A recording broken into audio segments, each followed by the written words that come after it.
So, ladies and gentlemen, my name is Mandiru Kuni. Again, I'll be facilitator for the workshop. Let me ask Madam Estherine to manage and chair this opening session for us. Over to you, Madam Estherine.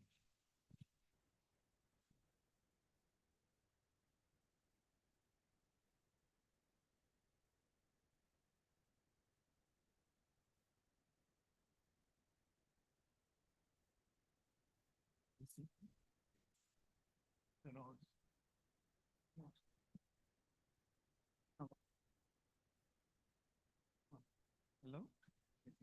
I thought, good morning, everyone. Please, I think we should all have a seat.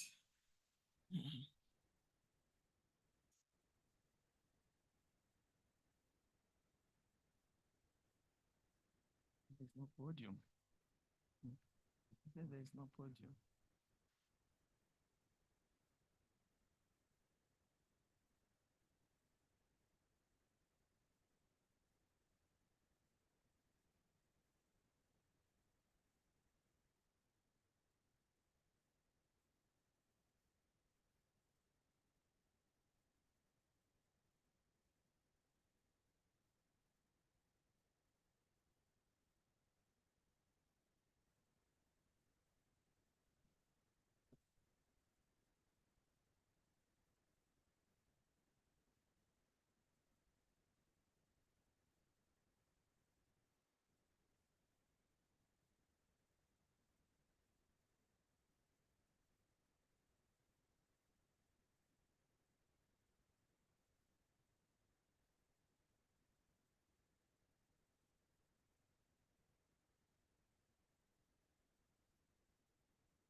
To make sure the logistics is working.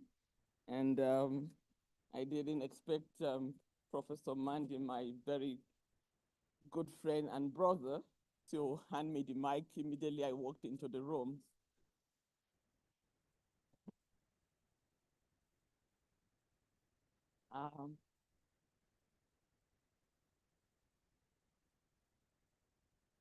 My dear sister, Her Excellency Josepha Sako, the Commissioner of Agriculture, Rural Development, Blue Economy and Environment of the African Union Commission. I don't think she needs any introduction to all of you who are here. We are so happy, despite your very hectic schedule, that you are here. I think it's a demonstration of the importance of this meeting. My dear sister, Mrs. Lillian Kapusana, the Permanent Secretary. Sorry, excuse me, my dear sister Yvonne. I was hoping Lillian will be here, but I think she's also very busy and you will be joining us later. The Permanent Secretary of the Ministry of Agriculture, another very busy lady. And we appreciate you also here, given your hectic schedule that you have to make time to be here with us. We appreciate it, and we really appreciate the warm welcome that we've received so far from the government. And we are really pleased that Zambia, Lusaka, has become the house for the agricultural community in this continent. You are always opening your door to receive us. My dear brother, Dr. Godfrey Bayua, the Director of Agriculture, Rural Development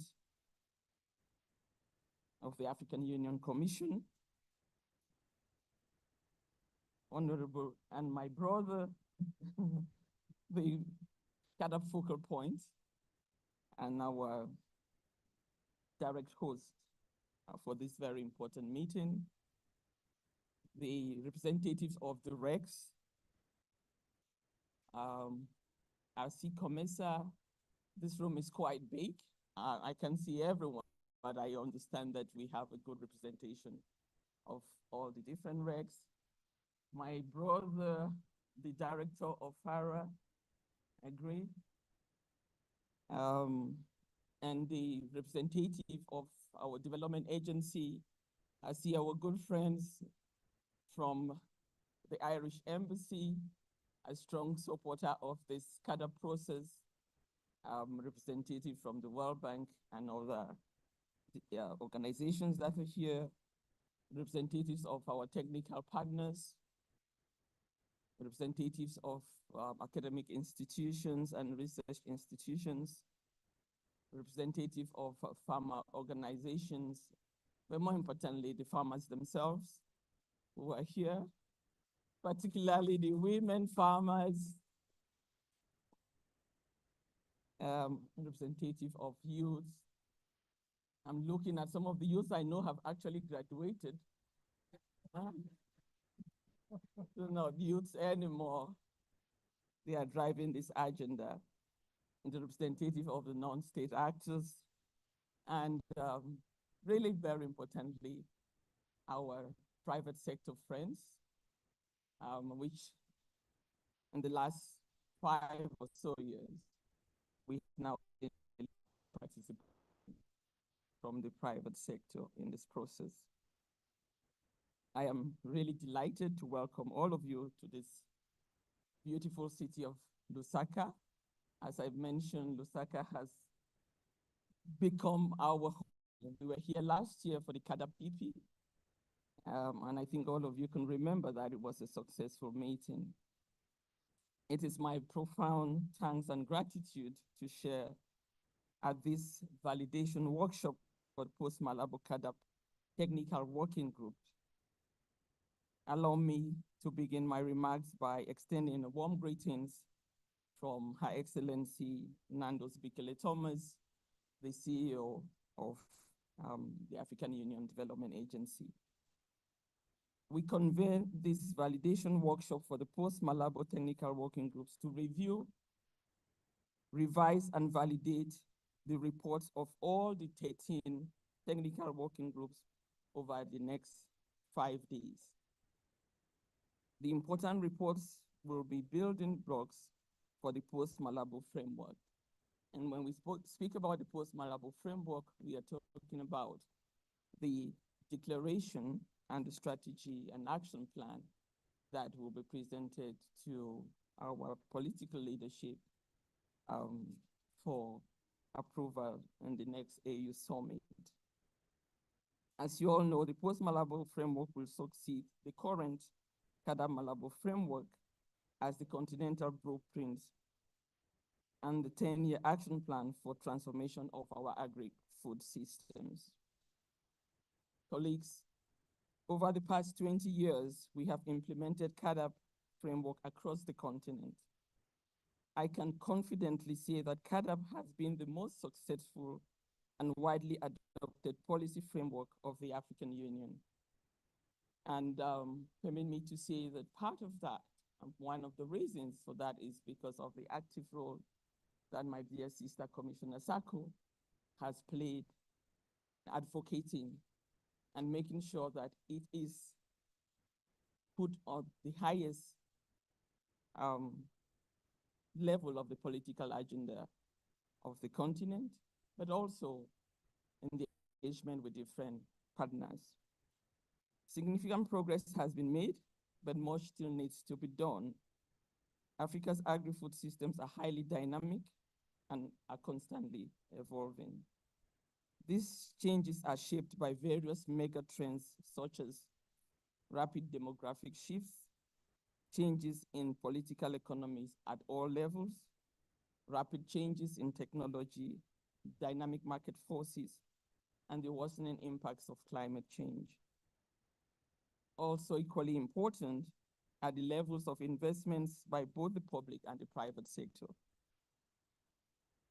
Important also is the institutional capacity for coordinating, executing, and monitoring at different levels. And we'll be hearing more about these issues in the different technical working groups that we have and that we are all representing here. These issues underscore the pressing need for robust and sustained measures to guide and support AU member states as they pursue their commitment to end hunger, reduce poverty, create jobs, and build resilient and inclusive agri-systems. The African Union Commission and the African Union Development have partnered with African institutions and international agencies to convey the technical working groups to generate evidence to inform the post-Malabo agenda. We appreciate you all for your dedication to the call of the African Union to contribute individually or as institutions to the post-Malabo agenda. Your presence here today is a testament of your commitment, and we thank you on behalf of the African people.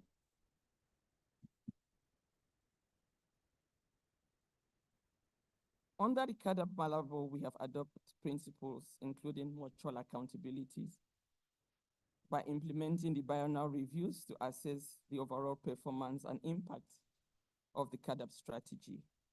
We establish a mutual accountability framework that outlines the roles and responsibility of AU member states, the RECs, development partners, private sector, civil society, and others. We also establish feedback mechanism through national and regional joint sector reviews to ensure that insights from monitoring and reporting feedback into the planning and implementation processes. This approach facilitates adaptive management and continuous improvements.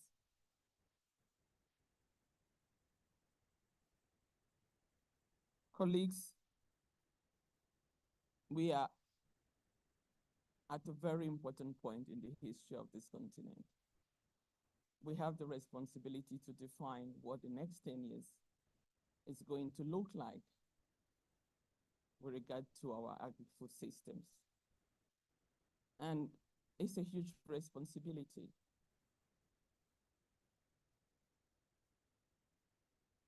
The Agenda 2063 of the African Union and its 10-year implementation plan. So we've done the first 10 year, we're into the second 10 year.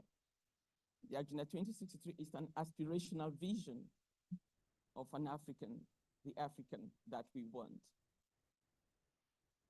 I'm appealing to all of you that the next 5 days, we look and take that aspirational vision of the African we want, but actually through this process, define the Africa that we want to build.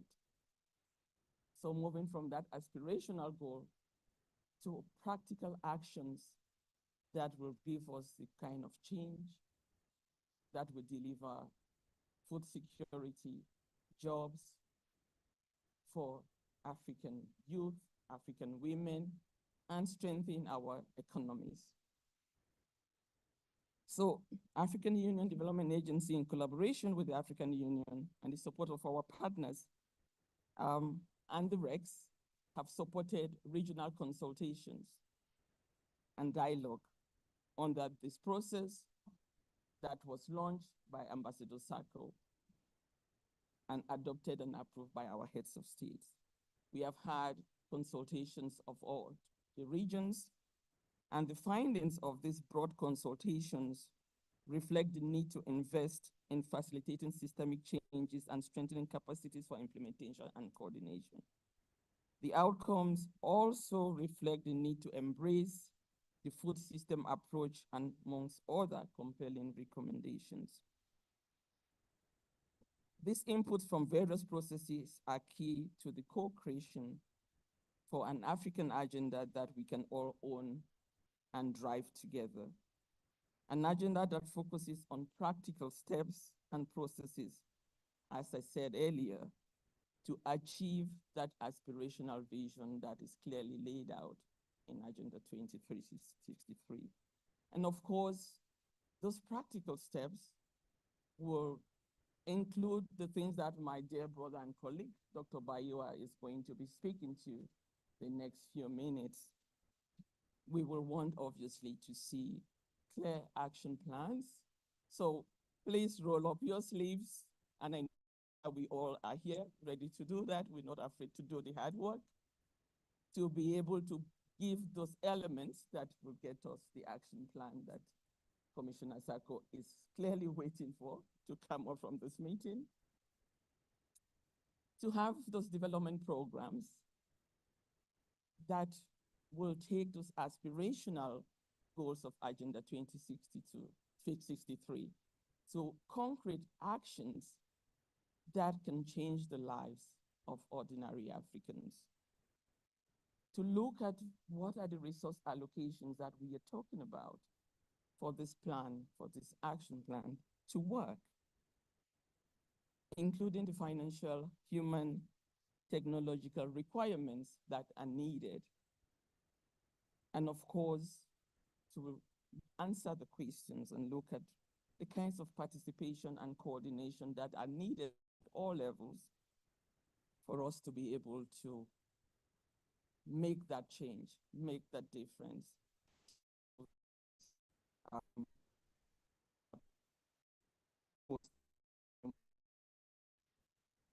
Therefore, our collaboration and cooperation as we define this agenda are critical. A co-owned Post-Malabo agenda establishes the basis for successful implementation in the next 10 years.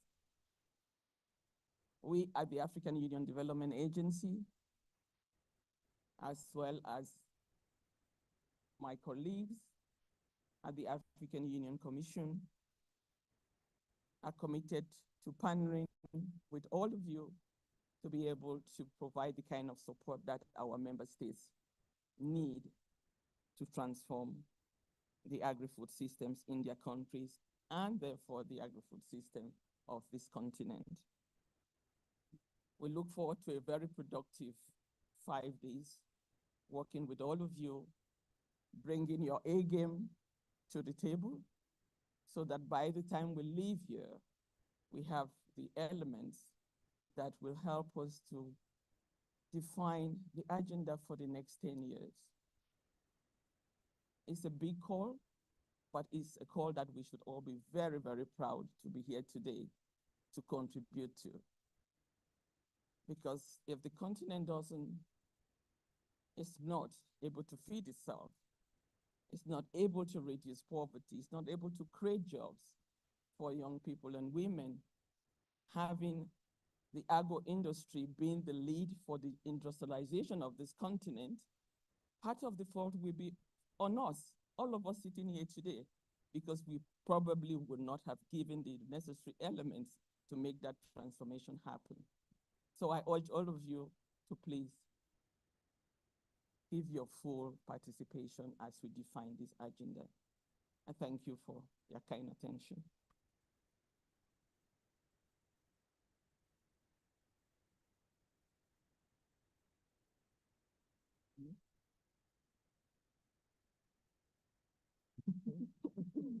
Thank you. Thank you, Prof. Mandy. I think that I'll switch my heart from those opening remarks and then be the moderator of this session. It gives me great pride and honor to invite my dear brother, Dr. Godfrey Bayua, with whom we have been, those who are in Africa who know comrades will say we have been in the ditches for making CADAP work, to present us the objective of this meeting, of this workshop. And Dr. Bayua, you have the floor. Yeah, thank you, Estherine. Your Excellency, Ambassador Sako, the Commissioner for Agricultural Development, Good Economy and Sustainable Environment, P.S. Yvonne, colleague Estherine, Agri from the Executive Director, Farah, ladies and gentlemen, good morning.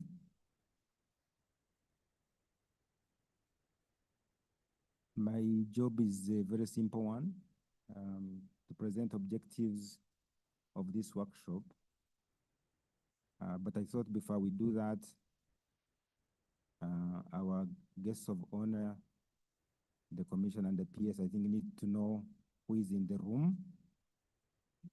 So I'm going to do this. I'm going to request you to stand up in groups by technical working group. So the people who contributed to technical working group number 1, can you stand up?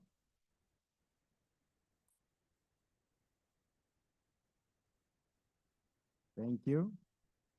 Technical working group number 2. Thank you very much. Technical working group number 3.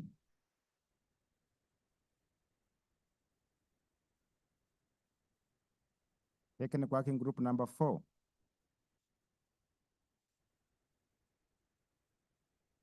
Technical working group number 5.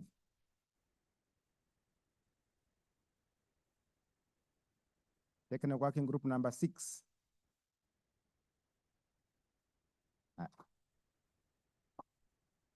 Okay. Technical working group 7.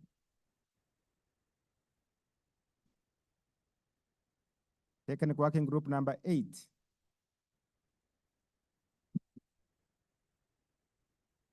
Technical working group number 9. Oh.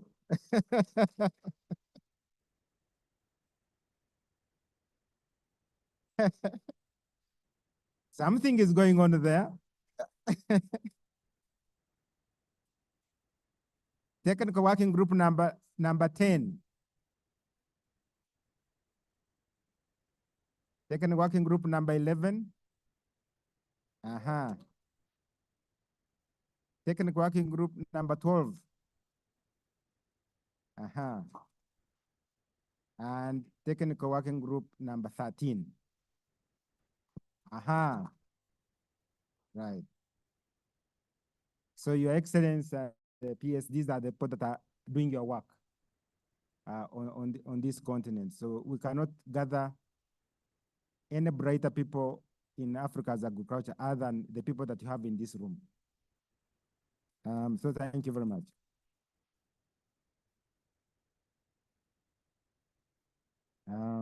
So with that, now, Your Excellency, you know, all the 13 technical working groups are represented here today. The interest, Your Excellency, in this Post-Malabo CAADP agenda has been overwhelming. And this is just a sample of those that have been able to come. If we were to bring all the people that have been contributing to the technical working groups, this room would not be enough. So for each group, we selected some people to come and represent that technical working group. This is not all. This is probably maybe a quarter of the people that have been working on this process. So the interest has really been truly overwhelming, and we are humbled by your response to this process. So with that, we really have 3 key objectives for this meeting. Maybe 2 are related. The purpose of constituting these technical working groups was to assemble evidence. As you heard from Dr. Esterine, we want the Post-Malabo CAADP agenda to be evidence-based, not to be a compilation of smart statements by people, but evidence-based. And that evidence exists in different organizations, institutions, that has been generated over time. So we said we needed to make sure to put together these technical working groups to assemble that evidence. So objective number 1 is for you to present that evidence. What have you established from either collecting existing information or doing analysis and generating new evidence? Whatever, whether it is new or old, we want to hear from you the evidence that you have generated across the 13 technical working groups. Second objective, which is related to that, is then for people to listen to that evidence and validate it and say, yes, we do agree with you that what you have established does make sense and is in line with either what we already know or what it is that is new that you have discovered through analysis. So that's objective number two. Third and last objective is for you to work hard and make sure you complete the reports and submit them to Academia 2023 before midnight on July 31. Okay? We must have the reports validated in this meeting and submitted by you on July 31 before the clock of midnight. Because once we have those reports, then we'll be using them from August 5 to 14 by a team that's going to be drafting the 10-year CADAP strategy and action plan. So we don't have time to lose. We cannot sleep on the dates. The dates are cast in stone. And so repeating Esterine's call, please, at whatever stage you are, make sure on July 31, you are submitting to us your final validated report.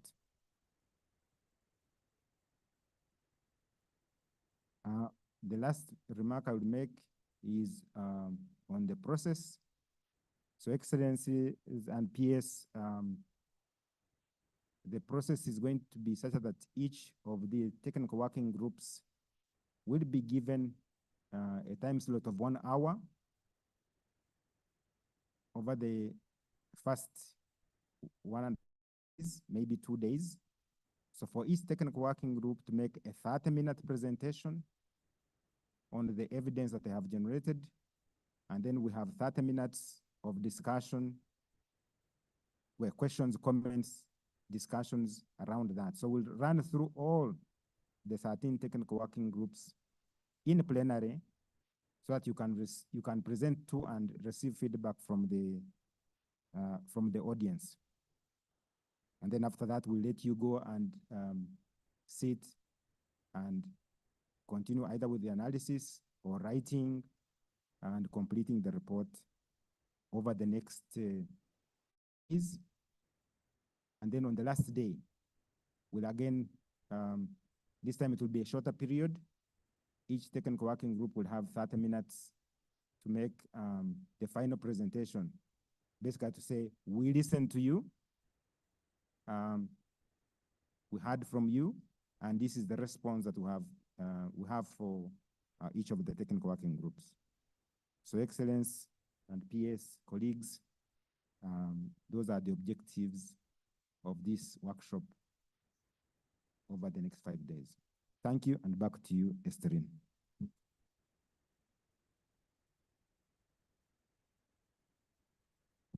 Thank you, Director. I think we've all had the deadline.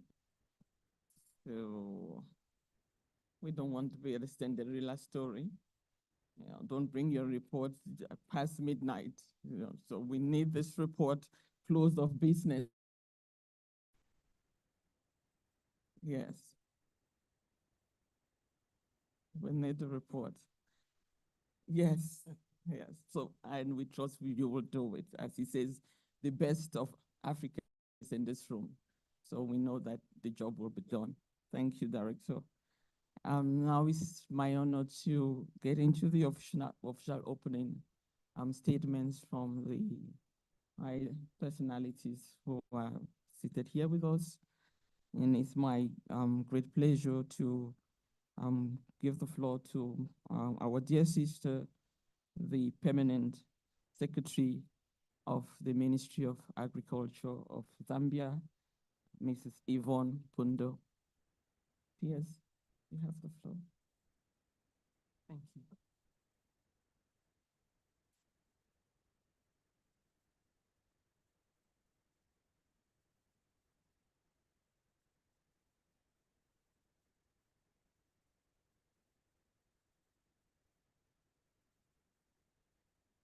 Why? And I see all the women. You can have this speak right. You have to welcome her. Thank you. The Commissioner of the African Union Commission, Your Excellency Ambassador Josefa Sako, the permanent secretaries that are present this morning, Director of Agriculture, Food Security and Environmental Sustainability under the African Union Development Agency of NEPAD, Madam Estherine Fonteberg, Director ARD African Union Commission, Dr. Godfrey Bahingwa, government officials present, distinguished ladies and gentlemen, good morning. I am deeply honored to stand before you today as we gather to validate the Post-Malabo Comprehensive Africa Agriculture Development Program, CADIP. This pivotal meeting marks a significant milestone in our collective efforts to transform Zambia's agricultural sector, boost food security, and drive sustainable economic growth. Our journey under the Malabo Declaration has been a testament to our unwavering commitment to agricultural transformation. The goals set forth in the Malabo Declaration aimed at achieving agriculture-led economic growth and ending hunger and halving poverty by 2025. Today, we are here to assess our progress, identify challenges, and chart a way forward to ensure we meet and exceed these ambitious targets. Ladies and gentlemen, firstly, let us acknowledge the significant strides we have made across Southern Africa.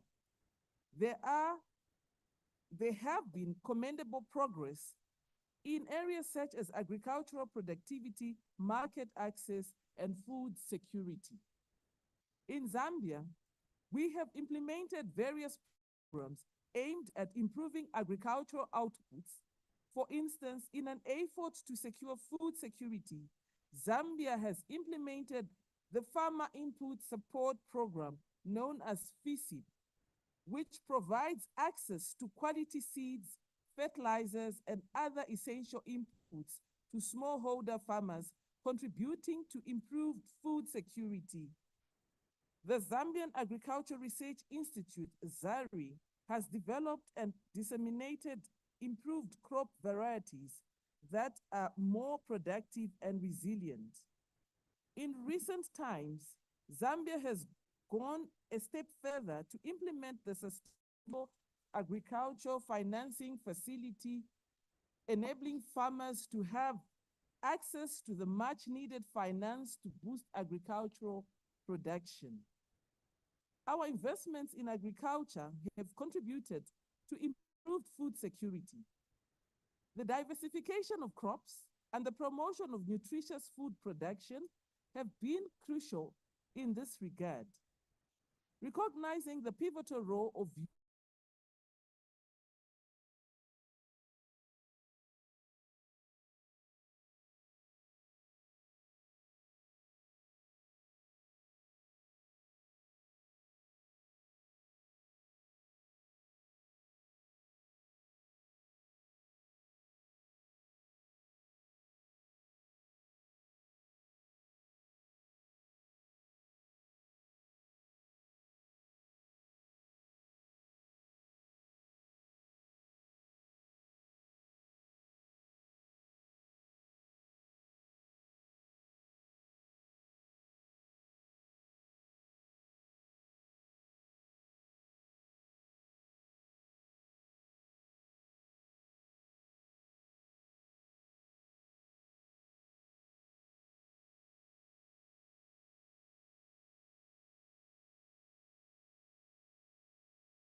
markets and receive fair returns for their produce. We need to enhance infrastructure, promote agro-processing, and facilitate trade. Fourth, inclusive of development, ensuring that our agricultural policies and programs are inclusive is non-negotiable. We must continue to empower women and youth and support smallholder farmers who form the backbone of our agricultural sector. Distinguished ladies and gentlemen, our commitment to the CADIP goals remains steadfast. The journey ahead may be challenging, but it is one which we must undertake with determination and unity. By leveraging our collective strengths and resources, we can transform Africa's agricultural landscape into a powerhouse of growth, food security, and prosperity. Let us reaffirm our dedication to this cause and work collaboratively to realize the vision of a thriving agricultural sector that benefits us all. Together, we can achieve the targets of the Malabo Declaration and create a brighter future for our continent. I thank you all for your kind attention. Thank you.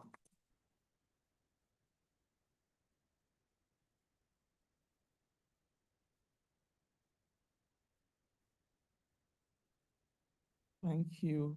Thank you. Thank you so much to the Permanent Secretary for that brilliant, content-filled statement.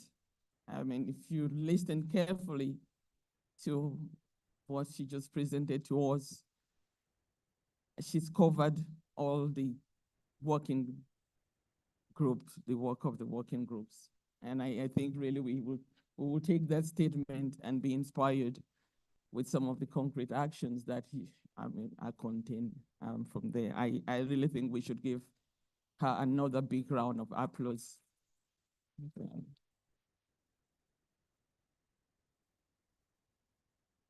Now it is my great honor to introduce our key speaker, Her Excellency Josepha Sako, the Commissioner for Agriculture and Rural Development, Blue Economy, and Sustainable Environment. She has a huge portfolio at the African Union Commission.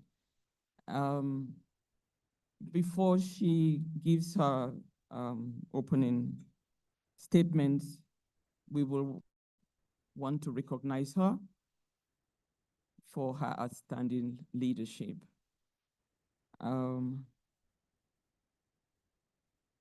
Before she speaks, we would like to present her with the African Green Ambassador Award for 2024. And this award is presented to Her Excellency Ambassador Josepha Sako in recognition of her outstanding contribution to agri-food system and the circular economy in Africa. I was speaking earlier with my brother, the director, and Director Godfrey. And when we were discussing the award, the colleagues had presented her leadership has consistently produced the CADAP biennial review since 2017, which is a remarkable achievement. But that's not the only thing she has done. And the other things that are done are of equally high importance. And because I've worked with her over these years, and I've been in the space, I can attest to the fact that she has rallied the continent to be able to present a common African voice in global processes. For one, during the UN Food System Summit, this continent was the only continent that had a common African position, and that was done under her leadership.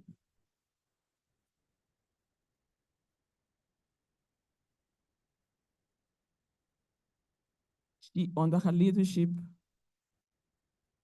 we as a continent and through her have tried and have brought two very important agendas together. Agendas that sometimes are treated in different forums as separate issues, which for this continent cannot and should not be seen as separate agendas. Through her leadership, we have brought the food and climate agenda together. That is a major, major, major achievement because we all know the impact of climate change to food security in this continent, and vice versa, how some of the agricultural practices can also contribute to climate change. So bringing these two agendas to be delivered in an integrated manner by our member states, via the African Union and African institutions is critical importance, and it's something that we must celebrate and must guide us as we have these 5 days of deliberation to come out with an action plan. So those are a few things that I would like to cite that we must remember of her contribution to this agenda and the continent. And therefore, why this competitive and prestigious award that is issued annually by Images Initiative to deserving personalities in Africa has been awarded to her. The award ceremony was done earlier in May, but due to other exigencies, Her Excellency was not able to be present to travel to Nigeria to receive the award. So, and I think it was a good thing. You know, fate works in mysterious ways. I think it wanted this award to be presented to her in a gathering where all the stakeholders are present. So it is really my honor to invite Her Excellency to stand up and to invite my brother, Dr. Olewale, to come ahead with the award and to present it to Her Excellency. Please.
Can you people just stand again and give a big, big hand?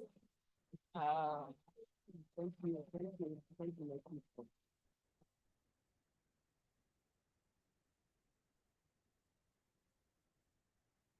What a wonderful way of starting this meeting and recognizing a true leader in her leadership of this critical issue for the continent. My dear sister, we want to thank you. You've dedicated that award to the continent and means to all of you because you are the continent, as Dr. Daffy said. Yes. So, thank you very much, my dear sister. Good morning, every one of you. I was surprised I didn't come here to be awarded. I didn't know about it, but to me, it's a very good surprise. I'm proud of it that my team, my people that work with me can recognize my efforts in building this important sector, which is agriculture. I am an agronomist by profession. All my life, I did agronomy, agriculture. Women passion, because I know the rule. Being a woman, I'm really a militant of women in agriculture.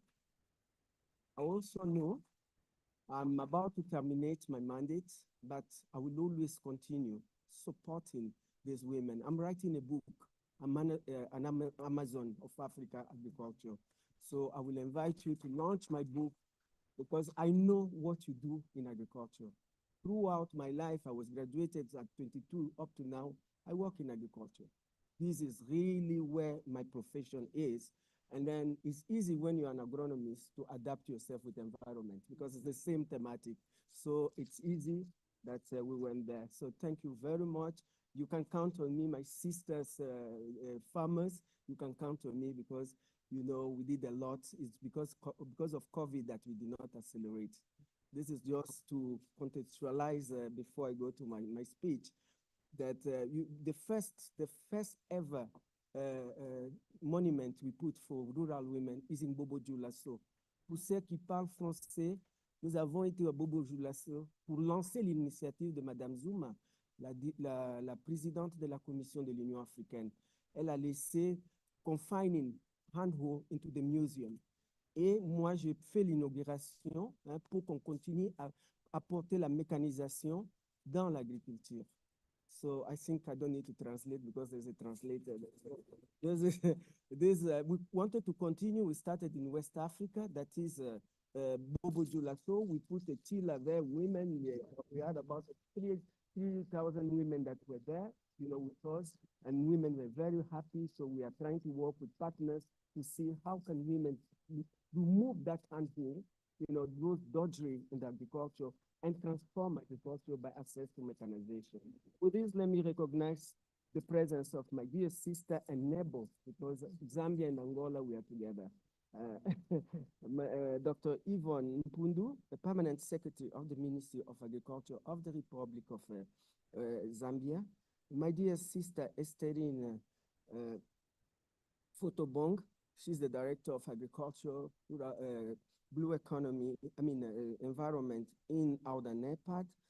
I can recognize also the presence of the representative of REX and also Dr. Agri, executive director of FADA. We're just together last week in Accra for our mid-years week meeting. Dr. Godfrey Baigwa, the director of ARD. We also like to recognize members of the 13 Post-Malabo Technical Working Group, the regional, continental, and international organization present, the development partner present, civil society organization, women farmers organization, and the youth, the African Union Commission colleagues, and Outer NEPAD, my colleagues, distinguished participants, the press, if they are present, and we want them to be present because they have to cover what we are really doing, concrete things, not just meeting. Ladies and gentlemen, all protocol duly observed. It is my pleasure to welcome all of you here in this beautiful city of Lusaka for the validation workshop of to finalize the work of our Post-Malabo, of our 13 technical working group on Post-Malabo, CADEP agenda. Let me also welcome all the farmers association present here, I'm so happy because I can see the commitment of all of us. We know that agriculture is the mainstay of our economic transformation, and we all depend on that. So this is the agenda that during all my life in multilateralism, I put it on table. I was 13 years the Secretary General of the Coffee Organization, and I always defended the farmers because I know how hard they do in the farm, to produce that thing called coffee. I knew, but they were not compensated with their efforts. That is why I always put the farmers, the small-scale farmers, because we are in Africa, we are rural. 70% of our population are rural. Their livelihood depends on this important sector, which is agriculture. So that is why we have to give value to the people that are working, to the majority of our population. You cannot be a leader and just take care of 5% and leave the 70% suffering, no road, no light, no electricity. Today they are talking to us about this digitalization. Did we put light there for them to have access to internet? So those are the areas that I believe this dream of gathering us together, we have to really come with a bold, what is our problem, and Africa made. We should not allow programs to come from the top to the bottom. It has to come from the roots. That's why I'm so happy to see a full room meeting with people that matters, like Dr. Godfrey said, people that matters. We have the skills, we have water, we have land, we have natural resources. Why our statistics is always hungry? It's really a shame for us as leaders that are, be in front of the African Union, because people will say, what?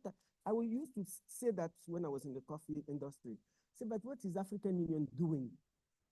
I was observer then, I was observer as an organization. Inter-African Coffee Organization is member state organization. But today, it is an agency. It was approved because they asked to have a statute of a specialized agency for a specific crop, which is coffee. So today, Ayako is going to be a specialized agency. It was already approved by our head of state, a specialized agency of African Union. So that together, like we say, we want to talk in one voice. Strategy, we have it in the environment. In the environment, when we go to COP, we come in one voice because there is consultative factor. We have our own group of negotiators. They come and they negotiate with us, all of us. So we cannot work in silo. We have to work together, but it has to be our initiative. When we get to a level where we know that we want to go far, then we can tell our partners, development partners, to come and share lessons, example with us. But we cannot allow them to come and do our job for us, because all of us, we went to the university, we have skill, we can learn good lessons. So let us really start driving, Africans on board. Today, we are members of G20. So those are the type of platform that when we come there, we have already done our presentation. We have already got our own tool. We have got our own tool. When we get there, we say, okay, in this section that we are discussing, this is this. I was about to go there. I couldn't have come here. I wanted to do a video for this session, but due to the overlapping with Accra, I couldn't go, but I sent our paper to the Minister of Finance of Mauritania, because they are the one chairing this African Union for this year, to read what we need in that G20. So our reflection has to be table, what we need. So that is why it is very important that we should all work together, collaboration among us first, and after partners can come later. Because we were in Accra, the narrative was, we have to change our narrative. Let us invest in the sector. Let us invest at least 80%, because in African Union, most of our programs have been financed by our partners. So it's been financed by our partners. Our member states are not making any effort. Maybe that's why we are not seeing really substantive progress on this particular sector. It is good that we all, our leaders on listen, they should start putting finance. Finance is a problem, investing in agriculture. We started it in 2003 in Maputo when they say 10%. So if you give 10%, we don't need to go to partners to go, because we have a fund in the African Union, and then we can gather all our think tanks so that we can take solutions on our own problem. So this is just a comma that's, let me go down now, the paper that is here to read. I was talking.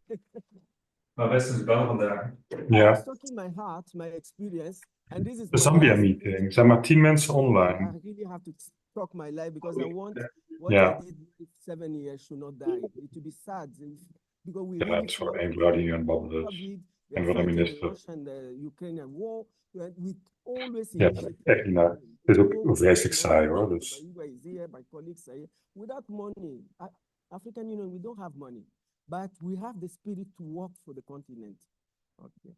Let me briefly recall the historical context. It was already said by my sister Estherine, my sister Yvonne, about the historic context of that brought us to this point. Following the Maputo Declaration in 2003, like I say, invest 10% in agriculture and ensures food secured continent. So the Maputo Declaration brought the comprehensive Africa Agricultural Development Program, CADEP. It has become an African Union Agenda 2063 flagship program. The pivotal framework for catalyzing agricultural transformation across Africa, which we said that is going to expire next year, 2025. That's why we are on this process already.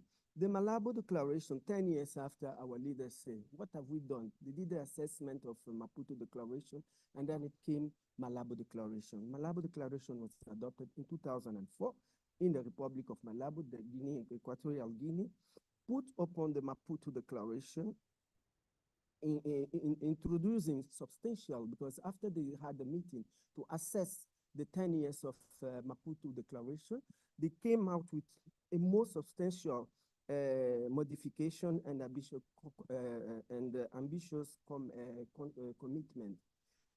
But I don't think an exercise like that, because I was not in African Union, I was in Ayako.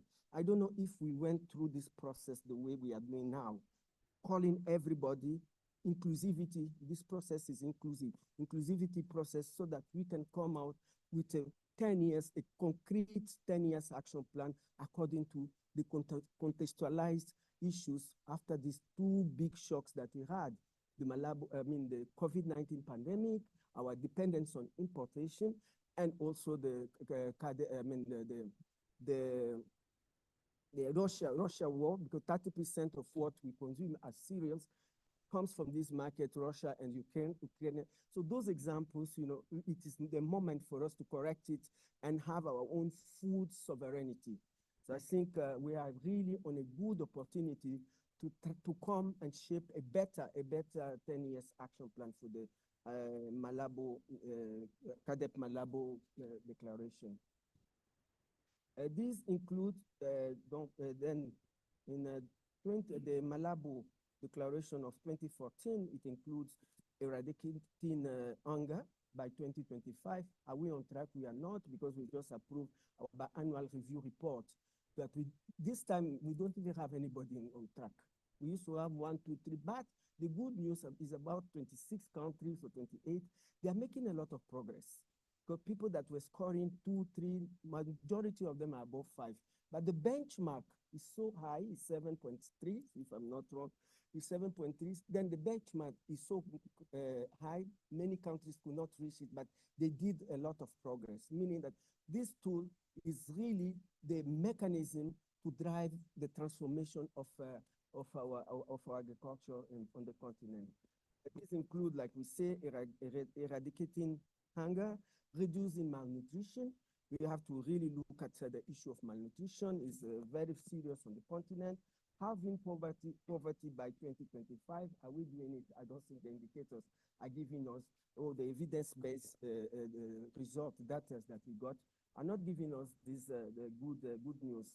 So we also look at the tripling intra-African trade. We have the initiative that can allow us through our CAP that we want these corridors, and Zambia, we are in Zambia and Zimbabwe, they are going to launch their own first corridor, the for the inter-African trade, in order also to start operating in the IFCFTA that is already, it has entered into force.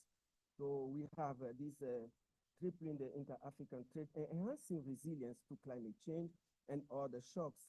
My sister said the climate smart, it was one of your first orientation. Climate smart agriculture should be really a priority for us because this is a resilient program that can really mitigate the effect of climate change. We at the African Union, we are also working now with the World Bank for this resilience in our region, our when I say SADC region and the Eastern region, in order to mitigate the impact of droughts that we have on the continent, mostly the Horn of Africa.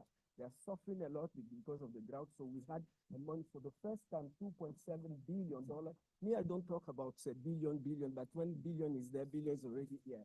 So $2.7 billion they have given us. Dr. Godfrey is going through to open our own unit because I told the World Bank, you are doing it. IGAD is the executing agency. But I say, if IGAD is a what is the role of African Union? Because we are the one that do monitoring and evaluation. So when we do monitoring and we have this, our own, to submit our own biannual review report. So we have to be on board, we have to be involved to see. So the World Bank has given us a unit, project unit. If you see an advertisement that there is work there in African, please apply because this is ours for us. So Dr. Godfrey is going to open the post. There are 7 or 10 posts that are available for that project. For the unit in African Union is a project of what, 8 years? 7 years duration. So this is one of the things we did for the resilience in this region and in Africa, in Eastern Africa. So, and I think West Africa also, they have already got also their own site for the West Africa, for the Sahel, because of desertification. So those are concrete projects, and Outer NEPAD is partnering with us. They got a unit so that they can follow up this project as well with the World Bank. So, dear delegates, we have a little over a year remaining to achieve the commitment set for the Malabo Declaration by 2025. While a lot of advances have been made through the process, including the biannual review process, which is the first of this kind in the world.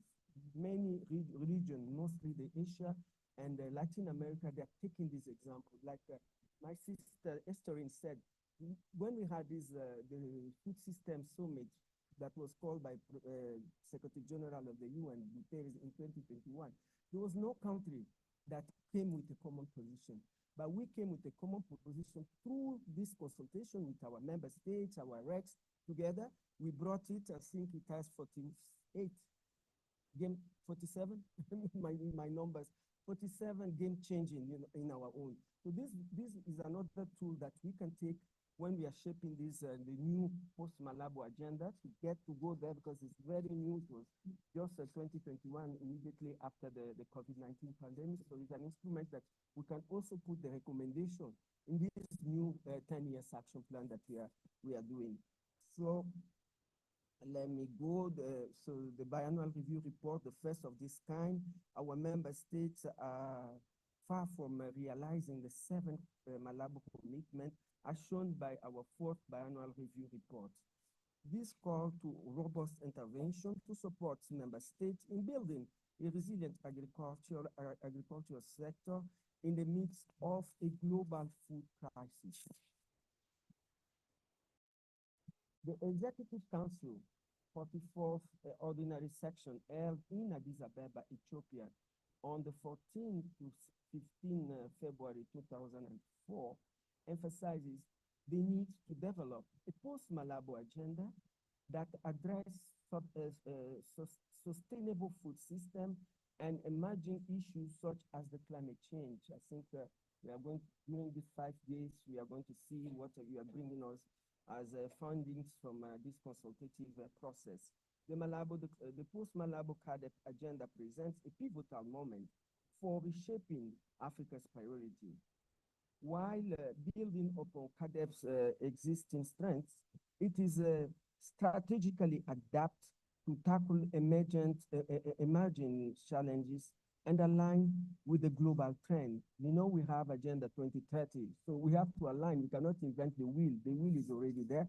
Let us align our agenda with the agenda, the global agenda, which is the Agenda 20, the Agenda 26, 2030. It is crucial that we develop evidence-based solutions that can be scaled across the continent.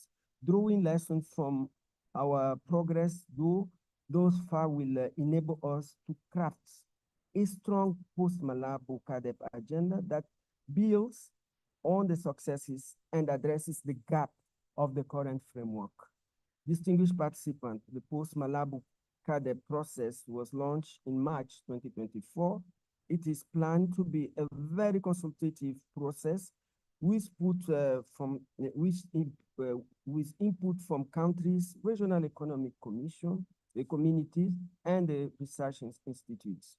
The end result will be a 10 years action plan. All this, you know about it because Dr. Godfrey went through it by presenting the process that we are going to have during these 5 days. So then a 10-year session, but that will be adopted during the extraordinary summit that we are planning early 2025 in Kampala, Uganda, because I don't want to go without leaving no handover. This is the handover with the commissioner that is coming. I don't want to say that woman has gone and she did not even leave this thing. I have to put it and give it. If I cannot have the director passation, hand over and leave it there, director will give the new commissioner that is coming. So we have to really be realistic. This is the process, it's democracy. When your term is finished, go away.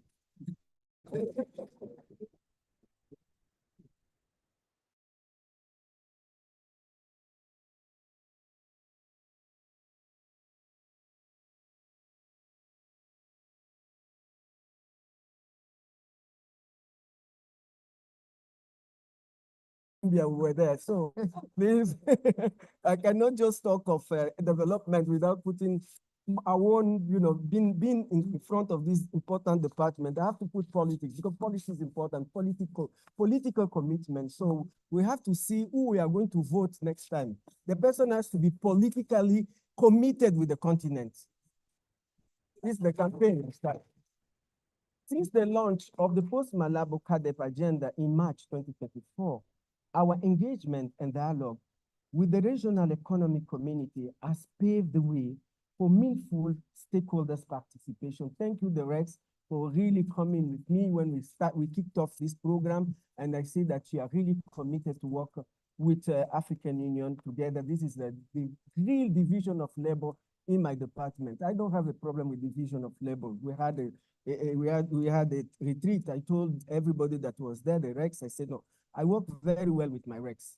All the 5 regions, even the mechanism, we work in our department, we collaborate. We are not this thing because we know the importance of the sector. If you don't work with the Rex, who are you going to work with? So I engage myself with my Rex, and I am pleased to report that we now have 5 regional consultation reports available to inform our discussion. Additionally, we have received nearly 50 memoranda from various stakeholders to help enrich the agenda and the program. This level of engagement is a statement of a testament, to the importance of our continent's place on transforming African agriculture. As you engage in our assignment at this workshop, let us be critical yet constructive. Like my sister said, we have to be critical but very constructive, bold but realistic, and open-minded while considering the constraints that may arise. Your inputs and guidance will be invaluable in shaping the way forward. I would like to extend my sincere gratitude to all of you for your unwavering support throughout this process. Thank you very much. Our dedication and commitment have been instrumental. Your dedication and commitment have been instrumental in advancing the agricultural transformation agenda in Africa. My special appreciation goes to the partners who are supporting various stages of this process. Thank you, partners present here. In particular, Academia 2063, supporting they're supporting the technical working group, and Policy Link, responsible for stakeholders engagement and dialogue.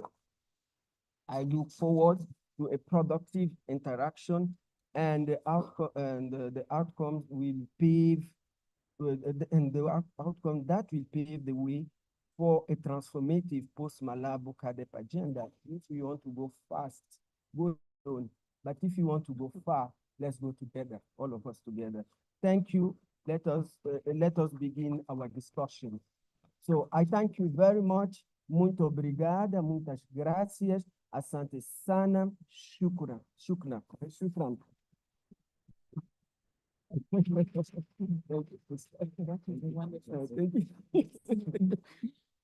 Thank you, thank you. Thank you, Commissioner, for those official opening remarks.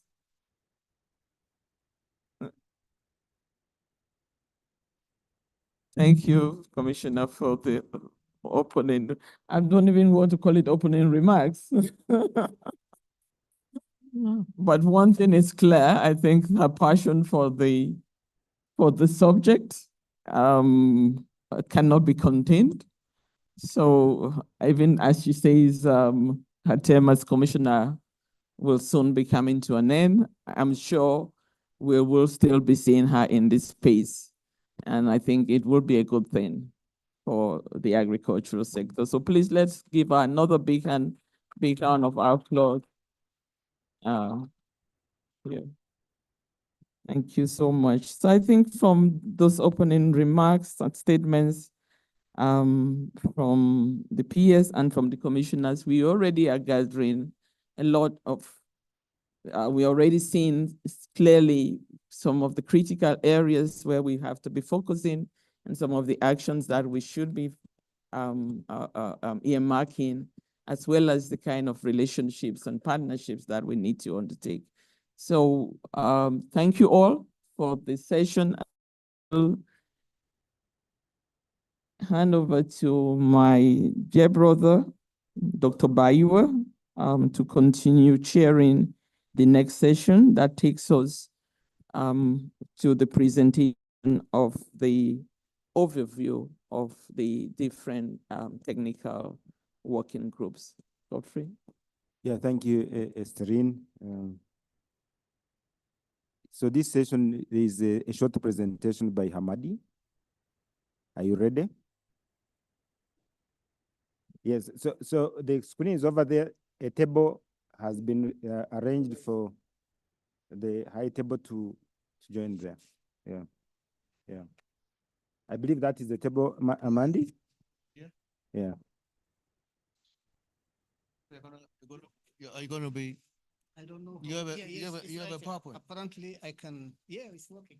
So we'll This little thing. we request the commission and the PS to join that table. If, oh, the PS has another engagement. So, yeah. So we'll let the PS take leave.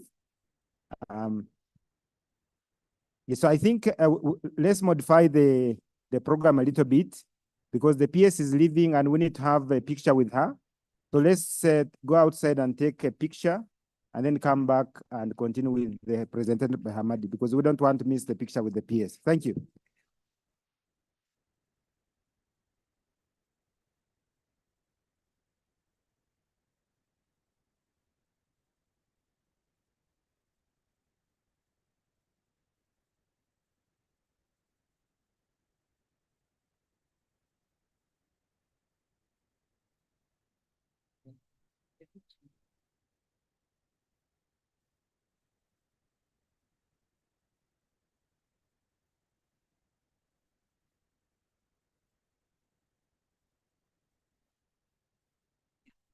So colleagues, after the picture, can we have a coffee break then?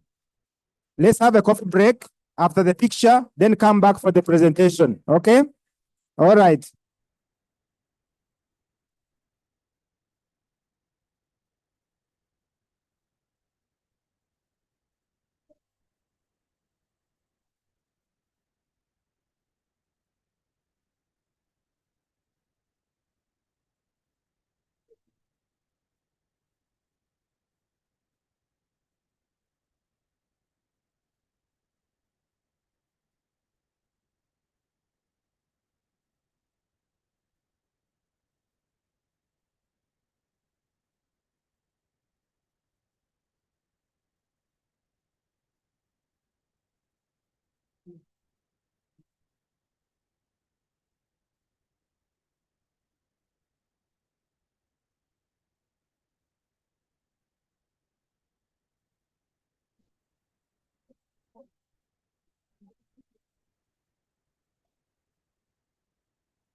I'm sure you're able to print it.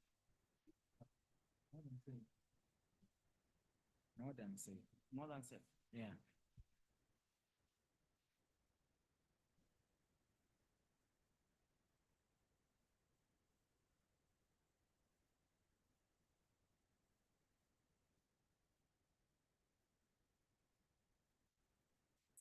Said more than safe, yes.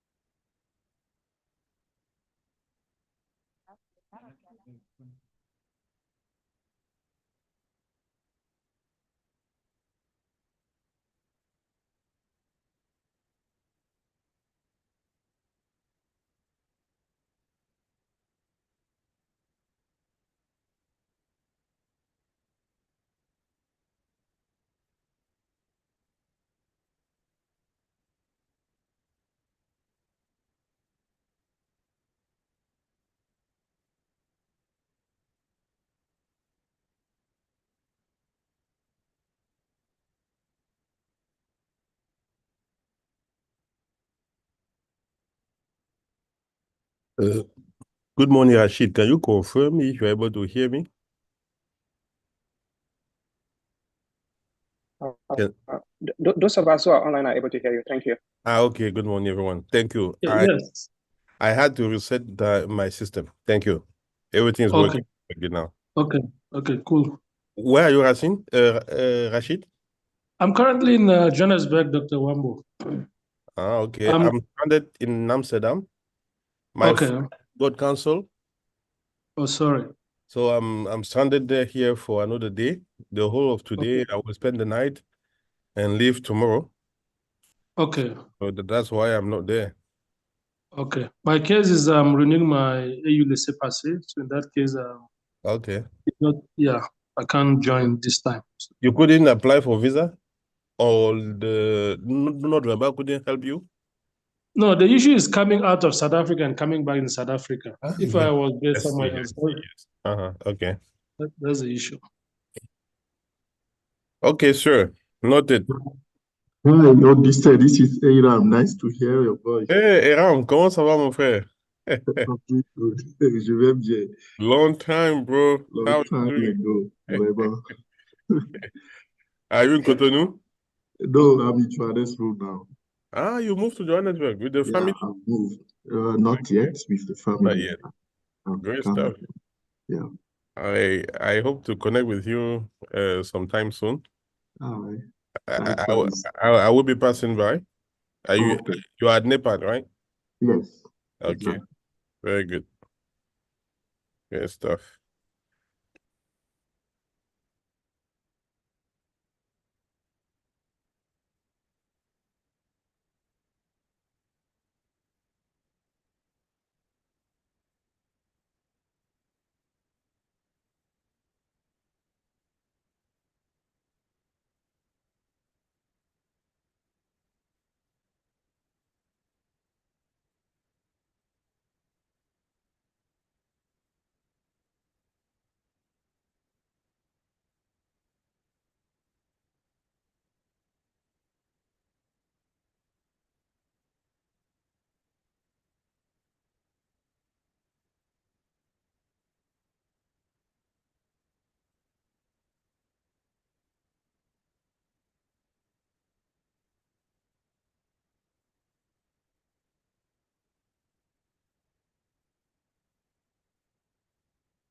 at the end of the Maputo Declaration, we realized that CADEP has elevated the agenda of agriculture into the African Union policies. It has elevated the agenda of agriculture into the continent. It was a unparalleled, basically, program for the continent. As of March 2016, we have many countries that have endorsed CADEP. So you have more than 80 countries that have endorsed basically the CADEP process. Many have developed like what we call investment plans, and many of them have implemented them. Usually you don't hear that story of implementation of CADEP. So countries have gone through the process, received funding, and have implemented. So CADEP has strengthened the planning system during the first phase. Everybody knows now about NIPes and RIPes. Now, when we came to Malabo, we expanded the CADEP scope, we expanded the policy. So we went from basically 2 commitments, the 10% target and the 6% agricultural growth, to our seven commitments. I'm not going to go through the details of them. You all know them. Everybody knows the commitments. But what I want to emphasize is that we still are faced with a lot of challenges. Sometimes the policies, you come into at the country level, you have different policies that are still basically competing against each other. We still are faced with the quality of the 10% commitment, the quality of that budget expenditure. We have also some financial constraint with the donor money that is coming. Sometimes that is not targeted towards some of the issues that a country are prioritizing. And then the issue of M&E, how to monitor it. You have been working on the BR for a while. Okay, so we lost it again. Let me get back here with my phone again.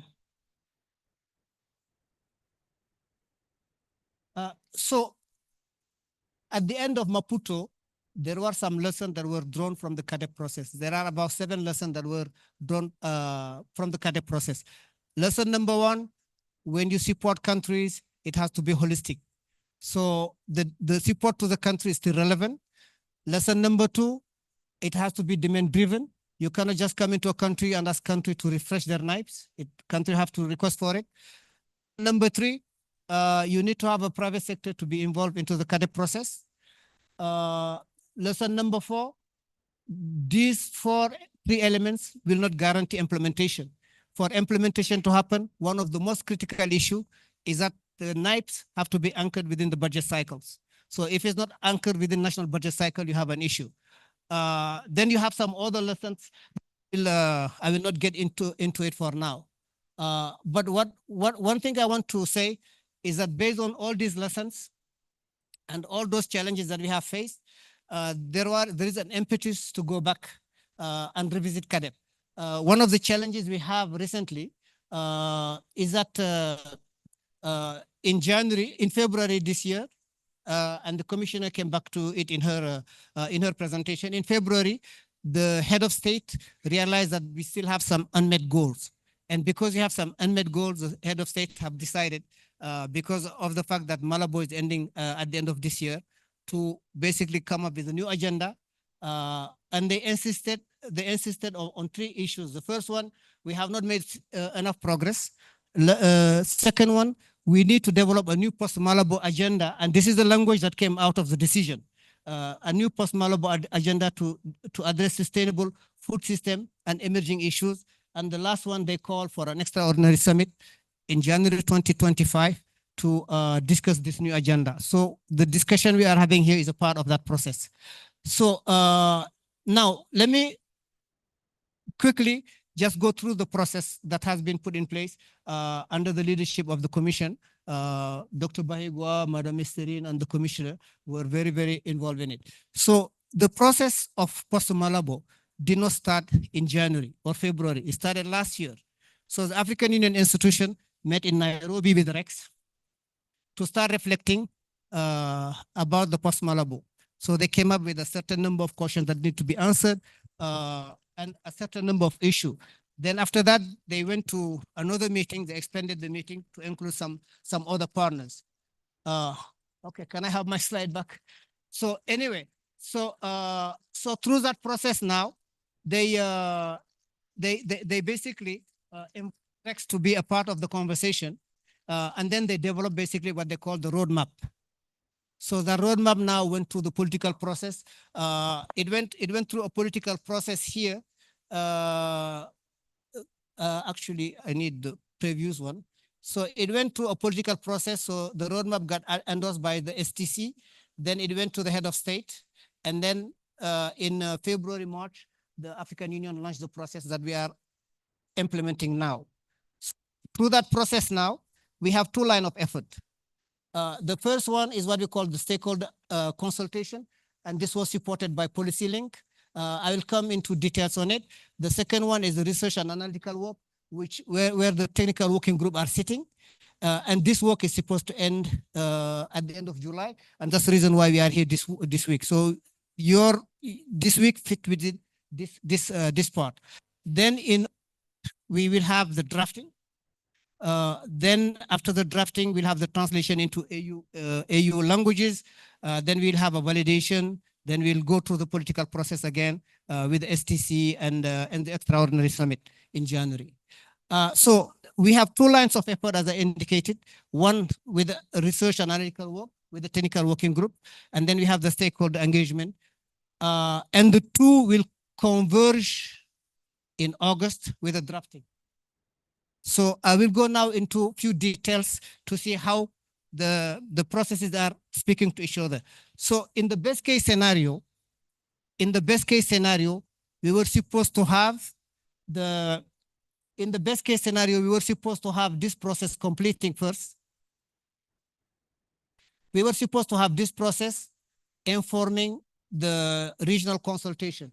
But because of time constant, we didn't have that luxury. So the two processes were going in parallel. So now on the stakeholder engagement, what we have done is we have what we call the REX-led consultation processes. We have like 5 regional blocks, and then in each regional blocks, we conducted some consultation with the member state. Then we had, but for that to happen, we developed some guidelines to help the REX do their consultation, and this process completed at the end of July. Okay, now my stuff is not working anymore. I don't know what happened. So just to show you basically the heavy calendar that we put together in terms of regional consultation. So we had the meeting with the directors first to discuss about the regional consultation. So we were asked to provide some guidance. So we developed basically some guidelines for the REX to utilize for their consultation. Then we had a second meeting between the AU institution and the REX focal points to start preparing basically the regional consultation. Then the third effort, we went between, we had another meeting between the focal points, the African Union and national focal point to prepare for basically the regional consultation. And all those 5 regional consultation have completed. Then we have other type of engagement with different youth group, the non-state actors, some other kind of consultation that happen in parallel. Then we have, now we are at this stage where we have received 5 regional reports. So summarizing basically the discussion at the regional level. And this report has already been made available to the technical working group to help you see what came out from the country. As the commissioner was saying this morning, this is a bottom-up approach. So these things came from the countries, and these are the voices from the member state. So secondly, we sent 965 requests to different constituencies across the continent and even across the globe to request people basically to submit what we call independent memorandums. So far we have received about 50, and I just put here some few highlights. Some of them address issue of higher education, how higher education can support the creation of the next generation of people working in agriculture, how school-based agriculture can support us. We have received the memoranda from the farmers. We have received the memoranda from the women in agriculture, and the list goes on and on. It's a very, very diverse kind of voices we have received through the memorandas. We have also organized some additional consultations with the NSA, with the parliamentarian, the network of parliamentarian, with the private sector, with the farmers organization, the Continental Farmers Organization, and the Kayak, which is a consortium of youth group. So this report were just made available to us this weekend. So they have not been shared with you yet. So probably we'll have some internal discussion with the director today and see whether how quick we can make them available to you. Then on the research and analytical side, this is a work that was led by Academia 2063. So here, what we focused on is we insisted on having the African Centers of Excellency to be on the lead. But two things that we were concerned. We did not want this process to be too academic. So every time you have a convener for a thematic, we start to balance research and the practice. So we try to involve also institutions that are being in the implementation side to be a part of it. So this work, as I indicated, will complete by the end of July. So through that work now, we have put together 13 technical working groups. Thank you. So we have put together about 13 technical working groups. The first 7 are the CADEP basic, speak to the CADEP commitment. These are the new ones that we have added to it. Some of them may not translate into commitment for the post-Malabo commitment, but they are important in terms of developing the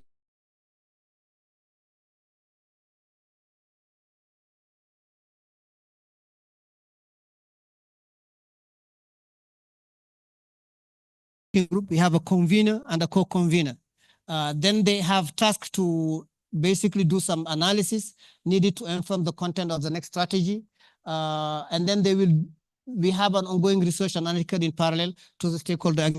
The two were going together at some point of time, but the stakeholder engagement ended in June, while the other one is continuing, benefiting from the output from the consultation that we had already. So, so far, process-wise, the conveners have been mobilized, the team have been set up. They have benefited from an orientation seminar that was organized by Academia. They did an exception workshop. An email platform was set up. They developed template for reporting. We developed an issue paper also to support them in terms of guidance. So they receive also the 5 regional stakeholder engagement dialogue, and a briefing was also done with the development partners. So now our next step, the first next step is so in August we'll have like the drafting that will meet between August 5th and 14th in Kampala to start drafting the 10-year action plan. Then we have another meeting on the 21st to the 23rd of August for the validation. Then tentatively, I was informed that there is a CADEP PP tentatively scheduled for the 14th to 18th of October, where some of these issues will be discussed.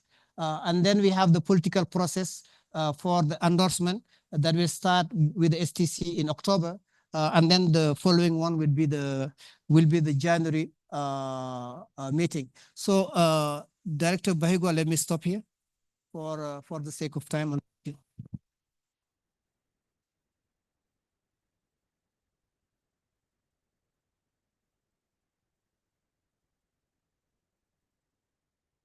Yeah, thank you, Hamadi. I think this gives you a quick update on where we are, what you have been doing as technical working groups, where we are now as we come to the end of July, and the next steps to take this process forward. I don't think there are questions. Some of you have already seen this presentation before, but wanted to make sure that everybody is updated and on board for those that may not have seen this information before. So want to thank you, Hamadi, and so back to you, Mandy, to continue with the facilitation. Helps even to start hanging together how all the technical working groups messages and key action points start converging. So another round of applause for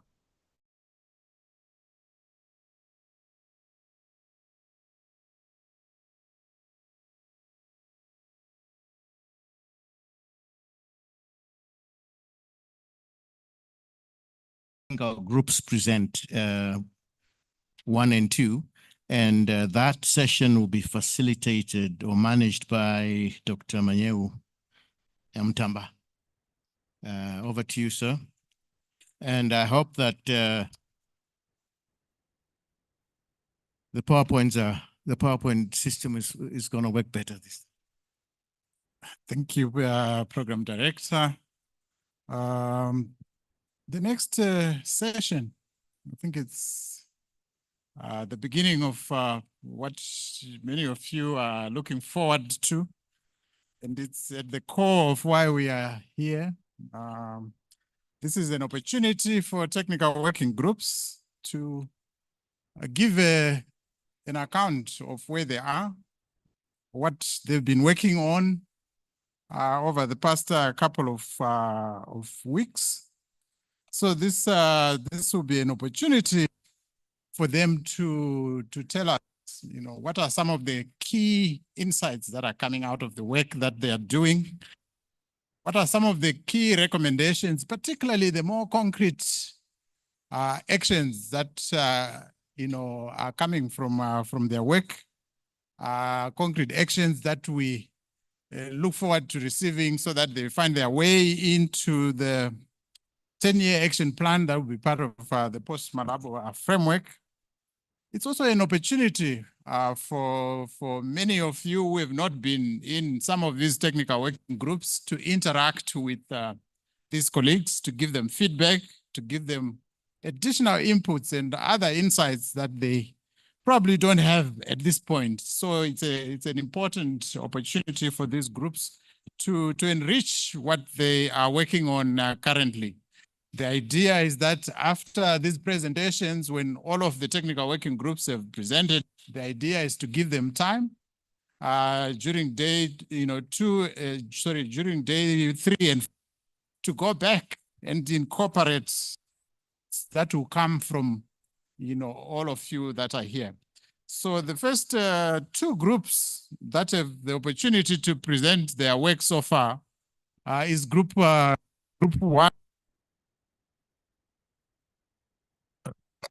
Group 1 focuses on principles and values of CAADP. Group 2 focuses on enhancing investment finance in agriculture. So these are the 2 groups going to be part of this session. And at this point in time, I would like to call Dr. Wale, who is going to present on behalf of Technical Working Group 1. Dr. Wale, I hope you're ready. Yes, so just to let you know that we are very tight on time, so we expect you to stick in the 20 minutes that you're allocated. Thank you. Each group was given a template, right? Same template. Yes, they are using the same templates, and we expect them to mostly focus on the key elements, the key messages that are coming out of their work, and the key points of action that they are recommending. Dr. Wale, over to you. Yeah, thank you very much. I think we are still in the morning. Good morning, colleagues. Can I have the presentation, please? Otherwise, I can go with my phone like Amadi has laid the protocol. So I lean on the protocol.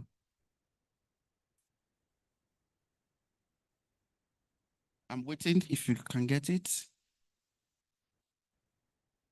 It was shown earlier. Okay, thank you very much. This group, I'm just representing the group. The group is made up of 34 members. So I'm just representing the group. Actually, this present is the bedrock of all the other presentation because it lays out the principles and the values that we need to follow in the post.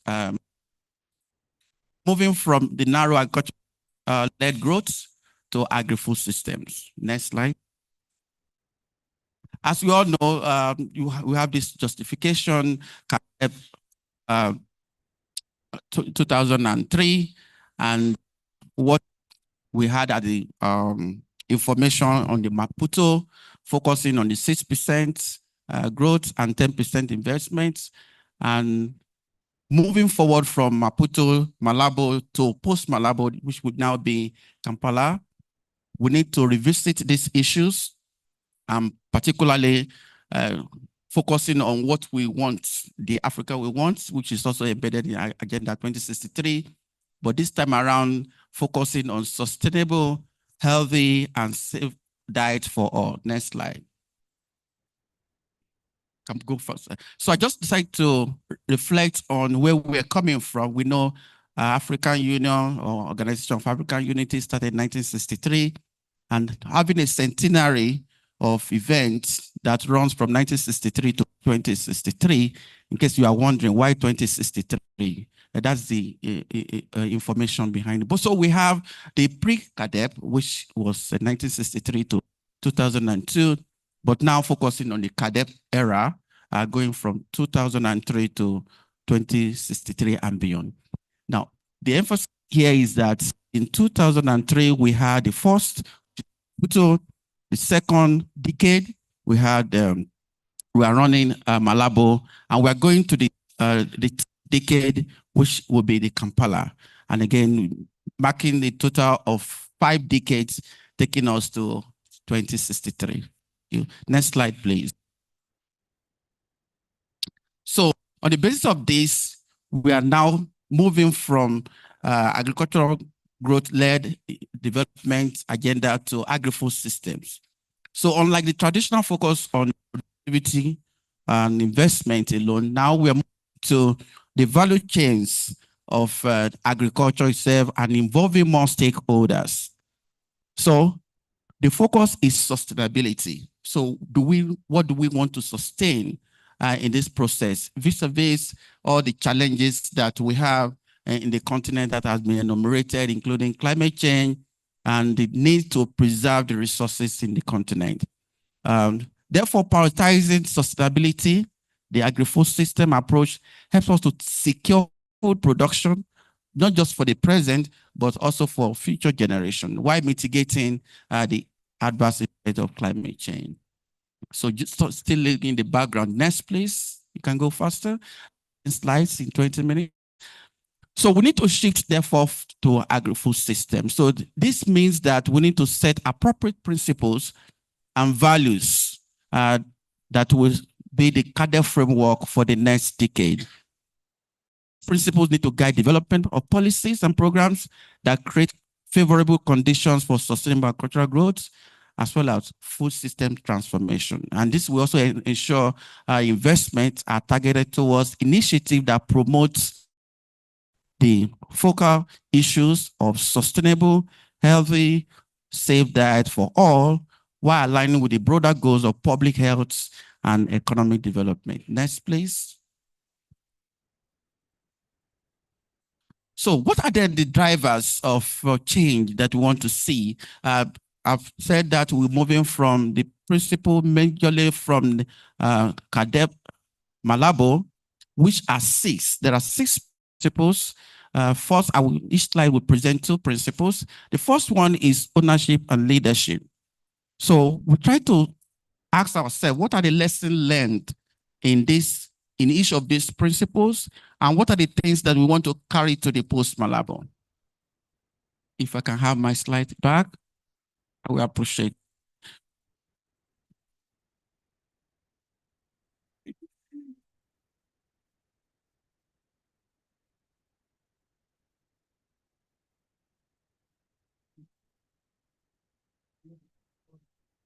Yes. But I wanted to see it. It's no longer mine. It's now all of us. We all own it now. Okay. Excuse me, we cannot see this. Okay, so maybe I should go the screen faster. So we have online, this first one, ownership and leadership. So what are the lessons learned in this area, and what are we proposing for the so our proposal is that we should maintain this key principles of leadership and ownership. So I wanted to focus more on the third column that is telling us what are the things we are bringing on board. So we're, as our group, having considered the lessons learned, we feel that these principles, major principles, should be carried on board for Post-Malabo. The second one is inclusivity. We also haven't, based on evidence before us, we feel that this inclusivity should be carried on, and there are indicators there to show what are these things that we need to carry on. The next slide, please. I have 3 tables. The second one is the evidence-based planning and decision-making. We feel that, yes, this is good, but we are adding something else. You will see that the first one, column is 3. We have additional comments saying that policy decision and plans should be based on science and evidence. So everything we do should be based on science and evidence before us. The fourth one is accountability and transparency.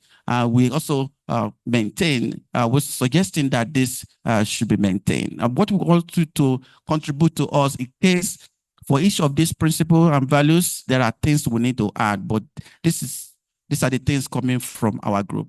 Next slide, please. The fifth principle is harnessing regional complementarities. In this one, we have added additional 3, which are that we should improve on the growth corridors.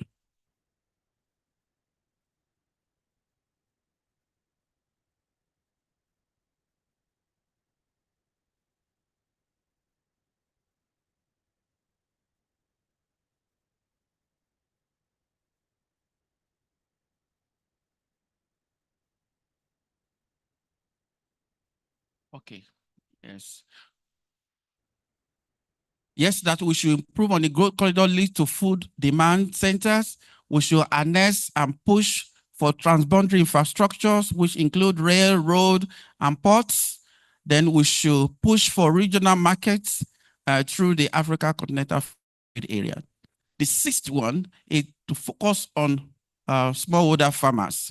But here we have expanded and broadened the scope to include 4 things, starting from the third one there. Say small farms can be connected to outgrowers and linked to large farms. The fourth one is that we should link, there should be better link to access markets. Fifth one is that there should be labor efficiency. We're also proposing faster technology adoption. And the seventh one, we are proposing involvement of farmer organization at the national, regional, and continental level. So these are the drivers and the key things to focus on for progress. Next slide. So what's then at the future outlook?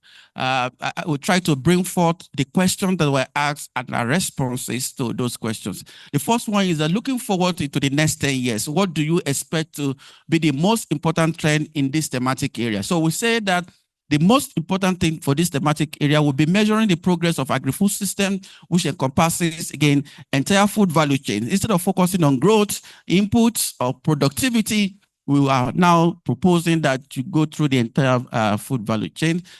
In that particular case, focusing on production to processing, distribution, marketing, consumption, and even onto waste management.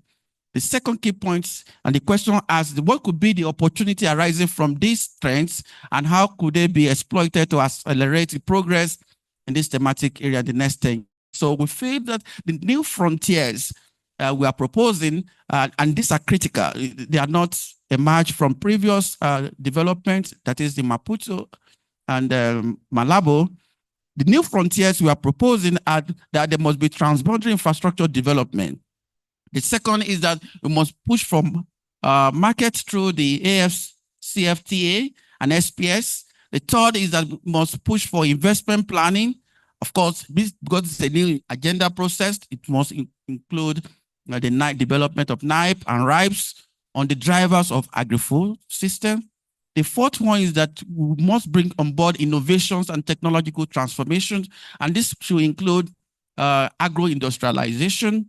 The fifth one is that we must focus on equity and inclusivity. Next, please.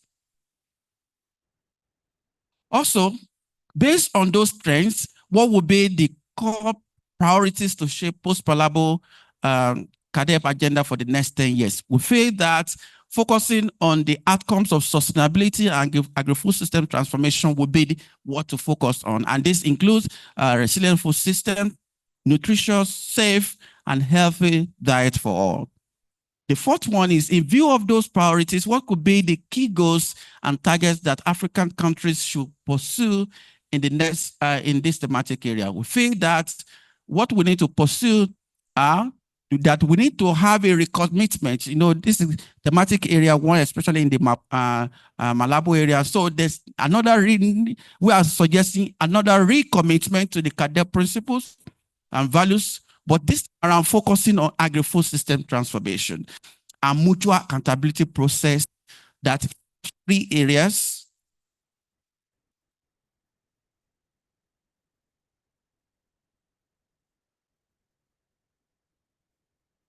Don't worry, I'll soon be over. After this slide is conclusion. All right.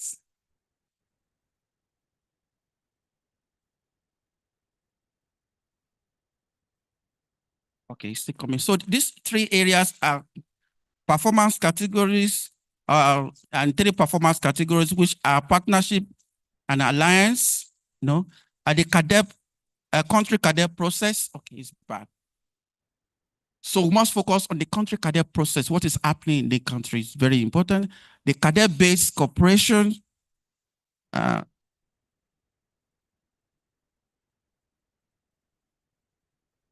second one, CAADP-based cooperation, partnership, and alliances.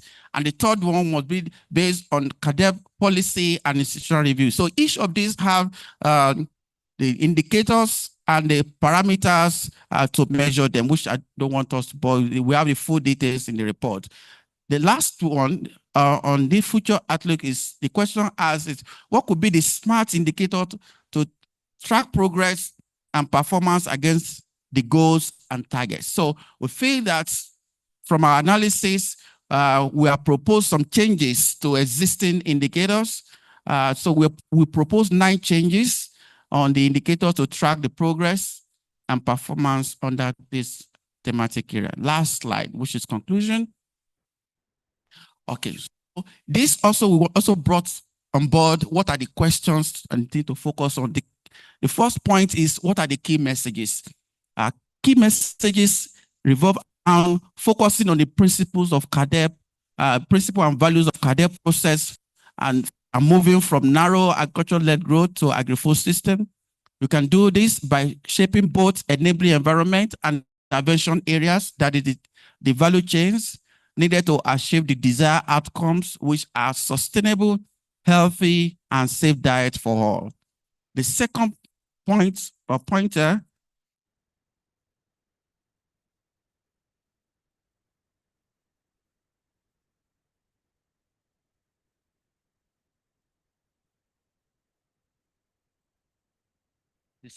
is saying, okay. Conclusion. Okay.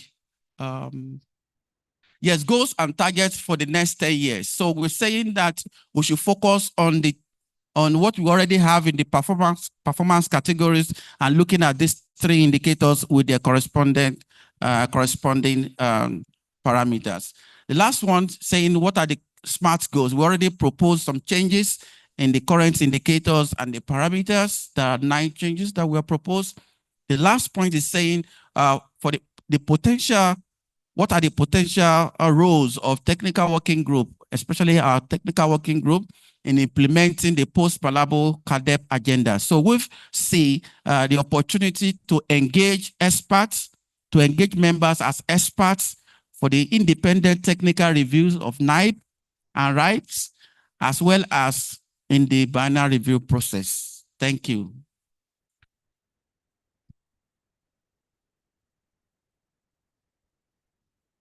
Thank you, Ola, for the good presentation and good ideas. I think in terms of some of the new points that you have also put on the table.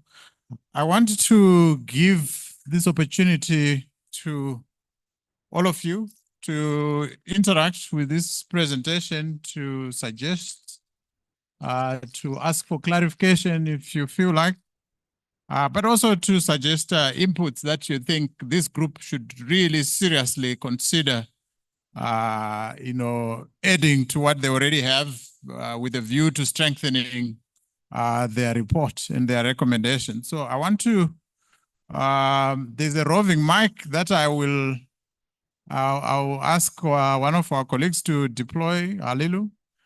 We'll start, I think I'll start in the center there, so you will come first, then Agnes, then we'll come to him. Let's start with those three. So you can give the mic. She was the first one to.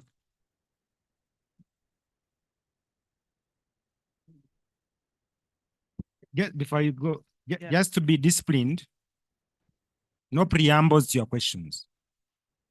Do not start giving a lecture. Go straight to the question. Okay, no politics. Just go straight to the question and make it. No preambles or lectures, please.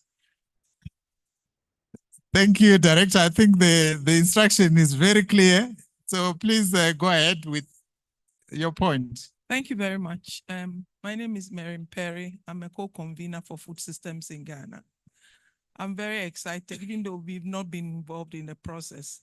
I'm very excited to see the convergence between this review and then the food systems transformation agenda. However, I have a question. In country, we have coordinating mechanisms for food systems transformation, but I see predominance of CADEP process. So it looks like conceptually, we are gearing towards food systems, but in terms of the structures, there is some divergence still, and we need to work towards coherence. I want to know whether you have addressed your minds to that. Thank you. Thank you very much, I think, for a very important point that you make there. And I certainly feel that it needs to be given the attention it deserves. Number two.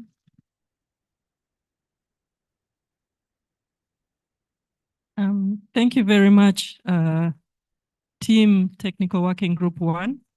With no preamble, I'll just go straight to the suggestion that one of the things that needs to be strongly emphasized in the next steps or way forward or how to take it forward is to greatly lobby and advocate for funding of the NIPE.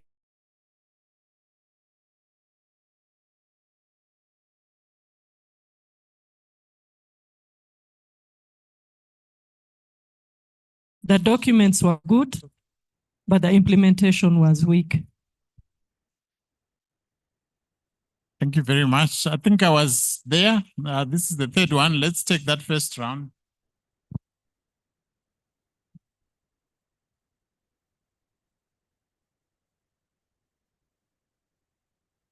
Thank you very much. The first intervention is on the adoption of CADEP in 2003. In the wisdom of the heads of governments, they adopted the school feeding program on the same occasion because that is a segment of market for the community-based value chains that will provide the homegrown foods into the school feeding program. So that was supposed to be a quick impact initiative for achieving the overarching, Millennium Development Goals. Then, now we have Sustainable Development Goals. So I want to suggest that each time we talk of Maputo declaration on CADEP, the school feeding was also adopted on the same occasion, the same time. So secondly, I want to bring the issue of legislation into it. I don't know how many countries have legislated. I mean, sent executive bills to their parliament on CADEP, because these countries are sovereign entities. The fact that the head of state or president signs an agreement does not mean he can implement it in his country. And to prove that case, when we were in 2004, I was involved in crafting the law for the Universal Basic Education Commission. We put in there that there must be a free lunch for children in the basic education program. So in my country now, if you don't give a child a free lunch during the school day, if he goes to court, he will win the case. Because it's legislated. Yes. It's legislated in support. It's there in the law. But we are not doing it. But the children don't know their rights. But if any child goes to court on that, you win the case. Thank you very much. I think you make a very important point there, and I'm sure team taking notes. I think those are the concrete things. The last aspect is the subnational level involvement in the implementation. There has been no problem at the continental or REX, but at the national level, I don't think there has been enough breakthrough to meet the clusters that are producing and processing and marketing. Those people are there. We are not facilitating them. And the projects of the NIPES must reflect the facilitation, active facilitation, to expand those value chains and ensure that the farmers grow, because you cannot even take their place. They will resist you. You have to just support them to grow.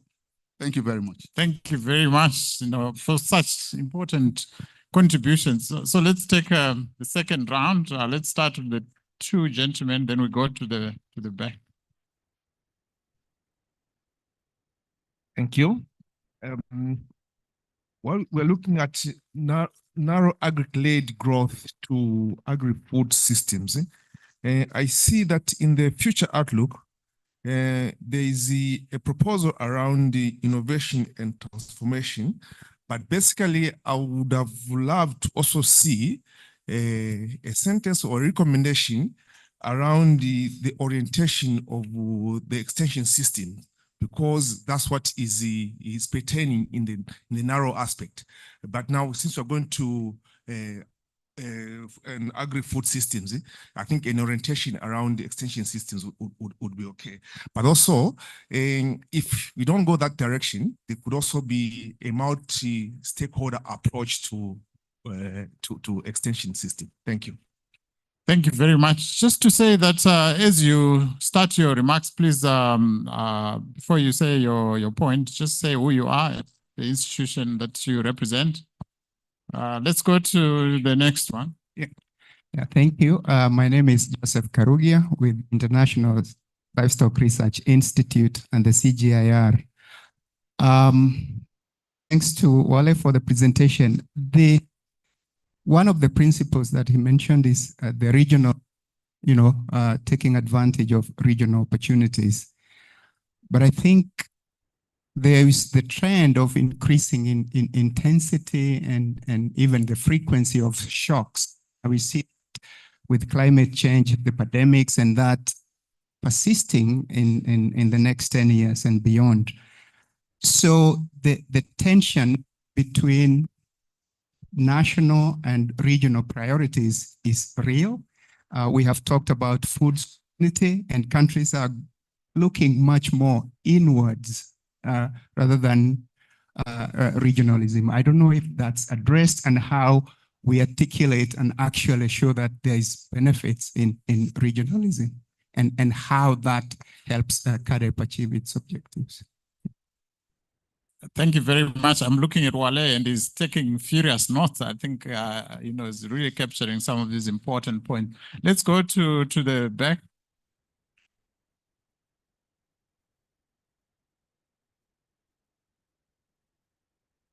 Thank you so much, Doctor. My name is Joe. I work for the smallholder farmers, and I am also a smallholder farmers. I have 3 points to make, but much more important what Sanders talked about in terms of the rural space. Involvement, it was mentioned that at national and regional level only, but I think it's important that we reach the rural space where smallholder farmers are.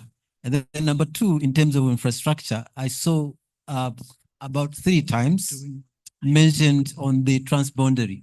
In fact, in Africa, we could be talking about reaching the moon, but we need to start from the villages.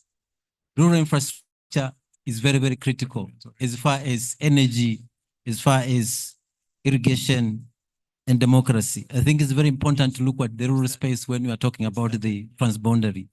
And the last part is about the accountability now. At the AU, we have quite a number of policies.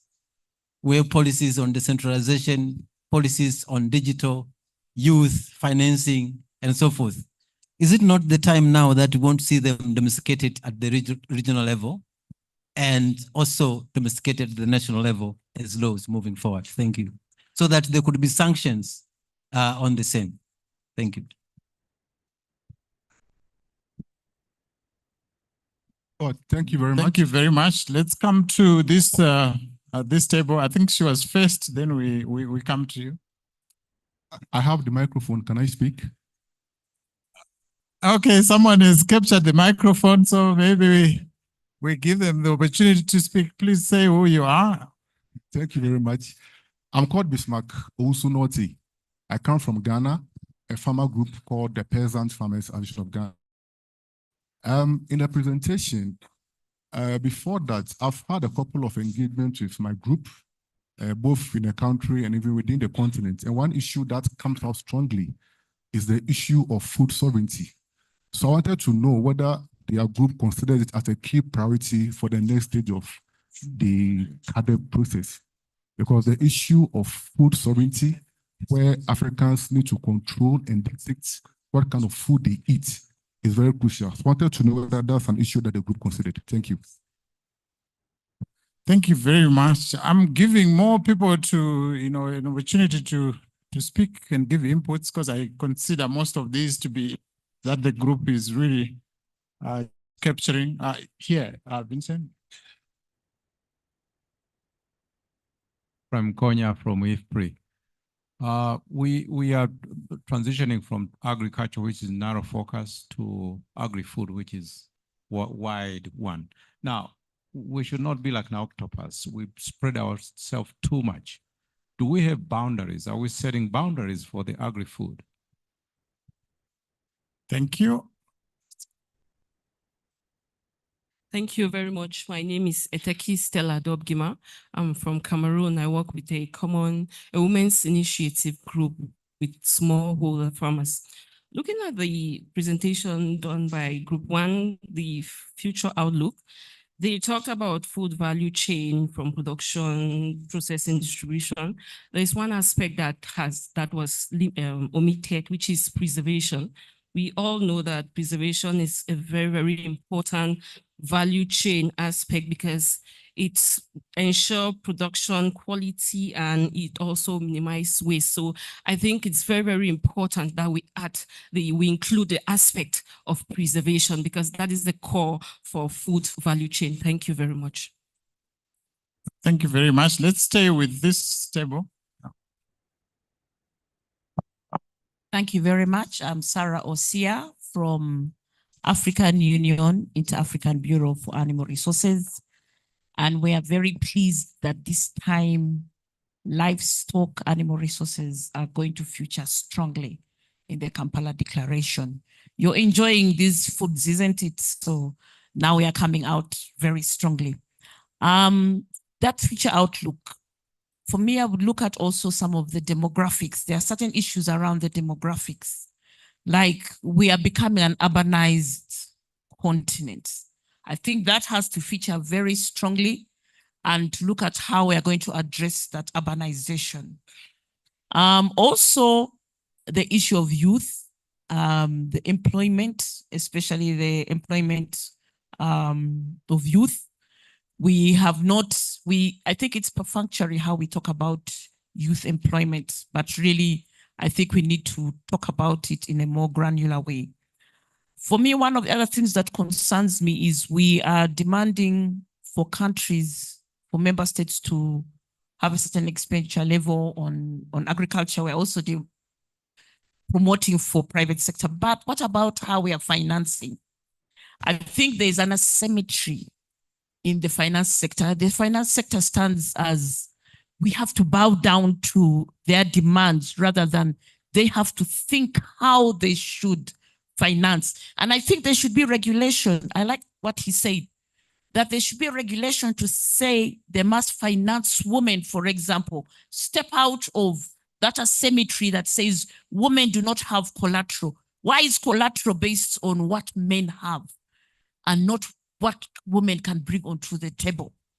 And that asymmetry needs to be challenged. So we need to also challenge our finance institutions to stop financing how they have been doing it all the time. It's not working. That's why people are hungry. It needs to work for people. It needs to work for women. It needs to consider that. So there should be regulation to say a certain percentage of financing must go to women and to youth. Thank you. Thank you very much. The last round of okay, I'll start right here next to me. The last round. Thank you very much. My name is Jane Wasonga from FIDIPA in Kenya. We collaborate with the government line of women with disability in agriculture. My question is, I want to echo the issue of implementation and policy implementation in regarding to persons with disability, especially the women and the financing. It didn't feature, but it should feature. Thank you. Thank you very much. Don't see. Okay, I see one right at the back. Please, can you give him a mic? I think we're going to give the group really 2 minutes to really acknowledge, not really to even try and defend anything. I know that they are really just capturing the inputs for them when they go back to really look at what they can integrate. Please go ahead. Yeah, thank you very much. Thank you, Wale, for the presentation. I have one quick observation and a suggestion. My observation is, I think the experience from this working group in linking the priorities with the indicators, I think that's a very good experience for other working groups as well. In our group, we haven't done that, so I picked that as, I think, a good approach. My suggestion is, Wale, in your analysis or the group's analysis of what it has picked from CADAP, especially under leadership and ownership, you suggested to maintain government-led and government-owned approach going forward for post-Malabo. But in my view, beyond ownership by government, there is also the aspect of mobilization of the stakeholders that should happen by the government. So my suggestion would be, it should be government-led, government-owned, and stakeholder-aligned approach going forward, in my opinion, or government-led and stakeholder-owned even. Thank you. Thank you, Amare, for those important points. I saw one at the back. I think that will be the last one. No. Okay, the second last one, and I think we'll end here. Okay, all right, okay. I'll check with the. Thank you very much. I'm Nelly Siagi from AU-IBA. And within the outlook, I think one of our greatest focuses should be on our indigenous products and crops and animals. And this principally because when you look at it, like for example, when it comes to nutrition, when it comes to the amount of pesticides and antibiotics we're using in our systems, you find that what we promote are the foreign crops and commodities. And when we talk of value chain, that is what we're developing. But, and for example, you in school, what you're taught, like an apple is a rich source of vitamin C. And even in the hospitals. And that is why, but in the villages, you have your traditional crops, commodities, which have the potential to enter the market more effectively provide employment like our traditional products for both livestock and crops.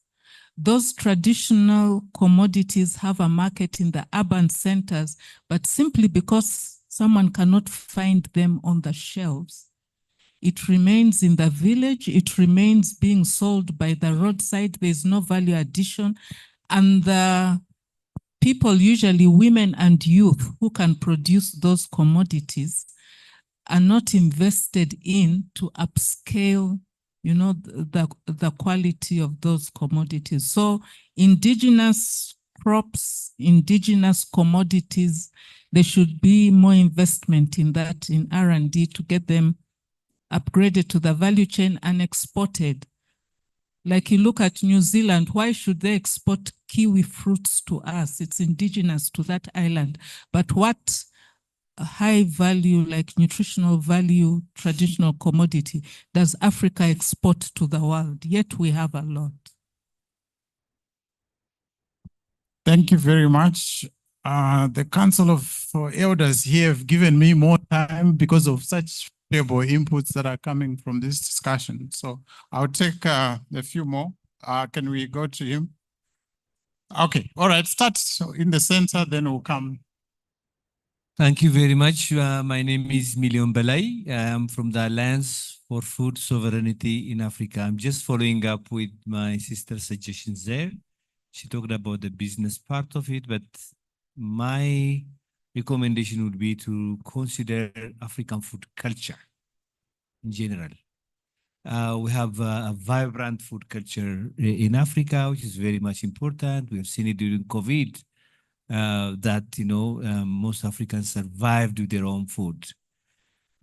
So we talk about the culture of and the practice and the knowledge of our women in that. So even suggested that this should be considered as a separate thematic area, enhancing the value of diverse African food culture. Thank you very much.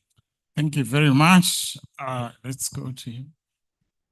Thank you. My name is Paul Gamba for AU AIBA. Mine is just one element. We have been talking about recommitment to CAADP principles, which is fine.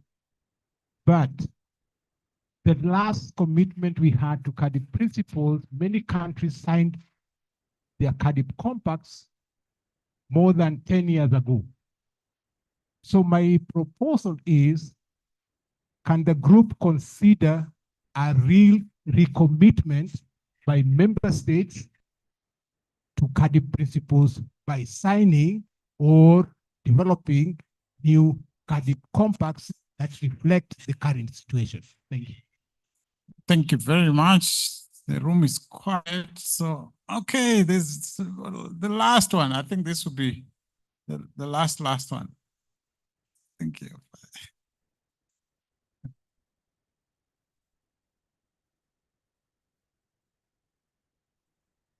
Thank you. Mine is to kind of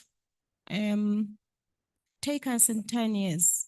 So when the next generations are looking at what was discussed at the future outlook, they should see them belonging in that. And this is for a targeted approach for young people, obviously, and women, right? So it should not, so the future outlook, let's visualize it already so that our comments are not necessarily talking about now, but as the future. So I found that glaring absence of the real future that we're talking about is not clearly defining this, the active participants of this future that we're talking about.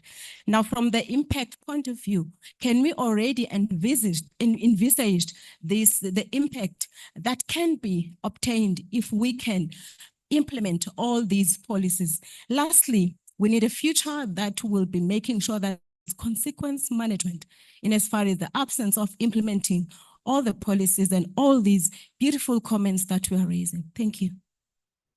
Thank you very much. I'm running out of time here, but he's next to me, so I'll give you.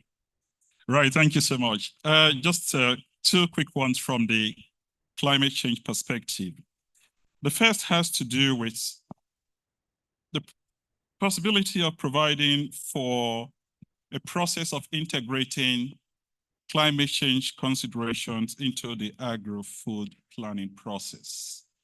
I ran into this when I was the National Climate Change Economic Advisor to Eswatini, and you said you've got to be able to reform the planning process and ensure that you have a systematic way of integrating climate change considerations into the agri-food planning process. And then secondly, how do you decarbonize sector? That's thing that you also want to consider. Thank you.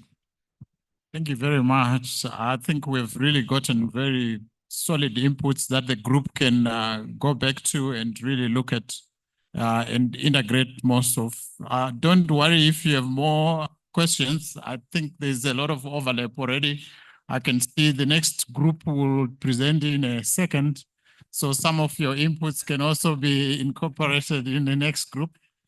I want to give Wale 2 minutes, really. You don't have to defend anything, Wale. I think most of it inputs, comments, and so just for you to assure the group that. Okay. Yes, someone said if you make a presentation and you ask for questions and nobody raised any questions, two things must have happened. Is either they didn't get what you are saying at all, or they understood everything you have said.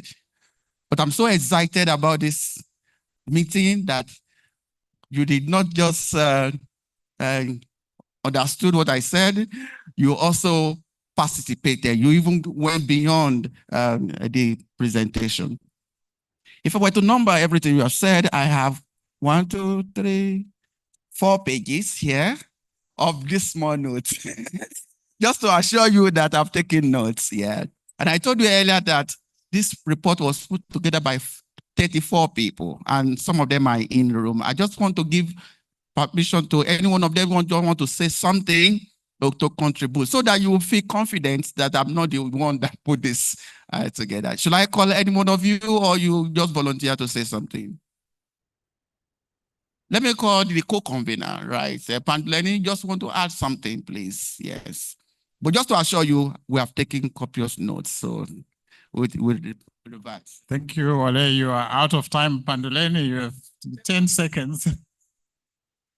Thank you, Prof, and thank you, Manyo. I think it's just to indicate that your comments and your views are well taken, and like our co-convener has mentioned, this was not about the missing part, but you were clearly providing us the necessary aspects that we might have lost along the way.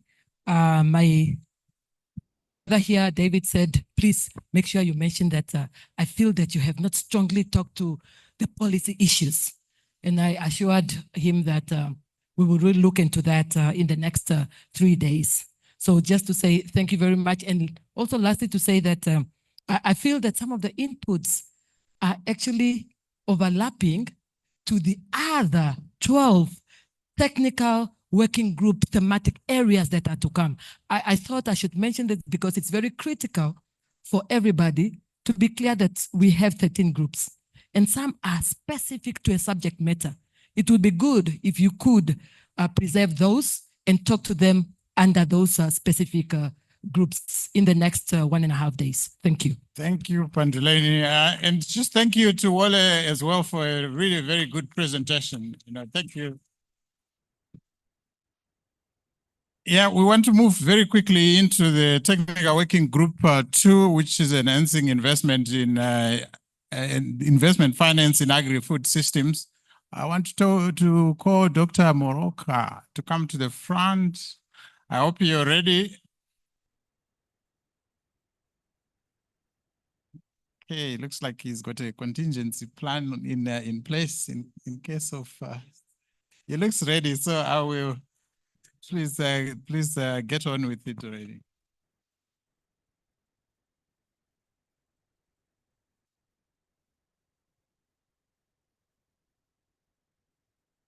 Muito obrigado, facilitator, and boa tarde, everyone. I'm Moraka, and I'm with the University of Pretoria, which was requested to convene the technical working group 2. And the co-conveners are IFAD and African Development Bank, who I will request the representatives to come forward during the discussions, because we had arranged that we'll share the presentations, but given the time, I'll just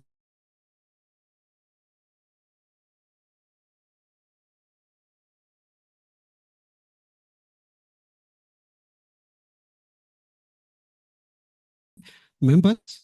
And the way we worked, we also requested members to also contribute at individual level, where we prepared a Google form and members would just respond to the issues.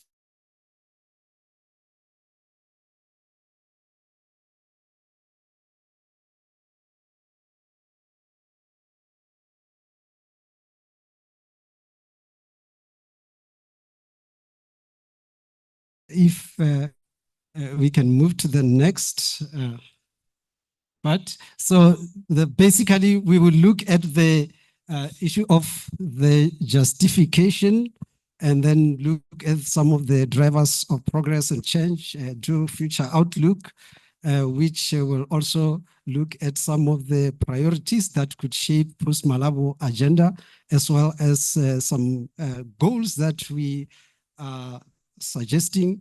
And in pursuing the investment finance, we tried to start entertaining the indicators to track the process, and we'll just show this initial attempt at the theory of change within this space, and we will not go further with that because we paused in the process. So as part of justification, I think the first aspect was to place this in the Malabo context, where the declaration showed the commitment to enhancing investment finance and trying to encourage both public and private sector to contribute to agriculture. And there were 3 areas of focus, namely the allocation of at least 10% of public expenditure to agriculture, as well as creating and enhancing necessary appropriate policies and institutional capacities and support systems. And then finally, the issue of fast-tracking the operationalization of African Investment Bank to mobilize and disperse investment finance. And this focus on agriculture, however, shifted as we moved to the common position for agri-food systems, and we'll show later how it also elevated the need for the investment finance. And within the within the CADEP and agri-food systems, I think here we are trying to show that the investment finance is critical to support the implementation of agri-food policies and development strategies, and it's very essential to unlock the potential of the agri-food systems that we are contemplating at this stage in many areas. And as such, this is critical for the success of the whole process. However, the current levels of investments in both public and private sector are not matching the importance and the needs of the agri-food system, where we also put AFS. And because now when we say agri-food system, we are trying to elaborate it from the perspective of having integrated value chains, which are normally driven by private sector participants. And we expect that the public sector can enable those participants by creating good environment, as well as investing in some areas of infrastructure. So as we stand, the previous BR biennial review reports showed that the countries that are on track to achieve some of the commitments have declined over time. And now, as we speak, on the fourth BR, if we show the next, it shows that for this area of investment finance, the targets were not completely achieved. If we can have the, okay. So the biennial review showed that for this commitment of enhancing investment finance in agriculture, the continent did not achieve in overall. However, if we disintegrate the various indicators, starting with the public sector, we just found that none of the countries have achieved the targets. However, about 18 countries were showing that they are in progress. And in terms of domestic private sector, at least about 7 countries were showing that they are in progress, and 2 have achieved, and 2 in progress. And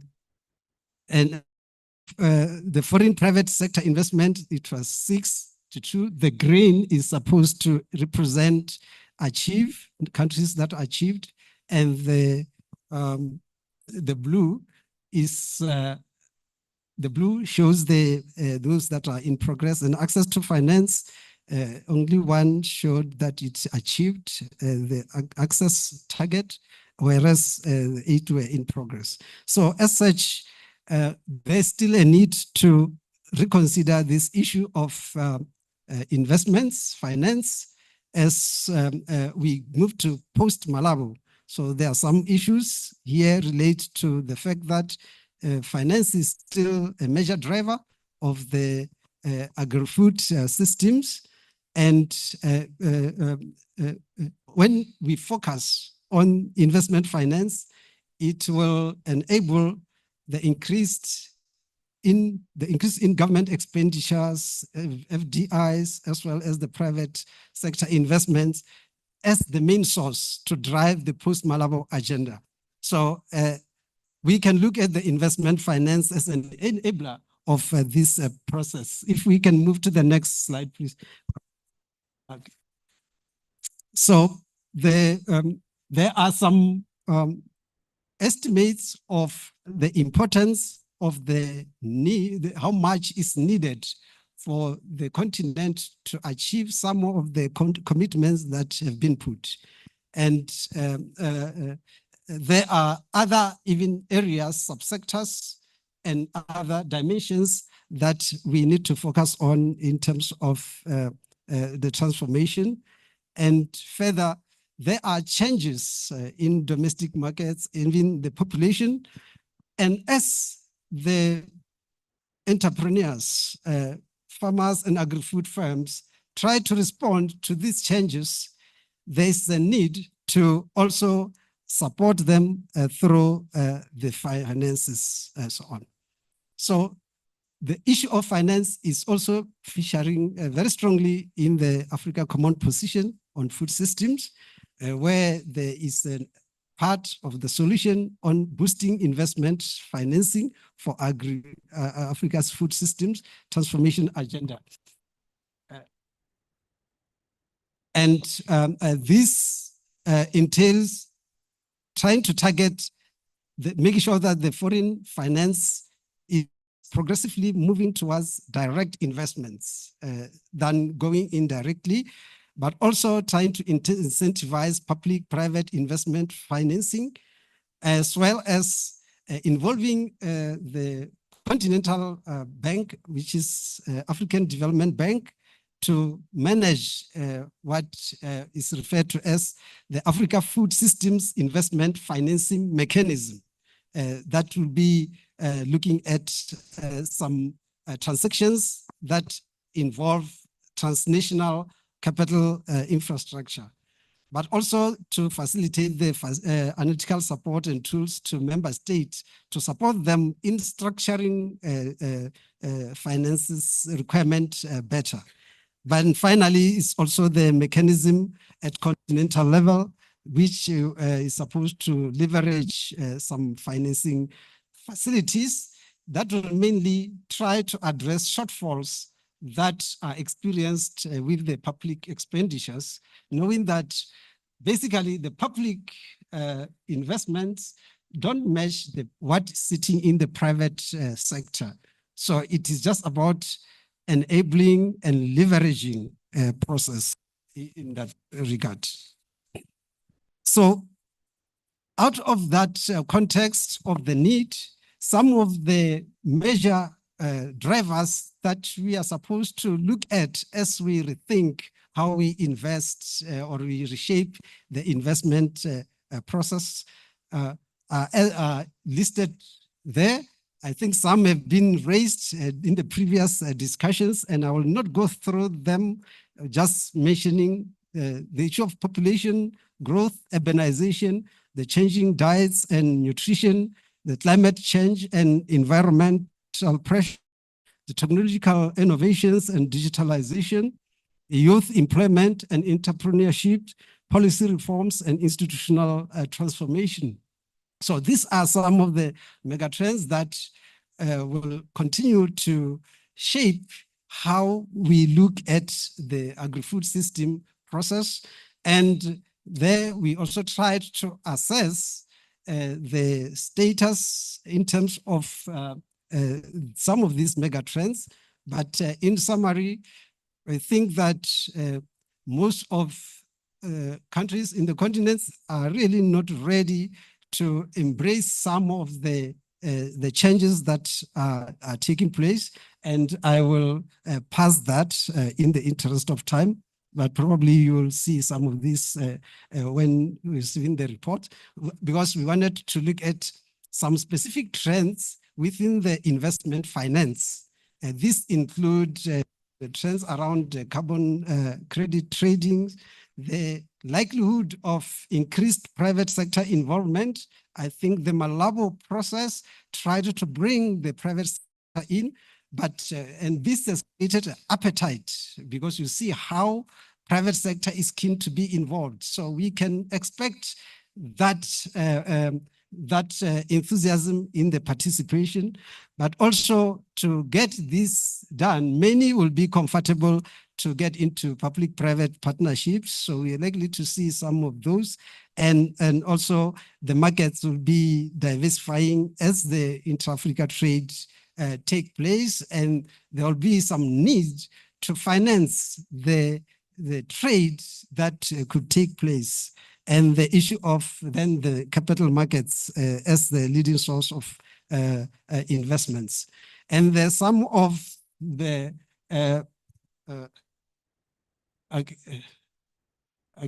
so this is what I was referring to, some of the trends in investment finance.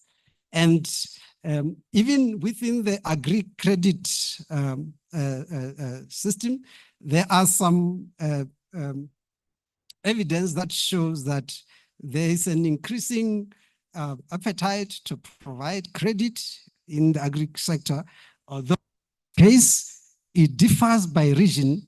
So maybe as we go forward, we can check what other regions did to make the credit appetite work. And also from the FDI, foreign direct investment by subsector, we decided to put this as we look at the food systems. We think the issue of subsector approach, we need to see where is some of the investments going to.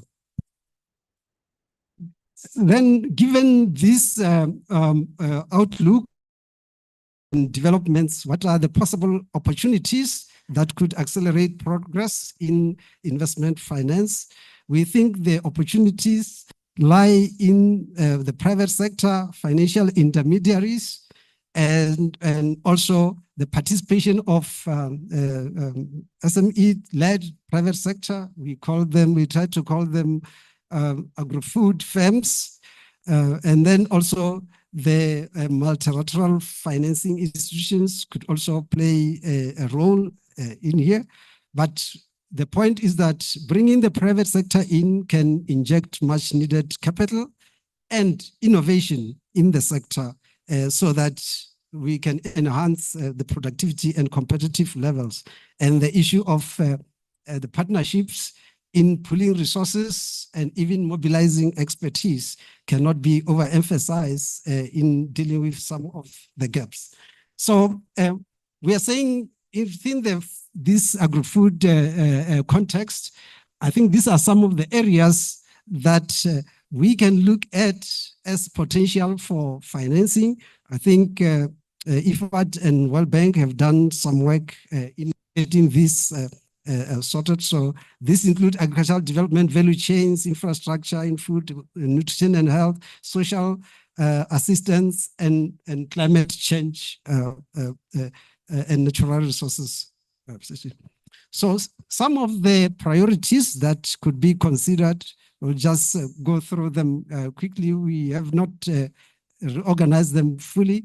I think the issue of digital finance is here to stay. The technology is moving fast. We need to prepare for the digital finance and make sure that the continent is operating in the space. The development of e-commerce within the Africa continental free trade area, the investment at national level to be encouraged. But there's also a suggestion that we could find a way of getting contribution into a continental fund of some sort. The issue of crowd funding to make sure that we mobilize funds for the revolving fund, the support of local private sector investments, appropriate financial products and instruments, the country agribusiness partnership framework, as well as incentivizing the private sector intermediaries to take up some of the requirements. And I think there were other considerations for investment in rural infrastructure and also the water management issues. And some could be elaborated here in terms of the key goals and some targets that are here. We think that we should look at the government expenditure in integrated agri-food value chain. So here we are saying moving from the agriculture focus, we have value chains within the agricultural systems, but if we integrate it with the other components of the food system, this is where we have to look at the government expenditures and optimizing budgets, but also expanding financial inclusion, the infrastructure investments, strengthening public-private partnerships, and also strengthening the country agribusiness partnership framework.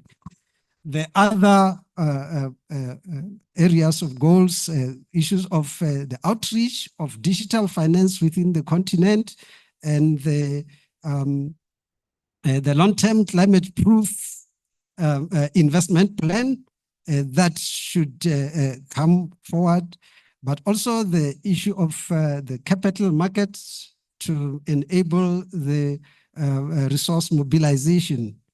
And the other very critical point, picking from the common position, will be to design this Africa Food System Investment Financing Mechanism and provide support through advisory services for member states to be able to implement the projects. And the issue of de-risking in the integrated supply chains for agri-food systems, and also improving the regulatory framework to create a more supportive and streamlined investment environment to attract the investors. But also we think the issue of building institutional capacity to manage complexities of the agri-food system is important. Why? Because investors, when anyone has to invest the money, most of the time we want to see where the process of activity starts up to the end of the output. When the investor doesn't see clearly the big picture of where the money will go in and will end with the product, and they become reluctant. So that's why we need some capacity process. So when we consider the issues of the indicators, I think just like the previous group, we are adopting the current objectives and indicators, and the only issue that we are is that instead of just focusing on agriculture, we incorporate components of agri-food system. The issue is going to be what would be the denominator of the share. It's either we talk about the total agri-food system, or each component, we develop the share of each component. I think we are still discussing that to see what it means. So in short, the indicators are grouped based on the public financing, international development financing, the private sector financing, the enabling environment. I think there are some voices talking about the informal finance sector. However, we have not yet tightened up that element to see what we can get out of it. So there are specific areas that we like to consider for the different indicators, like in the public sector, from government, the government agri-food expenditures, and looking at other areas of subsidies expenditures, irrigation, water management expenditures, and then the agri value addition, and including other areas. And then we also then have indicators for private sector. We tried to explore as much as possible for the private sector, because this is where we wanted to attract as much investments as possible. And some of those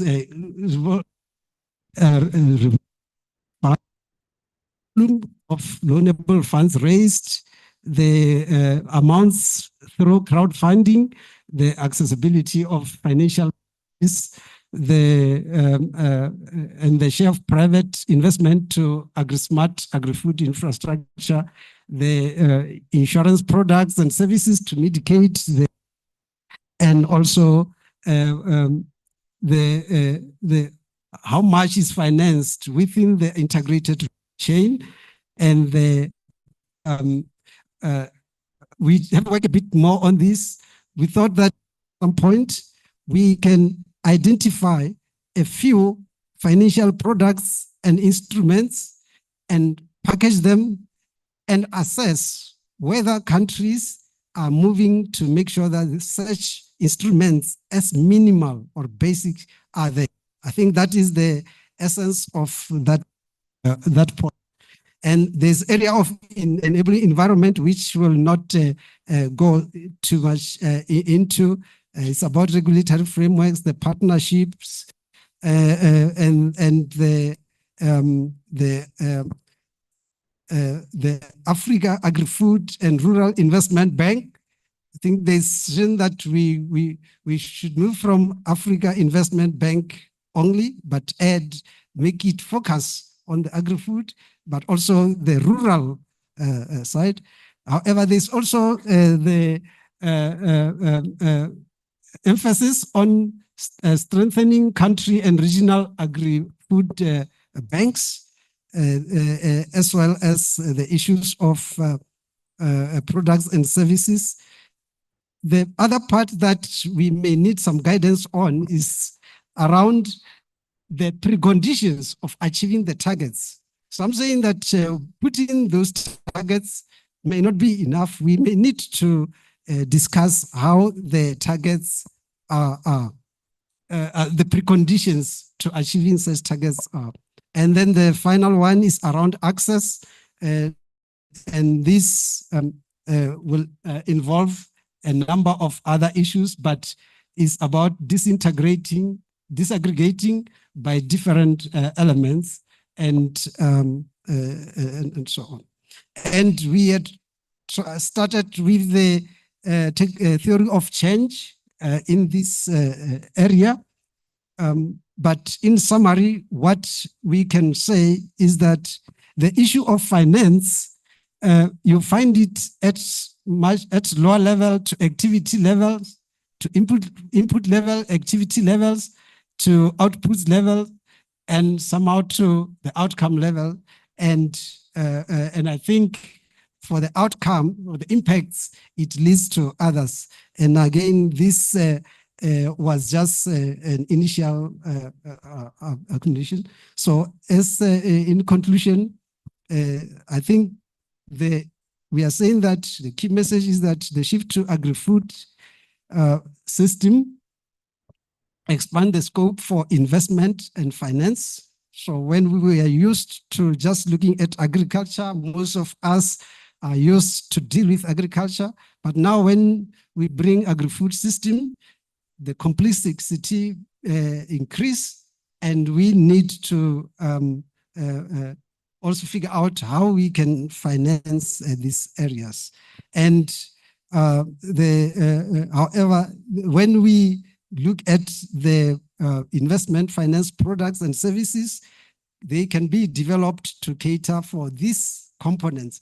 So we are moving to a space where we may need to start being innovative and figuring out how we can develop financial products and services to cater for the new components that have not been dealt with. As they were said, that it should be demand-driven, not supply-driven. And then there's opportunity to expand public sector investment to crowd in the private sector. And around the goals and targets, we're saying that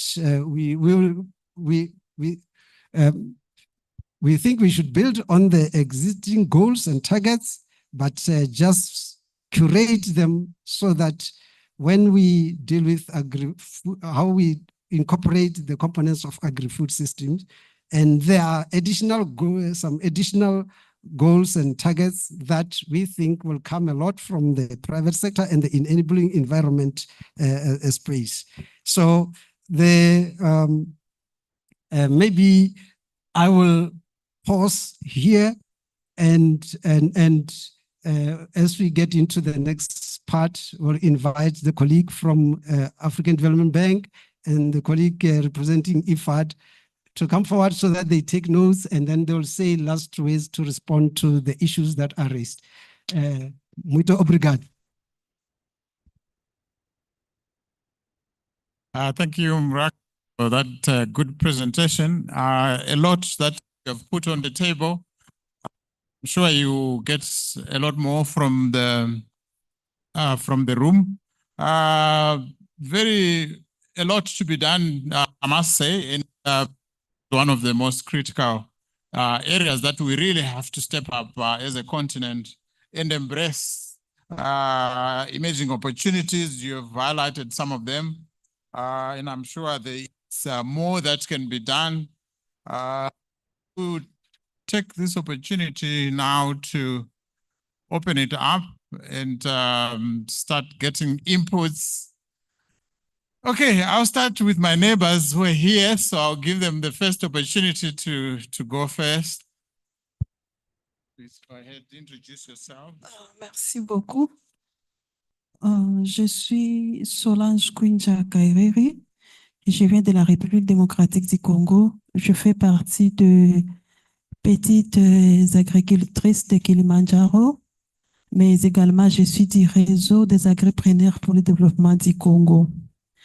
J'ai bien suivi votre présentation, mais je n'ai pas vu là où vous avez soulevé les financements pour l'installation, le renforcement des instituts agricoles afin que ces centres puissent nous aider à la multiplication des semences. Parce que vous savez que beaucoup de semences sont importées même en dehors du continent africain. Si ces centres sont multipliés ou sont financés, on peut pallier à ces problèmes. La deuxième préoccupation était de savoir, est-ce qu'il y a, là où vous avez proposé les financements pour la vulgarisation des enjeux liés au changement climatique? Parce que vous savez qu'aujourd'hui, le continent africain est attaqué par les changements climatiques. Il y a les agriculteurs qui ont perdu leurs champs parce qu'il y a maintenant ceux qui ont connu les catastrophes naturelles liées bien sûr au changement climatique.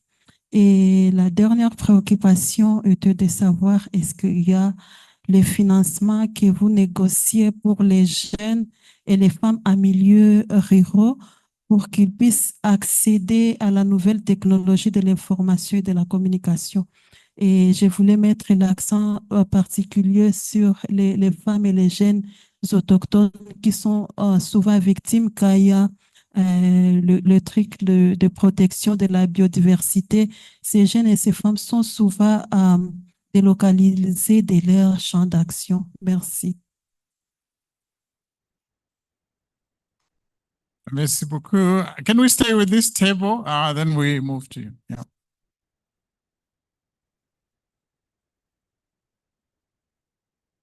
Thank you for your presentation. My name is Chionge Gondwe, African Kilimanjaro woman farmer from Malawi. My concern is on indicator number 2.4, where it says access for smallholder farmers and women who dominate in the value chain.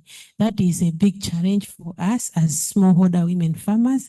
And on the percentage, you just said percentage of men and women engage in agri with access to financing services. How will we measure if the percentage are not well indicated?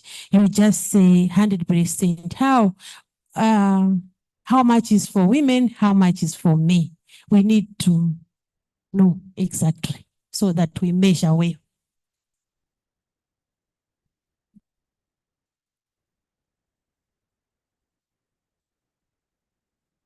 Facilitator, can I proceed?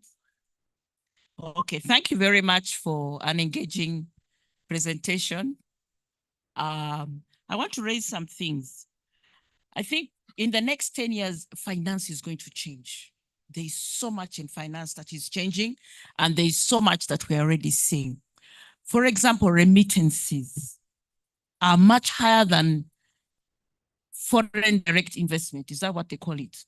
Yes. So I think there is an opportunity to structure how our remittances are being done, to structure how our diaspora is remitting money into our economies and receiving a return for that money. A lot of that money is going to, I'll pay your school fees, I will do this and that, but it can drive actual investment and move countries from looking to foreign direct investment. I also think we need to look at sectoral financing. For example, what do they call the trains? The SGRs, the trains we have. Those trains are still foreign: coffee, tea, sugarcane. But what about livestock, for example, penetrating hinterland? We have bulk goods. We have live animals. We have cold chains. I think that financing needs to also look at sectoral needs. The third thing is that there's symmetry. For me, I still bring back that asymmetry. There's an elitist way that banking is done. And I think mobile banking is challenging that. That's my fourth point, is mobile banking. But before I get there, that asymmetry where banks are not being brought to the table to discuss. Women, for example, we know how to work in groups. We pay back. This is documented. It's science. We pay back. We hold each other accountable. We spend more money on our children, on food and that sort of thing. These are values that need to be put into banking, monetized. The last one is mobile banking. Mobile banking is challenging banking through the banks, but I didn't really hear that come out. So how can we really look at our mobile banking? The thing is that mobile banking is where most people, this is where most people can access money, but it's expensive. And it is our poor people, it's our women who are selling vegetables, they are using it because they cannot access all the other banking. So if they can also look at some of those areas. Thank you. This thing is. Thank you very much for very concrete suggestions and additions. It looks like there's a lot of hands coming up, so I'm going to just count a few. One from this table, one from that table. So number 2, 3, 4, maybe 5, 6. Then let's start with this side, then we move across to the other side. Let's start on. Thank you so much. I'm Innocent Antoine Weji from Youth Initiative for Land in Africa. Let me ask my question in French because I see that many people are French speakers. Alors, je voudrais poser ma question et faire de petites contributions. La méthode d'investissement et des finances, cette méthode doit changer. Parce que souvent, on pense que l'argent doit venir d'ailleurs, alors que l'argent, nous avons l'argent nous-mêmes. Ça, c'est important. Et c'est pour ça que je ne vois pas dans le truc une étape de cofinancement. C'est très important. La deuxième variable d'investissement, c'est d'abord les ressources humaines, les jeunes, les femmes. Vous allez voir 2 jeunes qui se réunissent, qui n'ont aucun franc, mais avec leur capacité, ils peuvent commencer quelque chose. Nous avons vu des jeunes avec nous qui ont commencé à développer des projets et programmes à partir de 0 francs. Parce que l'autre, il est bon en développement d'applications, l'autre, il est bon en marketing. Dès qu'ils se mettent ensemble, ils peuvent déjà commencer un business. Et après, un peu de ressources peuvent leur permettre quand même de commencer leur business. Donc, il y a la question de cofinancement qu'il faut intégrer pour que les bailleurs de fonds ne pensent pas que nous les attendons pour démarrer, mais qu'on puisse leur dire désormais, nous avons nous-mêmes un apport qui existe et à partir de là, on peut rapidement avoir le financement et l'investissement. J'ai vu un peu également qu'il n'y a pas eu des orientations au niveau, j'ai vu toutes les orientations sont au niveau macro. Il faut prévoir des orientations au niveau micro, c'est-à-dire au niveau national, au niveau local, pour intégrer nos femmes en milieu rural, ainsi de suite, dans la question d'investissement et de financement. Merci beaucoup. Thank you very much. Can I come back to you? I want to take number 2. Yeah, thank you so much. I'm Edgar Okoth from Sun Civil Society Network. 3 things. As you are expanding into looking at agri-food systems, I think when it comes to investment, let us also look at the whole system so that we know exactly where we need to effectively invest, because then that will start to tell us entirely how then do we also catalyze production. Because when you look at the way government actually invests, if you do not monitor how this investment is being done, then when you bulk it and then you say that this is just the expenditure that we're looking at, then we miss the bigger picture. So I think it's looking at the whole agri-food system in terms of investment. Number 2, I think the smallholder farmers and farmers in general also invest in the agri-food systems. So also capturing how much they also put in then starts to give us how then we close the loop in terms of the money that goes into agri-food systems. And then lastly is in terms of just ensuring that we tighten our monitoring so that there is effective and responsive investment in agri-food systems. Thank you very much. I want to go to number 3, was from this table. No, not here. It was somewhere here.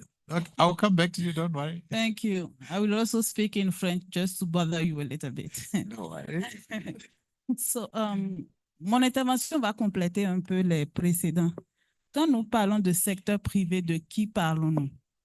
Je pense que dans les 10 prochaines années, on doit définir des mécanismes qui permettent d'analyser l'investissement propre des paysans, surtout des petits paysans qui n'ont pas vraiment accès à la finance formelle et qui pendant toutes ces années ont investi eux-mêmes pour nous nourrir, mais qu'on ne sait jamais reconnaître.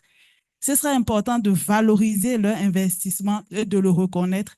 Et peut-être que ça va changer le narratif de dire que l'essentiel du financement de nos systèmes alimentaires vient d'ailleurs. C'est peut-être que nous analysons mal les investissements.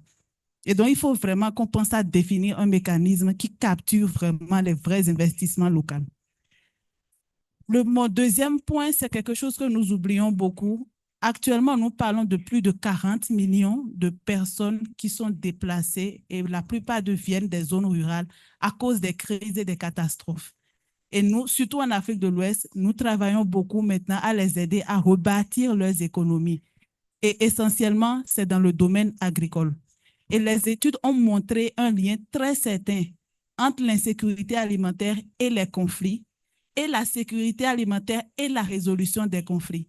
Donc, si nous ne faisons pas de la gestion des conflits une thématique importante pour l'investissement agricole dans les 10 prochaines années, nous allons manquer quelque chose de très important.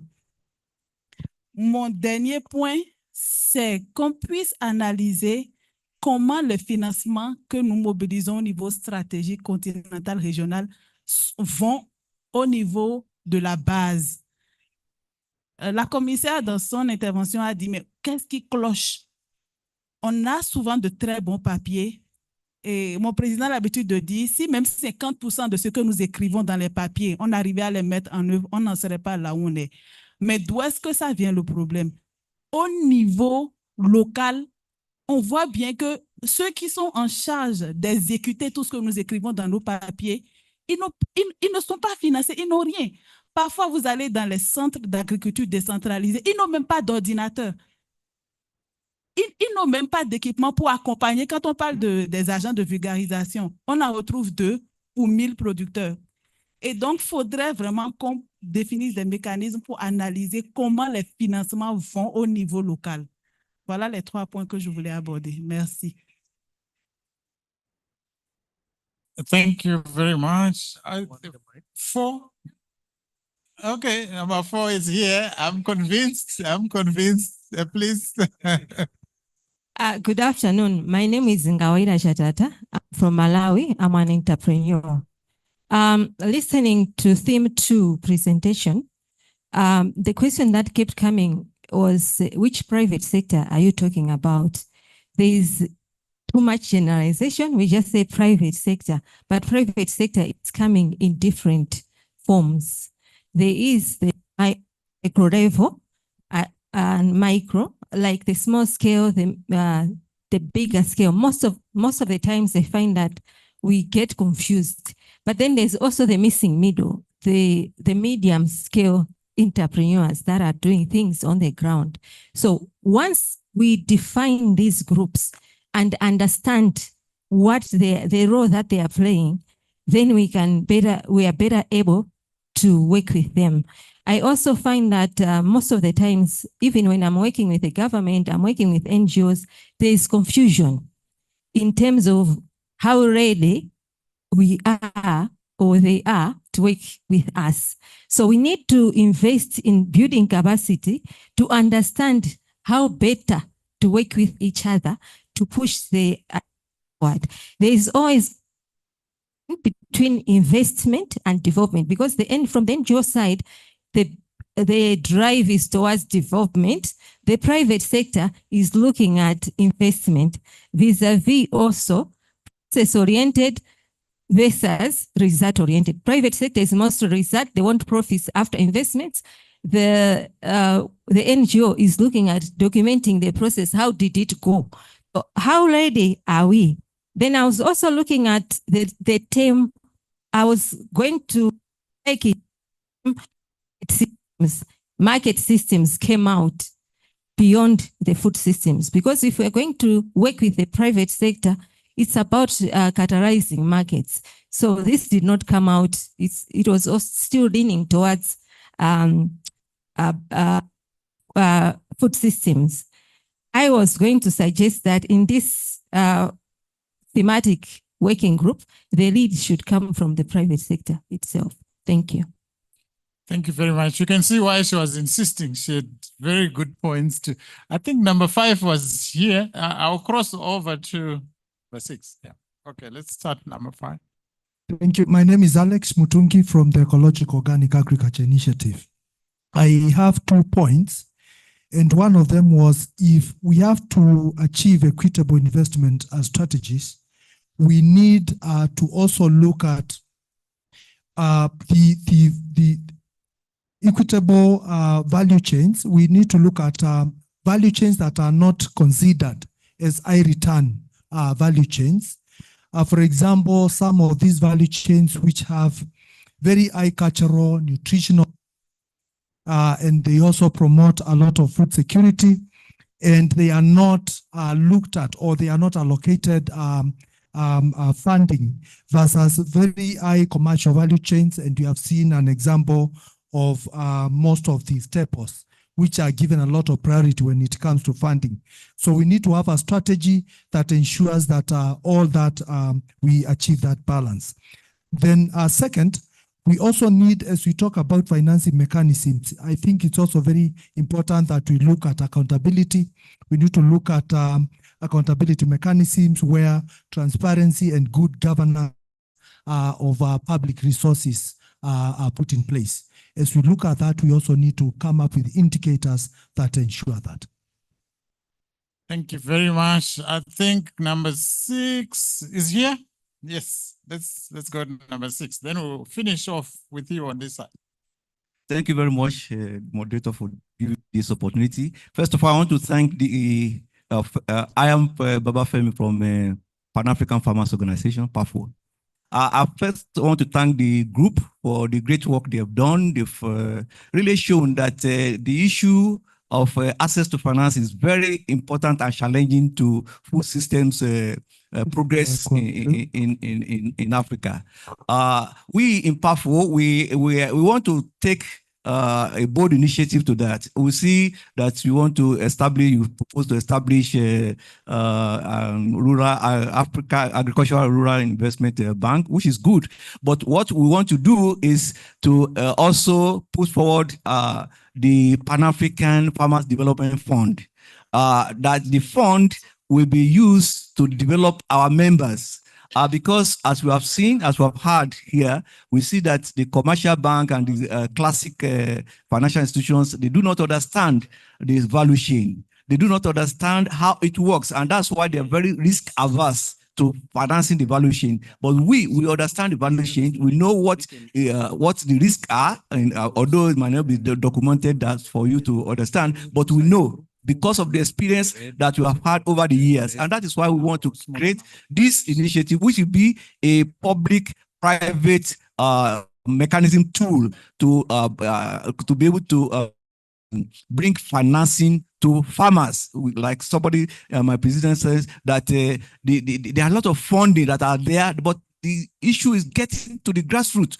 And that is what we want to address by this mechanism, so that we make sure that our members who really need this finance to be able to be productive, to be able to increase their and good living from their activities, these finances reach them. That is the initiative. And we are calling on all the stakeholders to support us in actualizing this development fund. Thank you. Thank you very much. I'm happy that farmers are starting to talk in this room. I think some of the most important people on this agenda, and we really need to fix finance, for farmers, and they've got good ideas, so we can, get direction from them.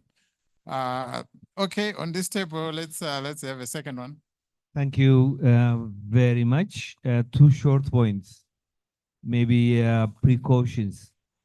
We all know that, globally, the 5 richest companies are companies which control data. So any information that goes from Africa is important. So when we talk about digitization and AI, we need to also talk about the regulation of data. It's very, very critical. The second point is also we need to invite private sector, but what kind of private sector is a very, very, very critical question, because the food system, the global food system, is being controlled increasingly by very, very few companies. So invite private sector, that's very much important, but which kind of private sector is a very, very important question. Thank you. Thank you very much for that good point. I want to conclude in this side. Let's take one from this table. Then we get a few more from this. We have to conclude in the next 10 minutes, unfortunately. Yeah, thank you very much. My name is Fred Kongongo. I represent United Nations Industrial Development Organization. I just wanted to talk about climate financing. We find that the way it is now, climate financing is more focused on mitigation and not adaptation, but adaptation is what Africa needs. So I think we need to highlight in the presentation that we need to get a mechanism to ensure that we lobby for more climate adaptation funding, because most of the smallholder farmers and even manufacturers need this funding to be able to adapt to the impact of climate change. So we need to include this in the deliberation. Thank you very much. Thank you very much. Very clear message. I want to transition to that the other side and just give colleagues on this side an opportunity. There's one at the end, number 2 here. 3 and 4 at the front. Yeah. Okay, thank you very much. My name is Mark Finn from FAO. I have 3 quick points. One is on the level of financing or investment. So I think we need to look at the issue of the 10%. Do we want to keep it? Do we want to increase it? Do we want to look at other indicators such as an agricultural orientation index or agri-food systems orientation index, which will allow different countries to allocate relevant levels of financing from the public sector?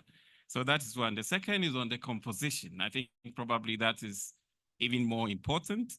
So on what are countries spending? So this touches on the quality of the spending beyond the levels. So we need to look at the composition of the spending as well. And then the third one is on leveraging private sector investments, because we know that currently the public sector is constrained. Many countries have debt issues as well as a narrowing of the fiscal space.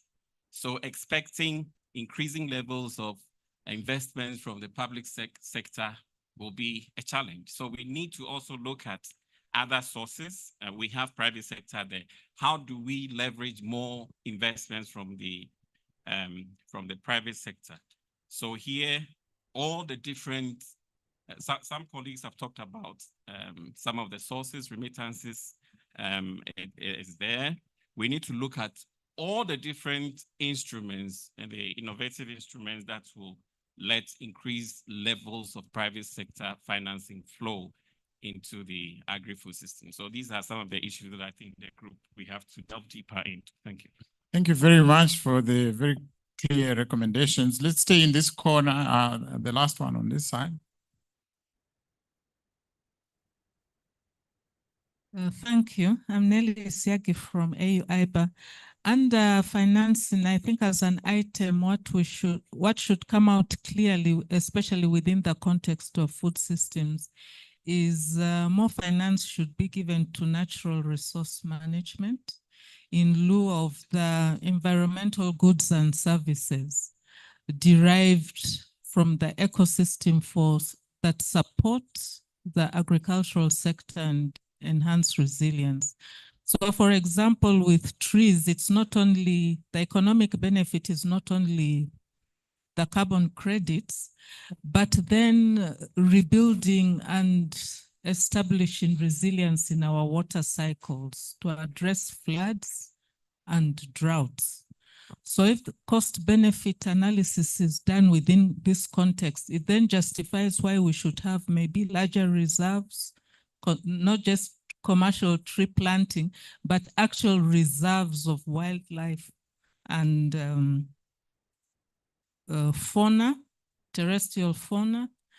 And pollution is another matter that is affecting our food and access to markets, because we're failing to compete because of things like that. It will also safeguard the smallholders. Thank you. Thank you very much. Before I leave this corner, Millie, I'll give you like 2 seconds to be very quick before we really have to conclude. People are saying I'm undermining food security. Thank you, Millie Mustafa, FAO, a food system specialist. I will make a very quick comment. I really like the idea of the private sector involving more and more the private sector into the investment and offload the burden from the government.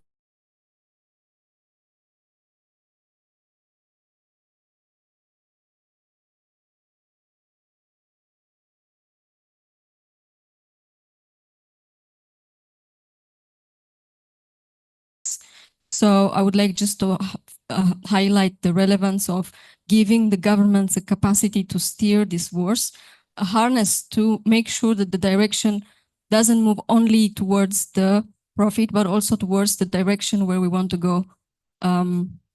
So the boundaries within which it can move, the environmental boundaries, economic boundaries, inclusivity, and all the other results that we want them to achieve over.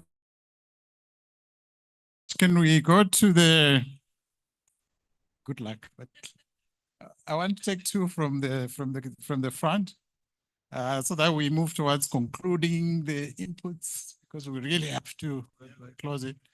Start from this side, then we get two more from it. Thank you. David Miner, Feed and Further Business Development Specialist.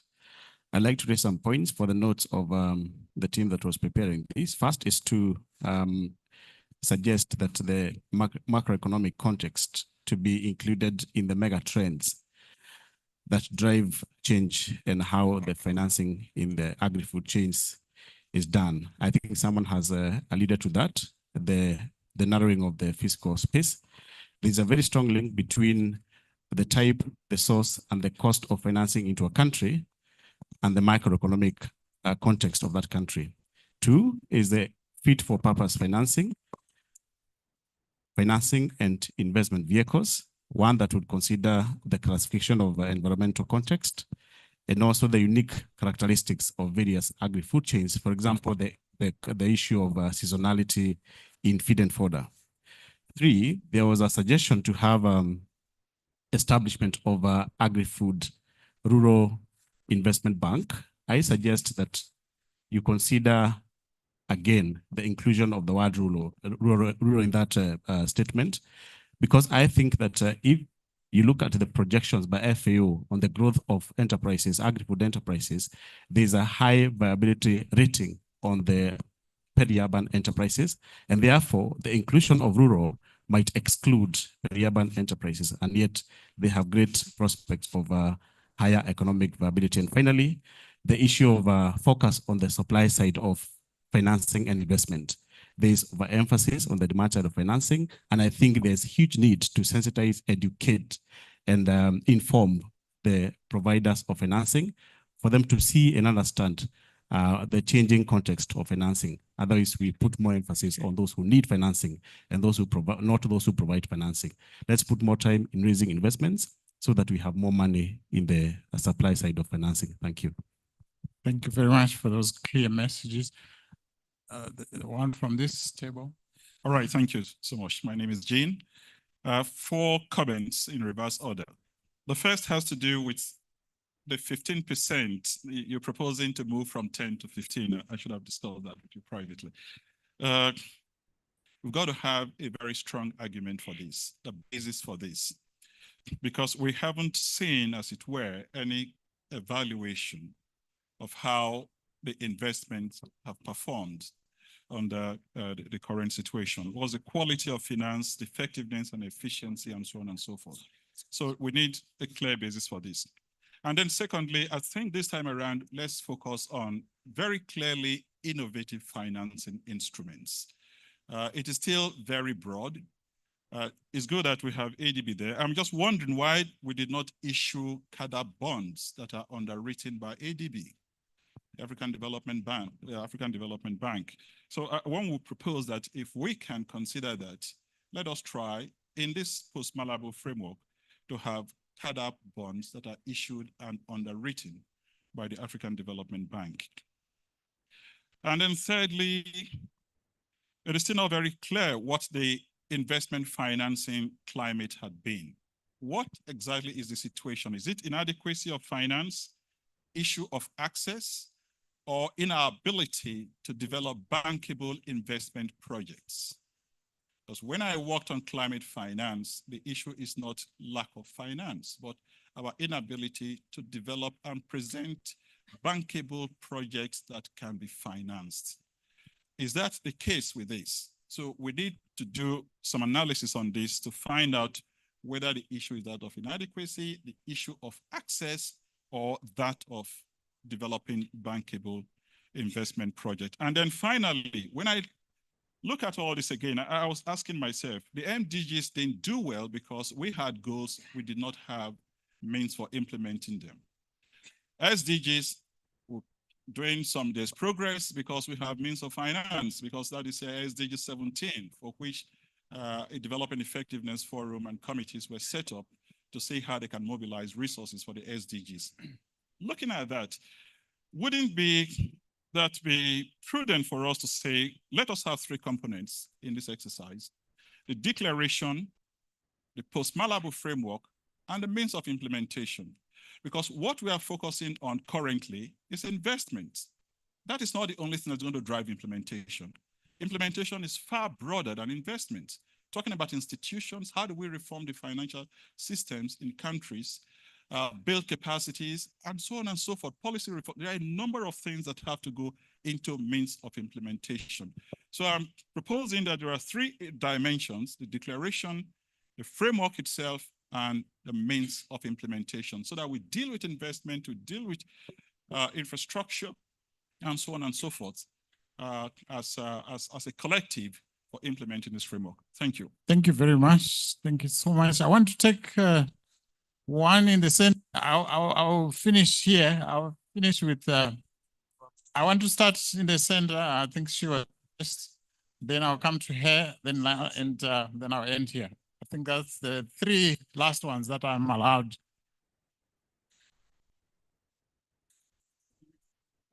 Okay, all right. I'll give you a chance before we close. Thank you very much. I think one of the critical things for this group, or probably for the whole document, is for us to have a common definition of what is agri-food systems across all the groups, so that it is clear for all of us. And that will then define 10% in agriculture, 10% in agri-food systems. What exactly are we talking about, so that it is also clear to everybody? I think that needs to be defined for technical working group too. Thank you. Thank you very much. He's got 2 seconds because your table is already taken your. So give him the last one. And I want to sit on this table after lunch, so I have no choice but to give them 2 seconds, Justin. Exactly. Okay, so thanks very much. I think you did a good job, you guys. Just one question, not question, comment. We know that agriculture transformation is something that our colleagues in Western countries have done, as well as in Asia. maybe it would be good to just spend an hour or two, look at how they finance their agriculture. We don't have to be reinventing the wheel. Having said that, and I think someone from African Development Bank was just saying something about climate finance. I've also sent something to the group leaders on the same, because I didn't know that I was going to talk on the same, because I think one of the challenges we have is trying to develop bankable projects in that area of climate finance. There are billions of dollars available for countries to take advantage of, but we often fail because we are unable to articulate ideas into projects that can be bankable. I think we need to be improving in that area, because ultimately we have to also be thinking about running agriculture as a business, and project development in that case is extremely important. Greenwell Macha, International Water Management Institute, Research Coordinator. Thank you, Greenwell. Who is representing this table? Can I give the lady? I'm trying to mend my relations here. Okay, Please go thank ahead. you. My name is Bethel. I'm from FAO Africa Region Office in Accra. My question is on inclusion. So you have mentioned expanding financial inclusion and also collecting disaggregated data on MSMEs accessing finance by sex and age. I want to ask whether if you can go one step further and set a quota or a percentage of financing that should go to smallholders and MSMEs led by men and women working in agri-food systems. Thank you very much. The last one, then I really want to close with, you can give him. The last one, then we come to this table. Thank you very much. Straight to the point. The women and youths, the vulnerable group, they said every commitment to agri-food system, they should have a percentage, because they are vulnerable group and they are accountable, they are transparent, they always pay back their money. So the women and youths are saying for every commitment given, if you say 10%, let's agree on a percentage for them. That's number one. Then number two, financing CADEP, an agri-food system. To the best of our knowledge, Africa Development Bank is owned by 54 countries of Africa and a few countries from outside the continent. That is why only Africans can be leader or president of the African Development Bank. Can anybody tell us why African Development Bank did not finance the value chains within the CADEP system in the last 20 years? The other dimension is the fact that we are also proposing a duplication by proposing another banking system, you know, another financing arrangement mechanism, another bank. The Gen Zs, the young people are coming. We have to be very transparent. What is wrong with the bank that we have? The African Development Bank belongs to us. So why are they not funding CADEP? But I've seen them funding other agricultural programs that are parallel to the CADEP implementation process. So if anybody from African Development Bank can tell us, it will be nice, because it is our bank. We don't want a new bank. The very last thing, sorry, I want to be sure, how many people were in CADEP implementation before 2008 here? So that I know whether to mention this or not. Before 2008, how many people were in CADEP implementation? Very few. Then there's no, I don't think I should venture this one, because when CADEP was prepared, the framework strategy was prepared, the best brains in Africa were involved.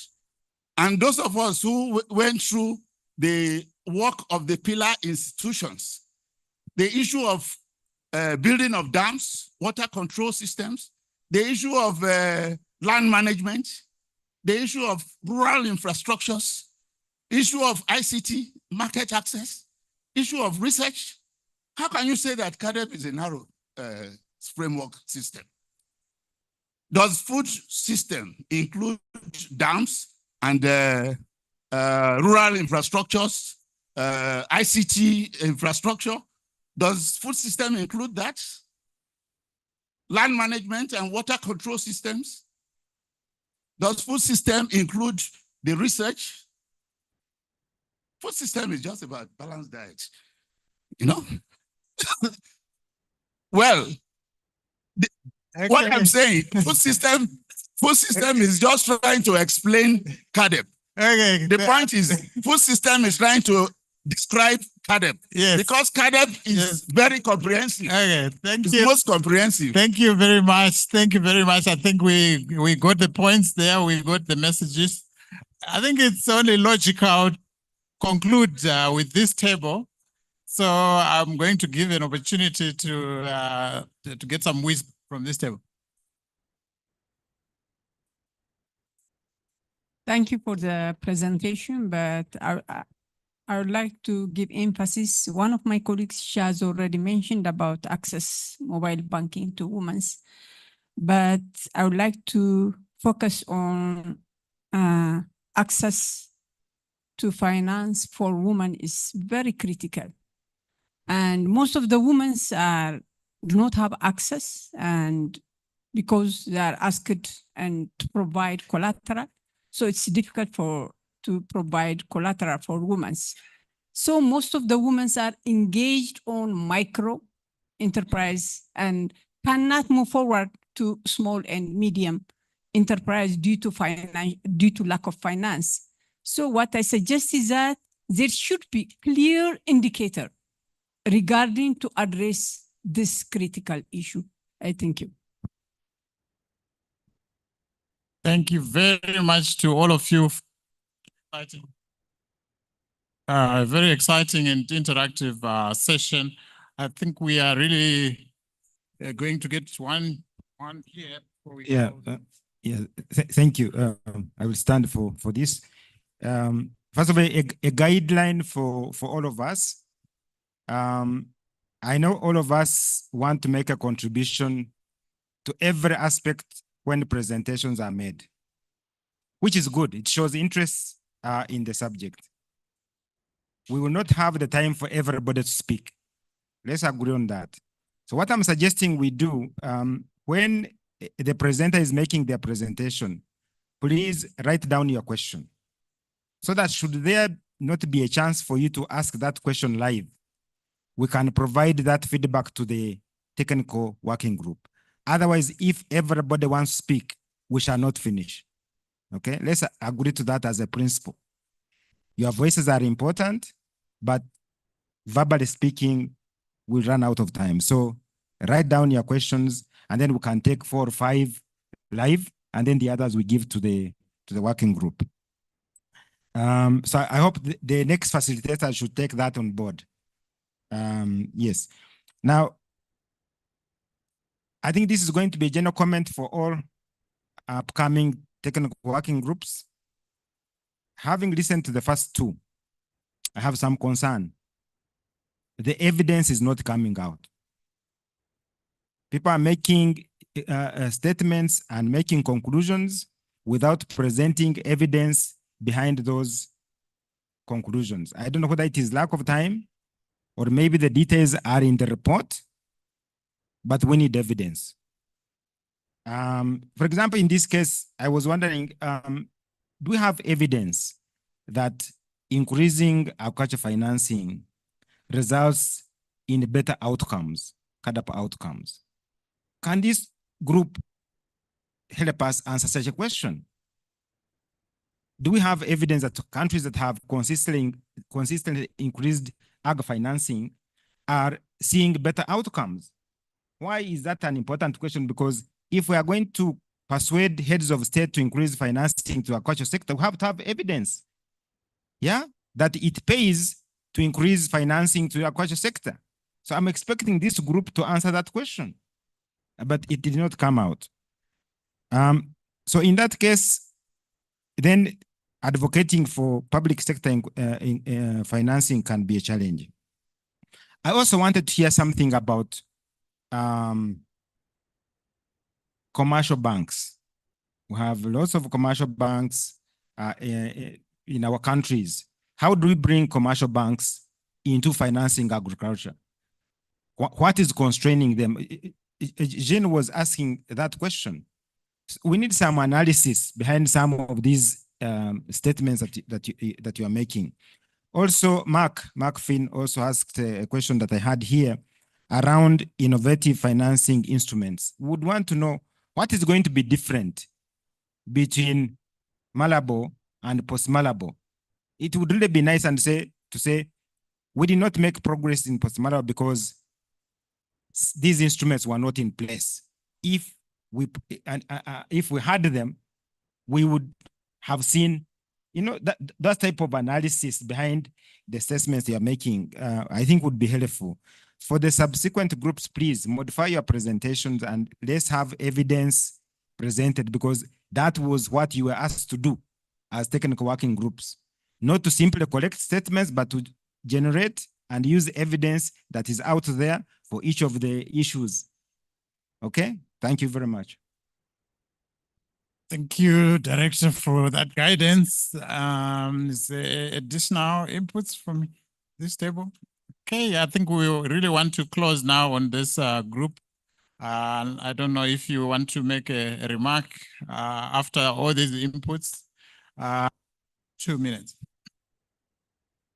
1 minute. Okay, sure. Thank you. So my name is Neeraj Vij. I'm Regional Sector Manager covering agriculture and agro-industry for African Development Bank for Southern Africa region. I will start with responding to a comment from my colleague. So there is actually no need for a new investment institution, which is why what we proposed was to set up a investment financing mechanism at the bank, which will have access to all different kind of instruments that are needed for addressing gaps in the agri-food systems. Okay. Yes, of course. No, that can happen immediately. Yes, thank you. So now, I think, first of all, I would like to acknowledge such diverse set of comments. They are very useful, and we will use them in our final presentation. But first and foremost, so when we talk about agri-food systems, moving away from agriculture as an activity to agri-food systems, it is a quantum leap for the continent, because we are talking about agriculture largely as a sustenance activity, which is today the norm in the continent, to agriculture as a business. And integrated supply chains address a lot of the issues that have been raised, because as my banking colleagues would support, a banker needs to see the flow of money to finance. So if I have a integrated supply chain, the commercial banks will be happy to finance this supply chain at all levels. And second, the issue of smallholders. So once they get integrated into the supply chain, then access to market. I think one of the colleagues had pointed out that access to market is one of the bigger challenges than access to finance. If you have sustainable access to market through offtake contracts, it is much easier to get financing against those offtake contracts. So integrated supply chain is a key. And second, of course, we understand that a lot of challenges that are being raised today are linked to the regulatory challenges at the level of national governments. For example, land tenures, access to land for women. These are some of the biggest challenges on the continent. But this is not what a financier can do. These challenges have to be addressed by the governments themselves. And again, in our experience, we have seen that a long-term political commitment from the country is essential for achieving sustainable impact in agriculture sector and agri-food systems. And somehow we see it's not present everywhere. So this is why we do not see uniform development impact across the continent. But these are some of the points at this stage. I'm sure we will take these into consideration and come back with more feedback. Thank you. Yeah, for me, I would like to address two questions. They're all coming from Godfrey.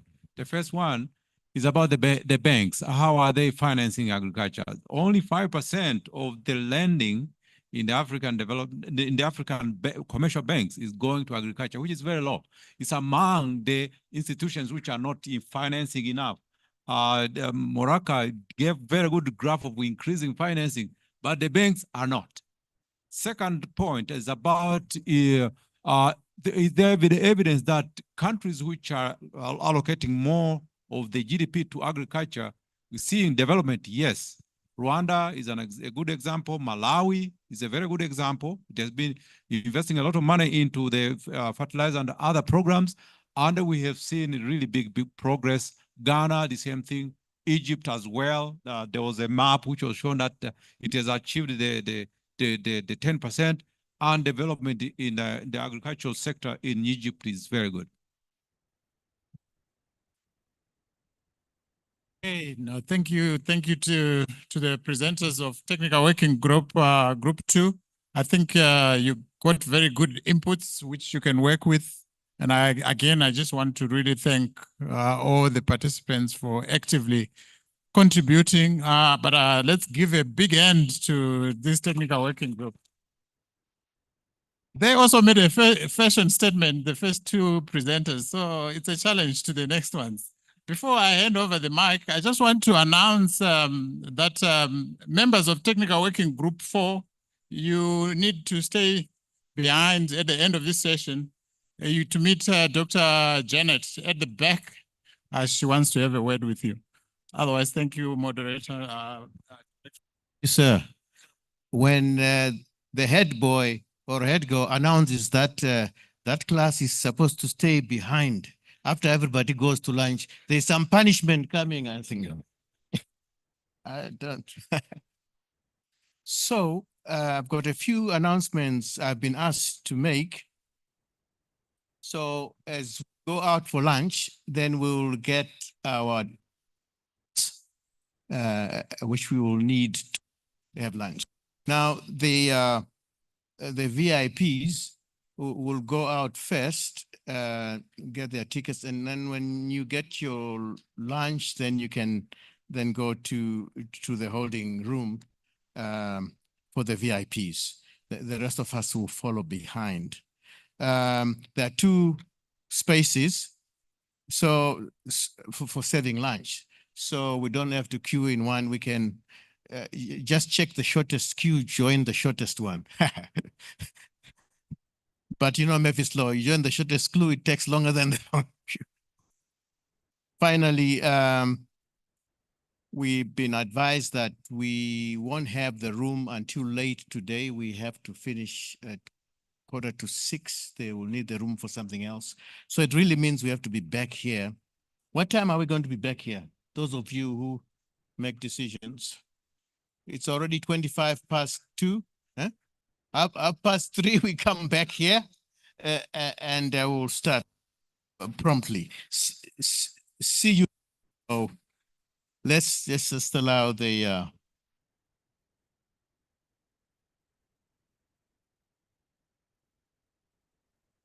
yeah.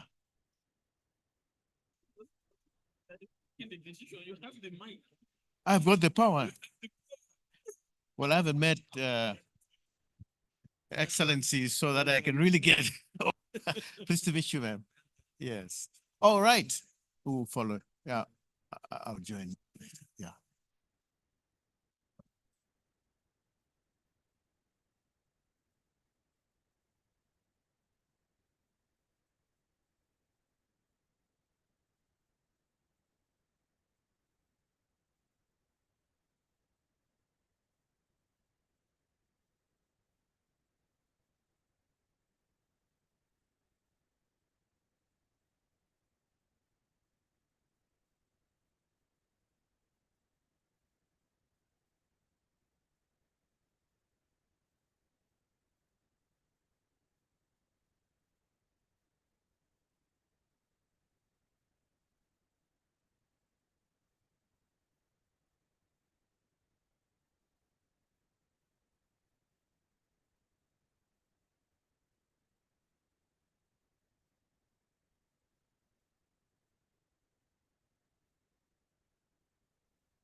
convener or the representative of Technical Working Group 3.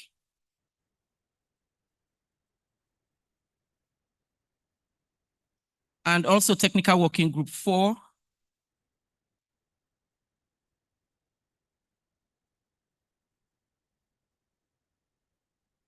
Are you running for an election? No.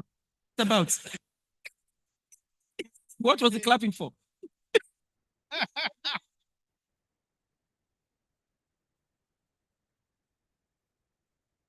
think it's there. This.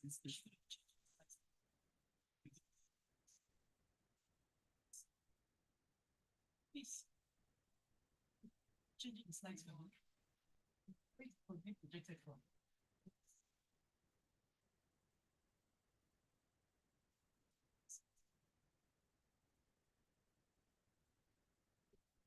Can I see the center for Technical Working Group 4?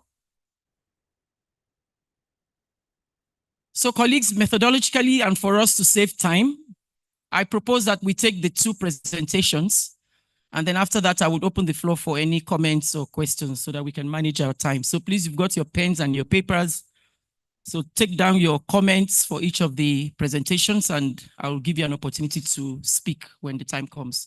So I'll give the floor now to Muz. You will give yourself the full introduction, and he will be presenting on behalf of Technical Working Group 3. But in the meantime, please, convener for Technical Working Group 4, if you could see me. Thank you, Muz.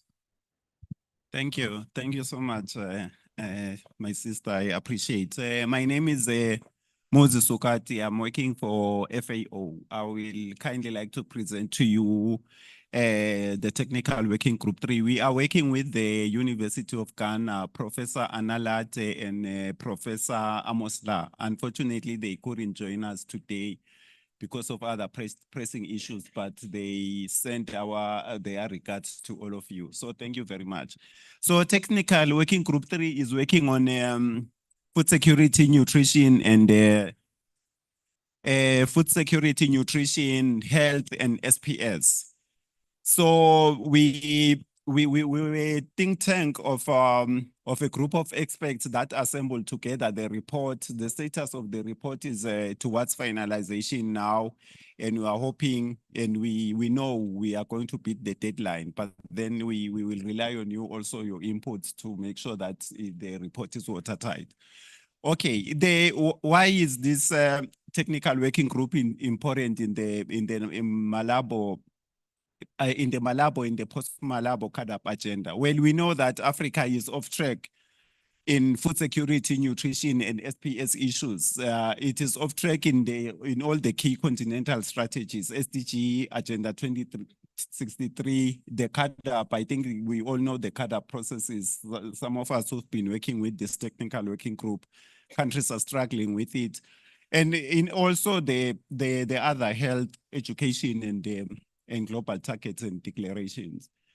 We are seeing a lot of issues to do with agricultural productivity, trade. We know that our trade is remained depressed, and we are still grappling with the triple burden of malnutrition, undernutrition, micronutrients deficiencies, and we have now emerging problems of overweight, obesity, associated non-communicable diseases. So I think it is imperative that these health and the nutrition issues as they relate to food systems are addressed. So the director was talking about evidence. There is so much overwhelming evidence in this topic. For example, as you can see, from this graph, from the state of food and nutrition security in the world, and we also have our own state of food and nutrition security in Africa. The continent is off track. We were making some progress in the early years, but then as you can see the trend from the rest of the world, when you see the undernourishment, the issues, the continent is on the rise, including the prevalence and the number of people that are suffering. Estimates are that the food insecurity, the situation is on the rise. Post-COVID-19, they are talking about 57 million people that have been added almost 300 million people are still undernourished. And we also have the issues of emerging issues of overweight and obesity. And of critical importance, again, is the affordability of healthy diets. Estimates are that up to 1 billion people cannot afford healthy diets in the continent, which is, I think, is a very important factor that needs to be considered post-Malabo. Well, the other issues, the pandemics, we have a lot of overwhelming evidence of the financial costs of the pandemics, including the plant-related pandemics.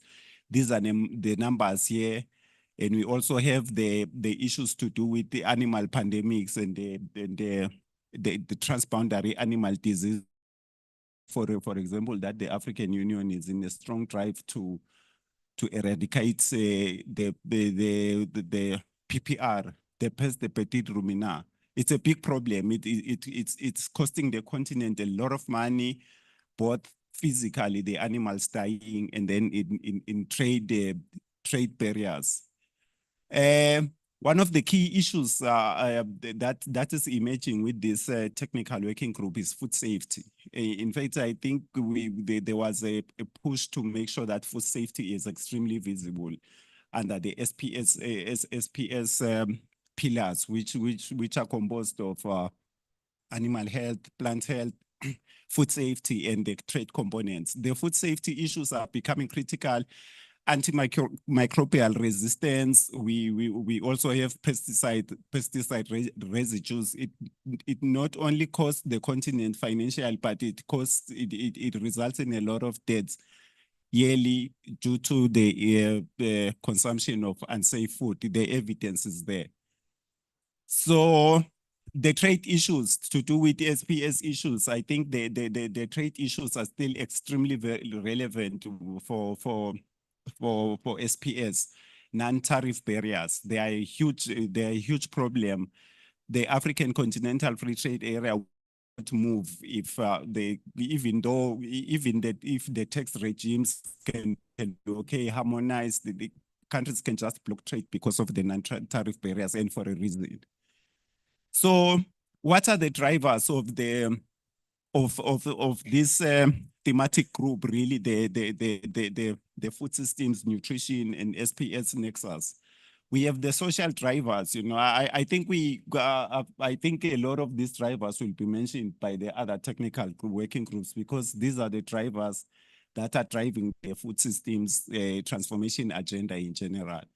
So the social aspects, we've already heard about them, I think, in technical working group through technical group 2, urbanization, population growth. It's there, it's gonna happen tomorrow, the next year it's gonna happen.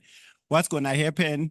Dietary changes are also shifting, shifting dietary preferences, patterns, due to awareness, education, and other issues, So the urban areas, diets are just changing, fast foods and all this. So dietary patterns are becoming critical.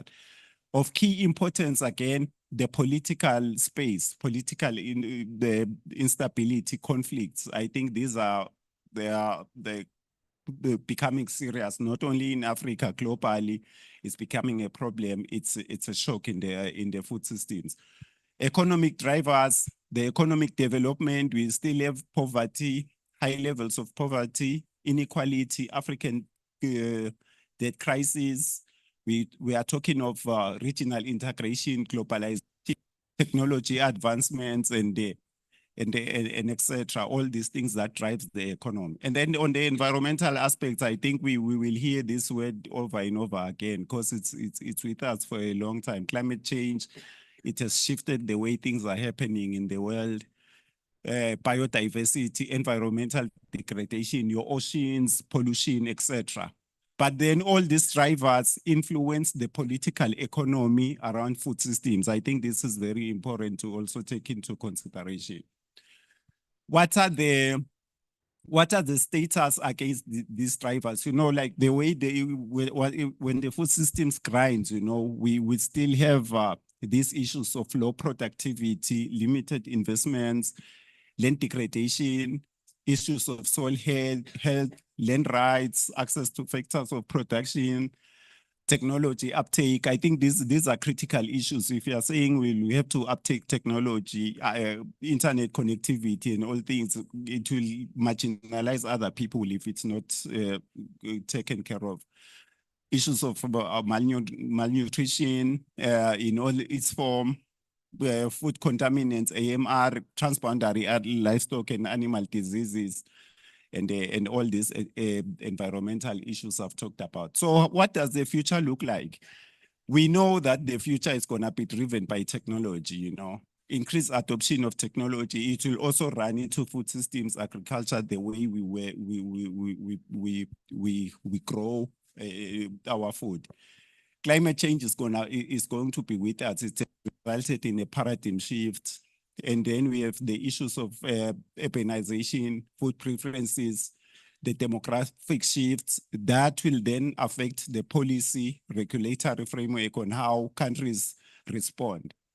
And then I think the shift towards healthier diets. If someone was going to make a presentation on this thematic area maybe 10 years ago, the issue of healthy diets and affordability couldn't have been so prominent like it is now. It's just this thing of consumer awareness, people being concerned of what they eat.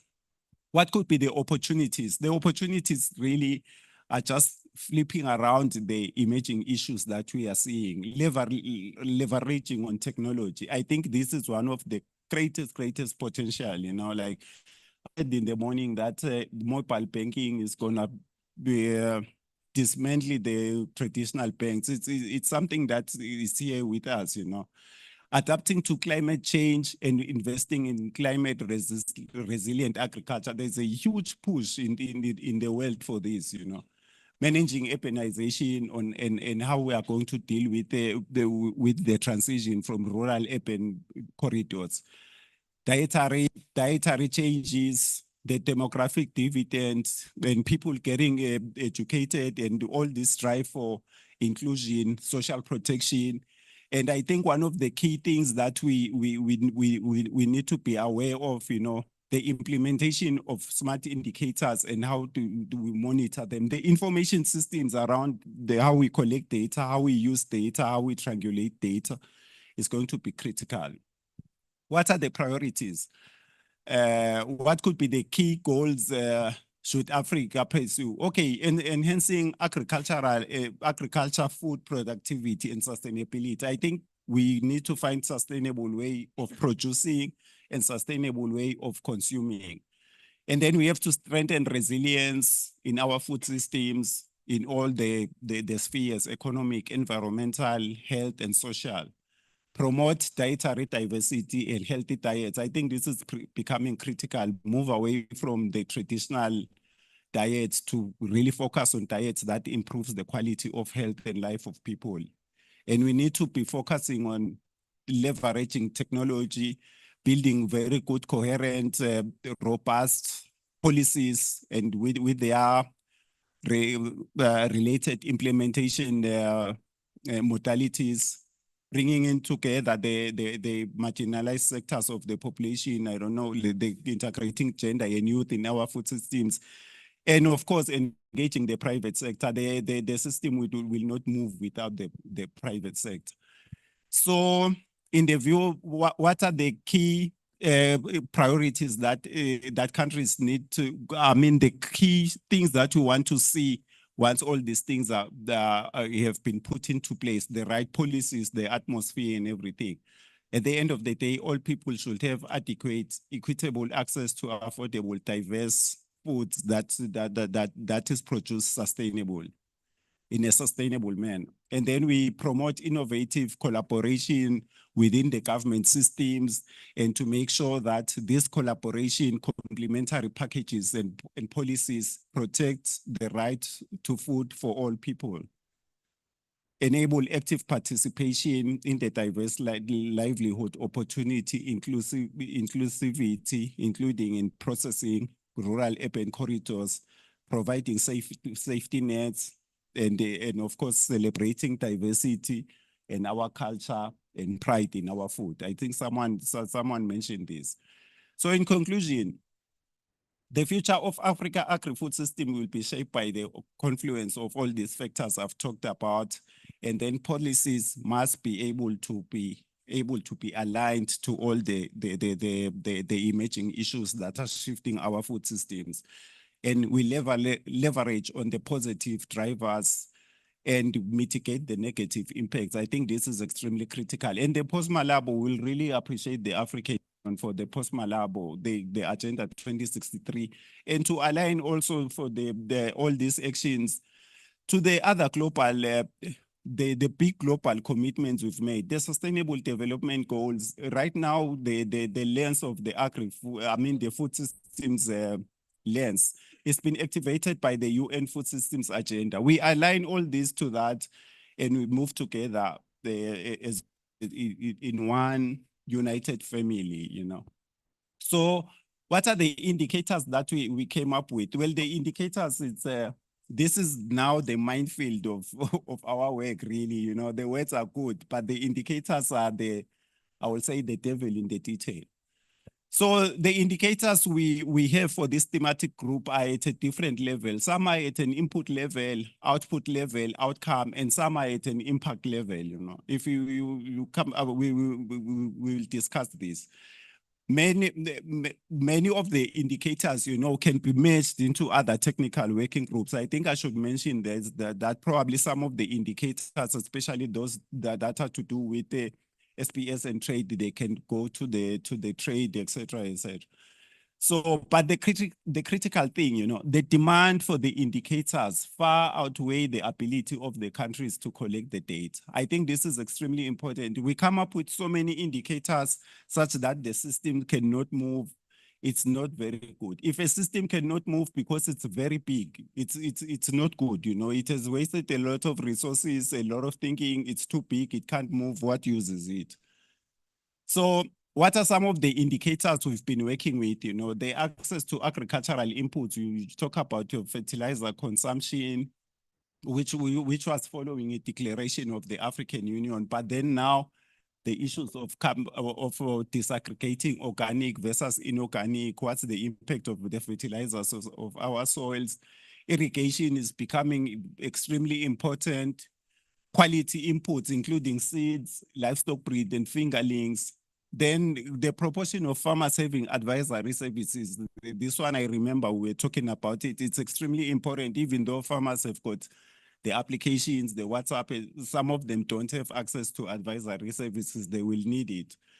The total agricultural spending as a percentage of GDP, land rights, percentage or increase in proportion of locally adaptable livestock seed. I think we can also think about expanding this to creating the idea of promoting our traditional local foods. I think it's extremely important we can come up with an indicator like that, which probably can also talk to the seed sector performance indicators.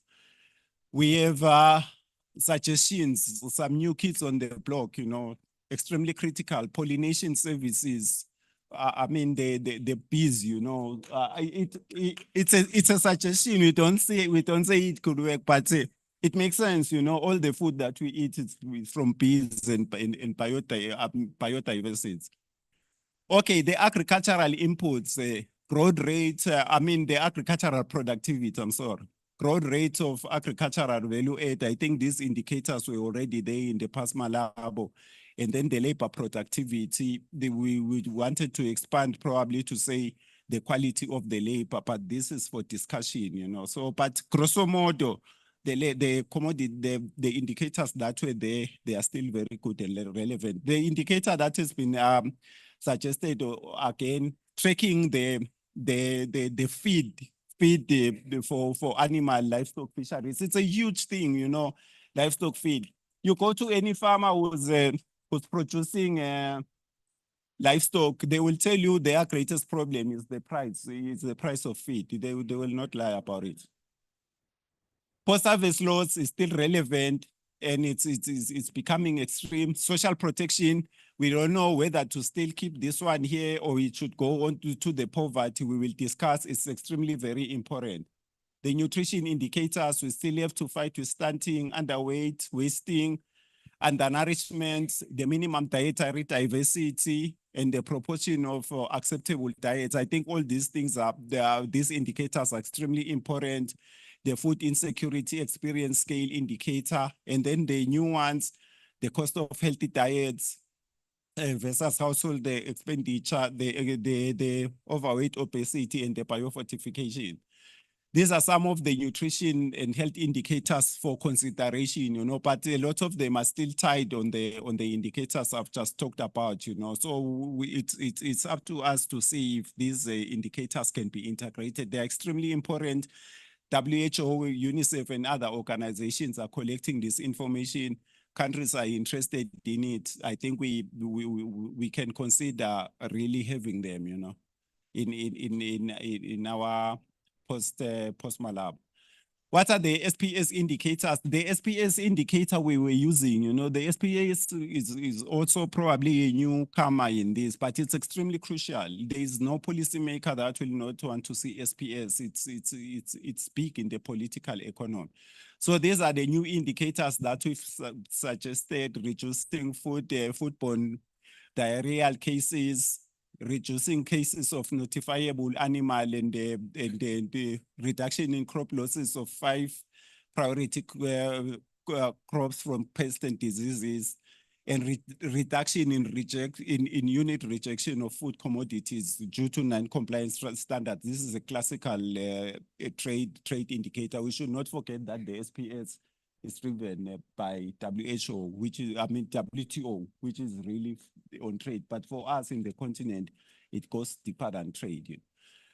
So One Health, I didn't talk a lot about One Health. It's becoming extremely important. The zoonosis, this One Health thing just surfaced, especially after the COVID-19.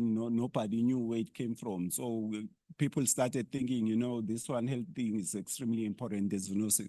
We need to say something about it, come up with indicators. These are just the suggestions for discussions from credible organizations like WOA. And one last parting shot about indicators. It would be critical to target indicators that are also in the SDGs or also in the food systems transformation, so that we move together and probably avoid reinventing the wheel. It can save us a lot of resources.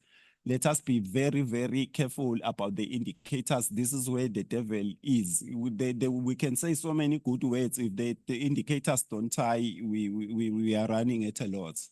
Thank you.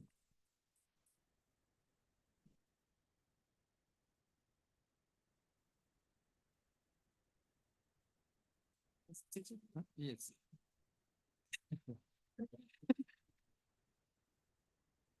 Thank you very much, Sukati, for your presentation. Can you have another round of applause? Thank you. Because technical working group, I think, was the biggest. They had to look at food security, nutrition, health, food safety, SPS. So we can appreciate why they have a plethora of indicators, but it's also given guidance of how we may need to collapse some of these indicators and see how we can have some alignments. So thank you very much. And I know my colleague Sarah is very happy. She's seen a lot of livestock, bees, no questions. Thank you, Sarah. So can I have a technical working group 4? No, I want to take everything to save time. Yes, I've told them to take down their comments and questions so that we can save on time. Technical working group 4. Okay, so while director is going to give his comments, can I have technical working group 4 come up here? Otherwise, I would open the floor for comments, questions, and then we would reschedule their presentation. Go ahead. Yes, thank you, Janet. So I can see several technical working groups have spent time on indicators. That's good because it sets the stage for later on developing the biennial review for the Post-Malabo. But do not spend any more time on them now. Okay?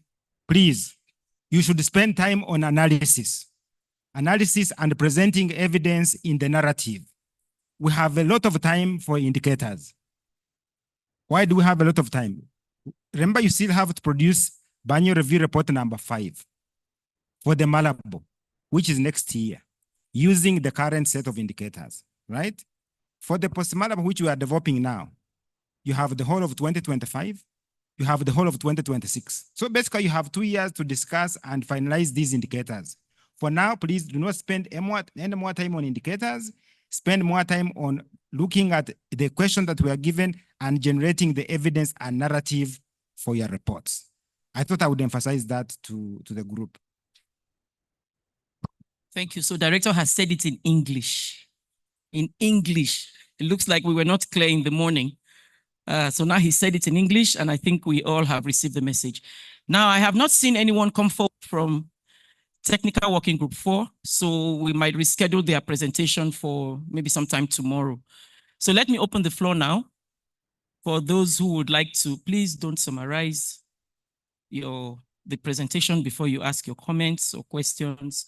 Can I see by show of hands? I'll give you numbers, then I will close my list so that we can save on time. Please retain your numbers.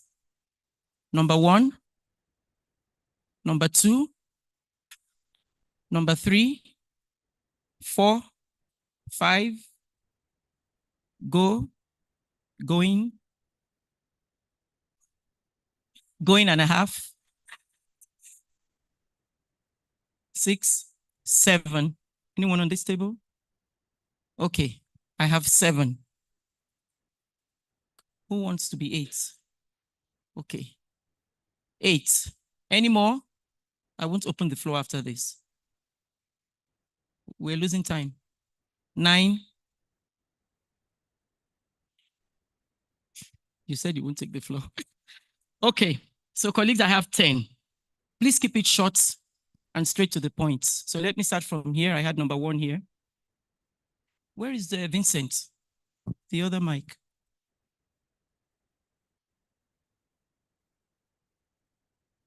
This is Edgar from CSN.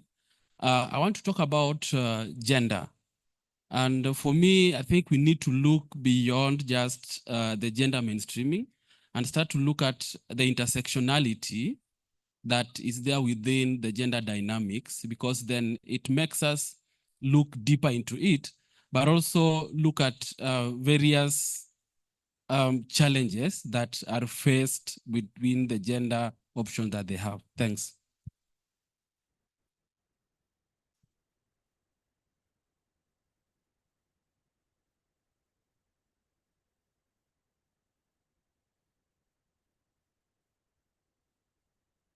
Thank you for the group and for the presenter as well. Well, my name is Ayan Nebogale. My question is a sort of, I could say, a sort of comment, because we have to learn from our past exercises, particularly when we actually, when our states and governments actually adopted the Malabo Declaration. We have the Commitment 3, which is on food security, in 2014. Then 2015 came the SDG, which is SDG 2. That means this, the work of technical group 3 is almost identical to SDG 2 in the context of Africa. Therefore, couldn't we actually make some attempt to harmonize these two so that actually we may not minimize the burden on countries responding to different strategies? Because if they are harmonized, then when you report for one, at the same time you actually address the other two. Thank you. Particularly since FAO is actually the custodian for SDG 2, they can also look at these possibilities. Thank you. Okay, thank you, Prof.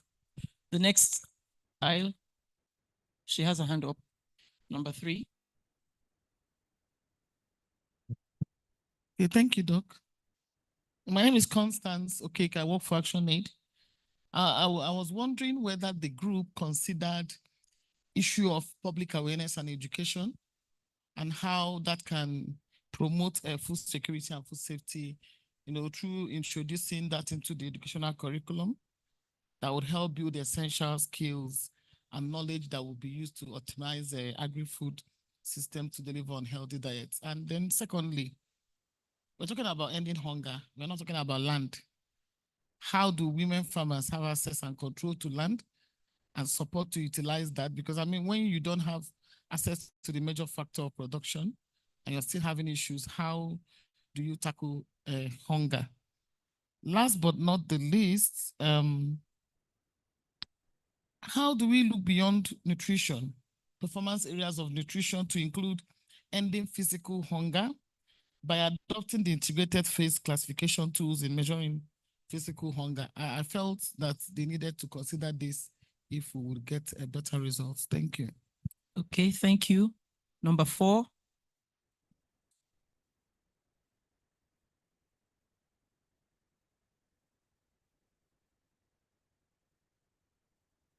Okay, thank you. My name is Paul Gudiga. I work for Academia 2063. I needed some clarification, Muzi, on the slide where you had AFCFTA, and there was something like 70% in the bracket. So currently, the intra-Africa trade consists no more than 15 to 20% of total trade.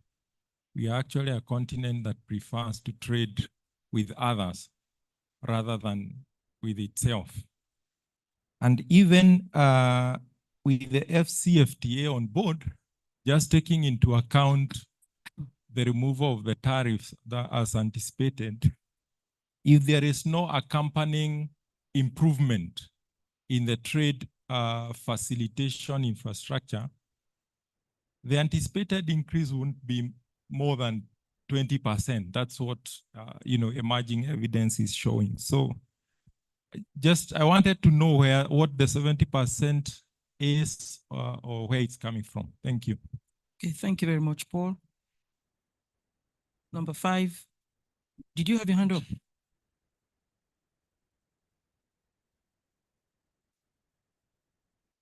Okay, thank you. Betel Tarafa from FAO.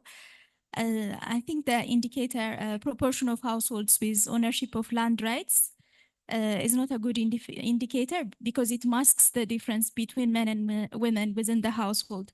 So it's better to replace it with an indicator that says disaggregated data on people, so sex disaggregated data on people who have access to land or land ownership, right? And that's part of SDG 5A2. That's the kind of data we're collecting under the SDGs. So if we want to harmonize, we need to have the same indicator. And the other one is the indicator on proportion about farmers having advisory services should also be disaggregated by sex. And I think all technical working groups should disaggregate data indicators, data collection by sex, wherever relevant. And it's important, I think, if all working groups have an indicator related to inclusion. Thank you. Okay, thank you. Number 6. Somewhere at the back. Who was number 6? It was at the back. Yes. Bonsoir, moi je me rappelle Dr Djibril Bagayoko. Donne-moi un petit second, s'il vous plaît. Je viens du Mali. Et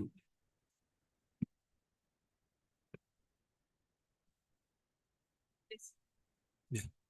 Moi je m'appelle Dr Djibril Bagayoko, je viens du Mali. J'ai vu avec intérêt tout ce qu'il a dit. La nutrition à lui seul prend 12 des 17 ODD. Ça demande un changement du niveau de conscience sur ce qu'on attend. Si aujourd'hui il n'y a pas ce changement de conscience, il y aura très peu de chances. Il a mis beaucoup de priorités. Moi, la priorité la plus majeure qu'on doit tacler cette fois-ci, c'est de responsabiliser les collectivités au niveau décentralisé et déconcentré. Parce que nous sommes tous engagés et toutes ces compétences ont été transférées. Malabo ne prend que les pays en tant qu'entité. Dans les pays, les régions sont différentes, les communes sont différentes, et pour ne pas dire que les différentes, essayons de voir des indicateurs plus pratiques qui peuvent permettre aujourd'hui à la communauté d'avoir la résilience et la réactivité nécessaires parce qu'on va doubler cette population d'ici 2050. De fait, il y a besoin, urgence, de dire que au-delà de ces indicateurs majeurs qu'ils ont donnés, il faut qu'on ait des indicateurs plus pratiques qui peuvent permettre à celui qui a la légitimité légale au niveau de ces collectivités d'avoir des éléments tangibles pour réagir rapidement, sans quoi ça risque de passer à côté. Voici ce que j'aimerais dire de cette présentation et je trouve qu'il y a quand même élément de mieux travailler encore le post-Malabo pour que la plus grande réforme de nos pays, qui est la décentralisation, puisse être intégrée dans notre réponse. Je vous remercie.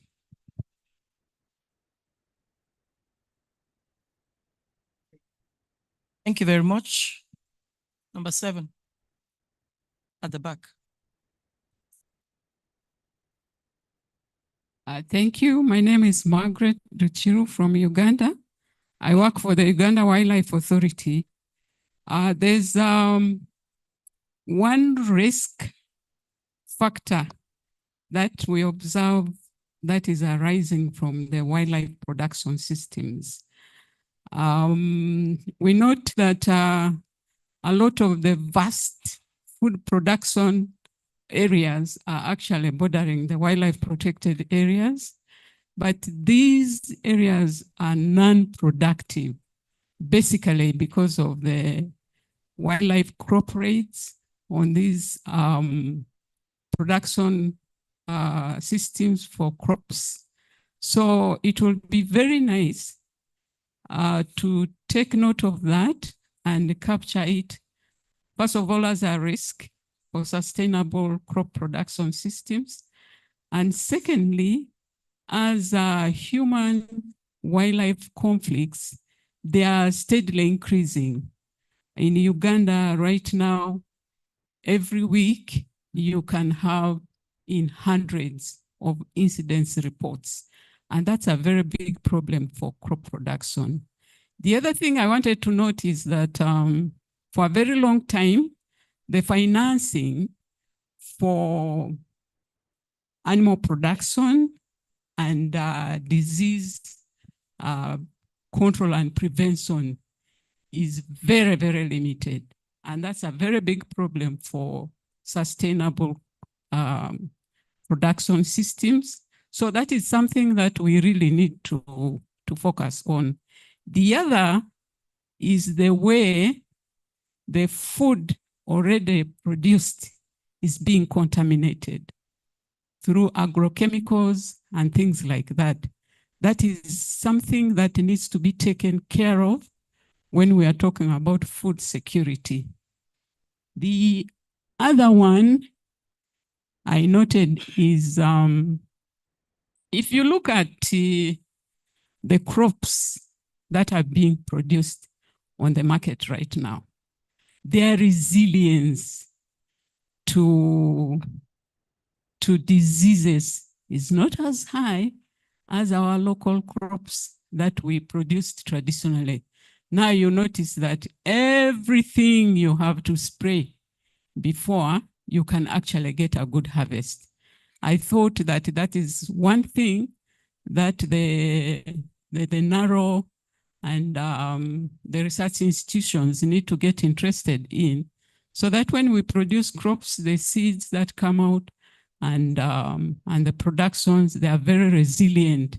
If we have crops that are not resilient, then first of all, the quality and then the sustainability get greatly affected. Thank you. Thank you very much. Number 8.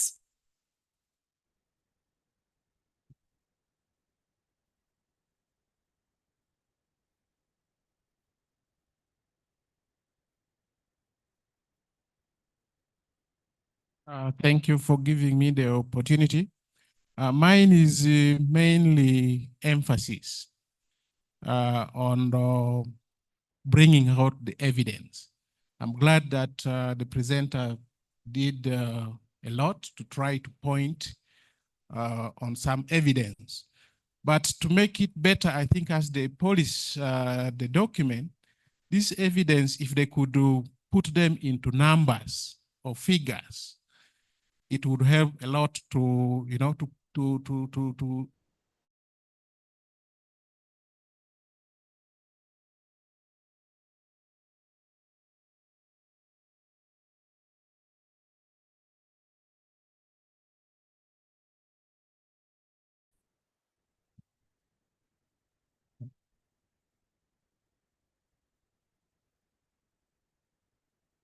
Thank you. Nkatha.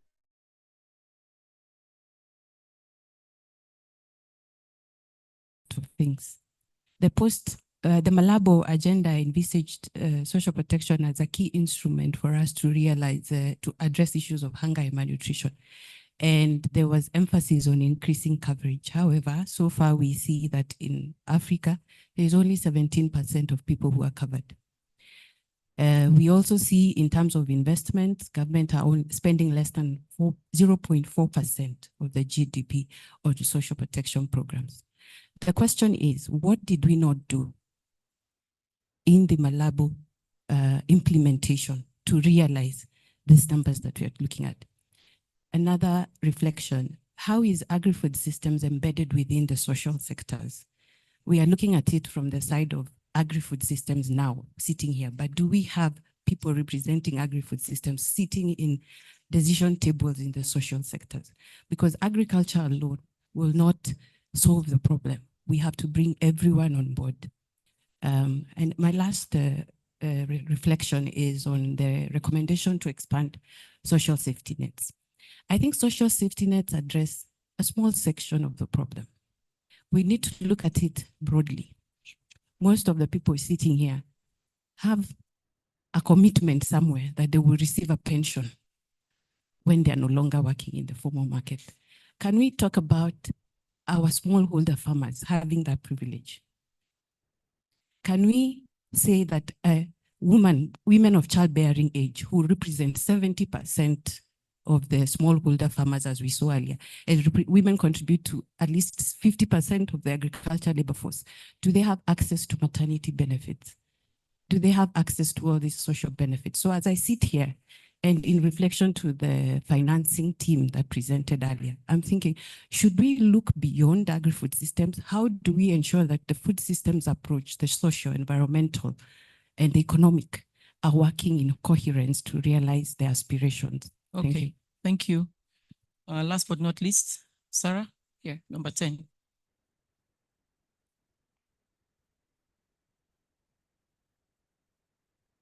Thank you very much, Director. I wanted to raise an issue which I think Africa can do very well. I think if you look back at Maputo and then at Malabo, there is narrative that is being generated. And we need to put this narrative on the table because it speaks to us how we see things, how we do things. I'll just give a few examples. For example, just one, please. I'll be one very example. fast. I'll be very fast. Thank you. For example, we call livestock sourced foods luxuries. For the average African country, you have to fork out 10% of your daily income in order to be able to afford milk or eggs or anything. For meat, even it's more of your daily income. They are looked at as luxury foods. They're not looked at as dietary choices. Around the world, they're dietary choices. We have to challenge purchasing power, what they call purchasing power, when it comes to meeting our objectives. So here we find that most of the people who need these foods the most cannot afford them. However, we are rating our livestock source foods based on their purchasing power, those who have purchasing power. This has to be questioned because the gap in stunting is real. These are people who need these as essential nutrients. So we should be saying the demand is equal to purchasing power plus those who for this is essential, but they cannot afford it. And then that is where we now start to make our policy statements on how now to address that issue. As long as we keep on saying, oh, those who have purchasing power to buy livestock source foods, we will never address this as an issue. We also look at things like what are winning formulas for food security and nutrition. Around the world, 60% of coarse grain is dedicated to feeding livestock. That is a winning formula because when you feed your livestock, if your livestock are well fed, you feed your people well. Only 5% of grain on this continent is for feeding livestock. We cannot have a winning formula It's a very big question, and we need to start to challenge this. This thing of One Health. One Health starts with disease. Can you vaccinate a hungry animal? You cannot vaccinate a hungry animal.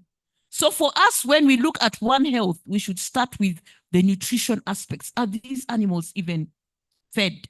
You cannot vaccinate. Then we should also look at issues of global positions.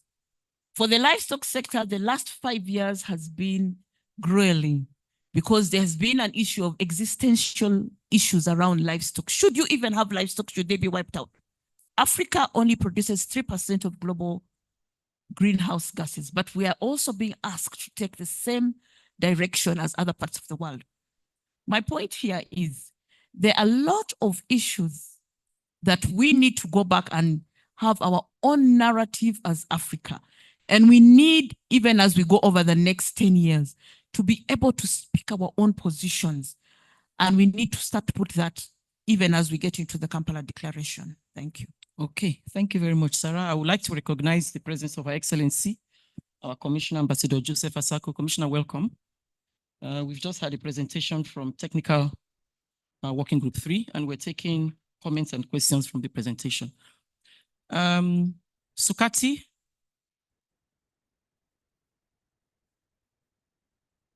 Could you come forward? Maybe 5 minutes if you could try to respond to most of the comments came from your indicators. A couple were some questions and some guidance in terms of how to address some of those indicators and some issues around the data on the FCFT, amongst others. Okay, thank you so much. Thank you so much. I think I would first of all like to thank the director for directing us, like in this in this technical working group, because I think now we will focus more. We have the evidence, we have a lot of it, but I think we will now have a lot of time to really drill down and be vigorous with the evidence. It's there. I think we were going to cut a lot of material, but now I think we are going to bring it back because I think this is where we need to focus on. Well, we would like to take to thank. It's unfortunate that the conveners, my professors, are online. They cannot support, but we really appreciate the inputs. I think a lot of them were comments, issues around aligning the technical working group to the SDGs and using the readily available data. I think that is extremely important. It's all that we've been trying to say, really. Let us just move together with what we have assigned to globally and strengthening the evidence. And of course, the gender disaggregation, I think it's becoming a very important issue. Public awareness, education, people are getting more educated and they have got access to information. I think we need to be aware of that. And of course, there is an indicator of on access to land. And I think in the previous Malabo, in the Malabo itself, we tried to disaggregate on which, gender access to, to land. I think it's something that we are aware of and it's extremely important. And of course, strengthening the nutrition indicators. We definitely have very, very robust nutrition indicators and targets. The professors I'm working with in this technical working group, the conveners, they are highly trained in nutrition, and I rest assured that the nutrition indicators will be taken care of. And then on the 70% in the trade that you saw, I think if Africa was trading 70%, we will really be happy, I think America can support me there. We are saying that probably the intra-African trade, the agricultural commodities, in the small trade that is happening in Africa, the agricultural commodities account for the bulk of it, So if you expand the intra-Africa trade, it makes sense that probably it will expand in almost linear fashion. The agricultural commodities will remain critical as a trade component. It's not that we are trading 70%. Otherwise, I don't think we will be here. And then, yeah, all the indicators is not only for this group. If possible, the indicators, let us look at it in the gender lens. And of course, there was an interesting remark from from my brother from Mali there. The data, you know, in countries there are hotspots, you know, they are areas whereby people are okay, they are well fed, they've got high income, and then there are areas where they are really hotspots where you really find the people who are suffering. So the shortfall of this comprehensive indicator that just takes the country average, I think it hides a lot of information of what is happening in the ground. And I think it's a very critical issue that we need to be thinking about. Wildlife, I mean, food production systems, extremely important. I don't know what will happen to our wildlife in 2050, you know, because the encroaching into where they are is becoming a very, very serious issue. The human-wildlife conflict, it can only get worse. And then financing livestock diseases, animal control. I'm happy to hear this, you know, so we can really go for it, you know, because if you have lunch and you did not eat meat, if we didn't eat meat here, we wouldn't be happy like this, you know. But you are not putting in the money, so we need to do that. And then the evidence is there. We can really build the evidence. The WFP has been working a lot, for example, in building evidence around the cost of hunger.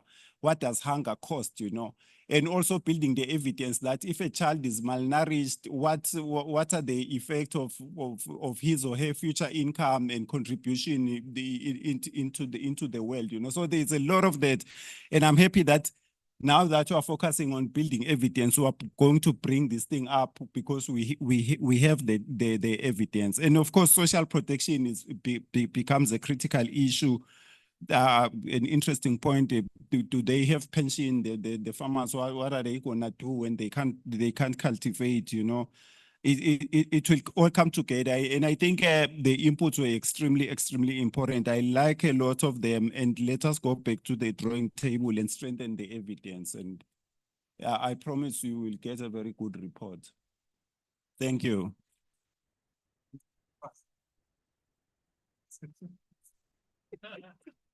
Thank you very much. Could we give him a round of applause again? Thank you. So maybe tomorrow I'll be on the lookout for colleagues who were supposed to be in technical working group 4. Because now I was not able to have them, I have been tasked to facilitate 2 more technical working groups for free, for that matter. So now I need to call the convener or co-convener or the representative from technical working group 5, if you're ready. They're ready. The presentation been uploaded. Okay. Medat, you can come forward. You could. Okay, thank you so much. Thank you, Janet. Yes, ladies and gentlemen, it's my pleasure to make this presentation on behalf of technical group number 5. Before I start, I would like to acknowledge this group is a fantastic group. For your information, we've started working in this only 9 days ago, but you can't believe it. People have been working at night. They have been working during the leave. They have been working during the weekend. So I really acknowledge their contributions, and I would like them to stand. I mean, members in technical group number 4 or 5, would you please stand up? Yes. We're very much happy that we have 5 here. So those 5 have been working on their leave. So thank you so much. I would like to recognize as well the co-convener, Julie Collins from Academia 2063. She's joining us. I mean, she couldn't join us, unfortunately, but we have been working. I mean, she's not staying in Africa, she's outside in Africa. So we were doing that shift. I mean, like I work here 12 hours and she continued to continue to work in 12 hours from her side. So thank you so much. I don't know whether she's listening to us or not, but thank you, ladies and gentlemen. So now we want to go systematically about this presentation. So this is why we are responding to questions that supposed to constitute the elements, basic elements of the report. These are specifically to address the questions of why and how and what. And this is exactly what we're going to be going through this presentations. Next, please. So the question is, what exactly the focus? If you have noted, the official focus of the, sorry, not official focus, but the official title of this group is reducing poverty through agricultural transformation. However, we shifted a little bit. So we made the focus here is on inclusive agriculture industry, because we do believe that it's a very crucial and critical enabler to Africa agriculture transformation, like none, as we're going to see in a minute. And the other thing is, it's interesting as well that agro-industry is not addressed by any of the other 12 technical groups, at least, I mean, specifically. However, when we're talking about poverty reduction, if I understand, it's the prime focus of technical group number 9, which constitutes half of the participants here. Very special, thank you. I don't know how you managed to do it. And so this is why we said that it should be the focus of one of those technical groups, agro-industry. And having said that, I have to record that we do not have any intention just to provide a focus on agro-industry. No, agro-industry has to be approached in an inclusive manner, for reasons that we're going to see it in a few minutes. Next, please.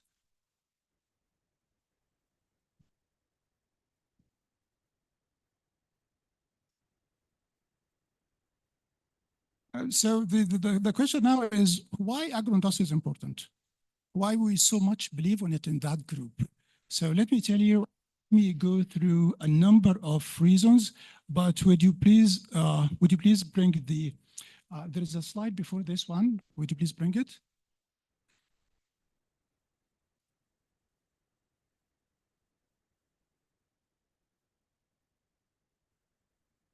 Okay. Okay, first of all, it has potential, huge potential to transform agriculture in a number of ways. The first one, and maybe to me the most important one, is creating off-farm employment. This is a big issue in agriculture. We have been complaining about unproductive agriculture sector. We have with agro-industry, this is a big way to absorb the unskilled labor in agriculture. For your information, and I like Godfrey would like this very much, the productivity in agro-industry is 1.5 productivity level in agriculture. Not only this, but the growth in productivity in agro-industry is 1.5 as compared to agriculture. So the contributions to economic growth in agro-industry is like nothing else. And the second reason is with this sophisticated manufacture, we could very much in a position with agro-industry to enhance the economic growth of countries. Let me tell you something, that the contemporary history has shown that a single country has managed to have an industry without industrializing agriculture. We in UNECA, we have tested this hypothesis in Africa. We have tested in around 16 countries, and it turned out it's only those countries that have managed to advance agro-industry that they have managed to promote into higher level of industry. The other thing that is very important about agro-industry as well is it helps us to build resilience and integrate more urban and rural areas, which has been so many of you. So this is something that you can do it with agro-industry. And one of the most important thing is, this is why we have to do agro-industry in an inclusive manner. It could provide us with the two benefits. The first one, we have been talking about the gender productivity, the gender gap productivity, which is amounted to 20% in Africa's agriculture.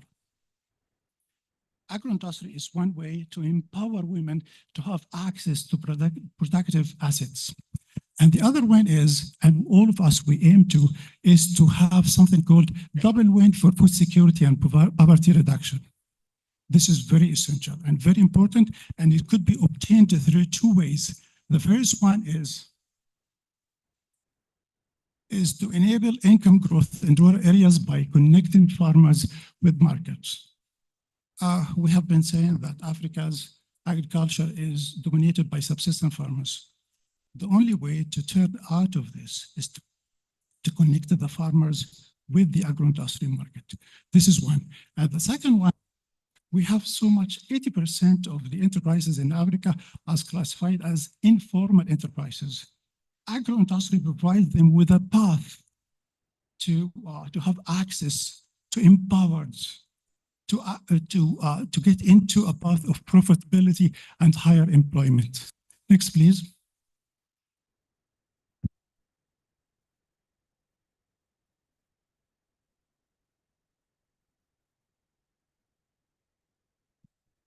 As we said before, productivity in agro-industry has proved by research and evidence that is 1.5 higher as compared to agriculture, and even in terms of growth. And the other thing that is very important as well is agro-industry provides opportunity for capital accumulation and for connection and for enlarging economies of scale. One of the other issues that is very important about agriculture as well is we talked about international markets. And here Muzo have been talking about exports. With agro-industry, you can export. You know how much of the deficit between African trade and African import of agricultural products? $50 billion. Imagine of this amount has been spent in Africa. Africa's export as of 2022 imports of agriculture is $80 billion. Only 20% is spent in Africa. Imagine from 20%, if we manage to spend 40% of this $80 billion in Africa. Africa doesn't need ODA, overseas development assistance. You know how much was it, the ODA last year? It was around $4.5 billion. But if you increase that 20% to 30% to 40%, this is more than enough. And this is what Africa needs. And this is the potential role of agro-industry. So, ladies and gentlemen, talking about nutritious food, how we can improve access to nutritious food without having active agro-industry sector in Africa? How? I mean, we keep talking about it, but what's it the means? It's only one way, is through the establishment of active agro-industry in Africa. So this is why, ladies and gentlemen, we think that if there is only one thing that could revitalize African agriculture is agro-industry. And this is why it has to be featured very well. Next, please. So the question now is, I believe now we have a better understanding why agro-industry is important. So, but why it has to be featured very well as a key pillar in the post-Malabo? We have a number of reasons. The first one is situation is really very bad in terms of agro-processing in Africa. You know how much average agro-processing of domestic products in Africa? Give me a ratio, give me a percentage. Suggest how much Africa processes of its domestic products. Anybody can tell? I wish. This is a dream. 15% is a dream. 5%. Look at a country like Cote d'Ivoire. Cote d'Ivoire is the largest African agriculture exporter. I mean, look at the percentage in Cote d'Ivoire, somewhere between 5 to 10%. Cocoa, for your information, 65% of the global cocoa is produced in two countries, Ghana and Cote d'Ivoire. You know how much I mean, Nigeria is an important country, but those, I understand that you're from Nigeria, but I'm talking about the two largest countries, is Cote d'Ivoire and Ghana, and they contribute 65% to the global exports of cocoa. You know how much of the contribution, how much of the total global chocolate revenue goes to farmers in those two countries? Give me a ratio. I mean, out of $160 billion, the chocolate market, global market is, how much do they gain? Think about it. I mean, those two countries contribute 65 of total exports, but how much of the size, how much of their share of the cake of the $160 billion? You're gonna be astonished. It's only 2%. So again, agro-processing is critically important. We can't, those two countries can't claim anymore to take more than 2%. The only way for them is to process the 2%. And this is why I'm very much happy to tell you that within the African initiative, the new initiative called CAPS, which stands for Common African Agro Parks, the focus now is to establish a common agro parks between Ghana and Cote d'Ivoire to process cocoa. One of the other things is, and I'm very much happy that Godfrey is here, this is something that we worked together in 2021. Back, if you remember, the SDG, the Secretary General of the UN, come up with the drive with the notion that agricultural transformation is a way to achieve all the SDGs. And he came up with that notion of food system transformation. And we have developed together something called African Common Position for Food Systems. And in that position, it was said very clearly that agro-industry is a key pillar for any agricultural transformation in Africa. So this is one of the reasons that it should be considered, agro-industry should be considered within the CAADP, within the post-CAADP. As well as it has been recognized by the summit, last summit, as a matter of fact, the African Union has recognized that CAPS should be one of the flagship programs in the next 10-year implementation. This is of course a recognition of the strategic importance of agro-industry to achieve the objectives of the CAADP. So because of all of these reasons, the agro-industry has to feature very well in the post-Malabo as a key pillar. And to me, as I told you before, if there is only one thing that should be considered for agricultural transformation, it has to be agro-industry. Next, please. So now we're talking about what exactly have been the drivers for the growth of agro-industry in Africa for the last 10 years. We have identified 6 drivers. They are political momentum for industrialization, youth dividend, enhanced energy access, development of agro-park, and the 5th one is rising middle class and urbanization, and the 5th one is advancing food systems. We'll go through all of them one by one, but we'll just need to provide very highlight of each one of them. Next, please. As you're aware, right after the post-colonial era, most of the African countries have considered industry as the way forward. This has given momentum to agro-industry. It has benefited out of this. It benefited in terms of finance, in terms of enabling environment, in terms of knowledge generation. So this was a move for agro-industry. As a result, the contributions of the industry to GDP in Africa has been upward from the 16th all the way to the 20th. Then it went into a declining force. At the Africa level as well, there's a number of initiatives that have provided support and momentum to industrialization. The PIDA, the CAADP itself, the Agenda 2063, the CFTA, all of those has give a push to the industrialization. Next, please. Youth dividend and women empowerment. For your information, there is not a country that is as youth as Africa. Sorry, not a continent. The percentage of people between the age of 15 to 24 is about 20% of population. You know how much of the global percentage? 15%. And this trend is going to continue because if you look at those people under or below the age of 15, in Africa, it's 40% of population are under the age of 15. The future is Africa. Write it down.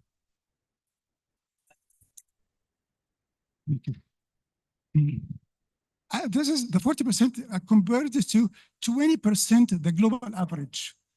So this is why wherever we go, it has to be Africa.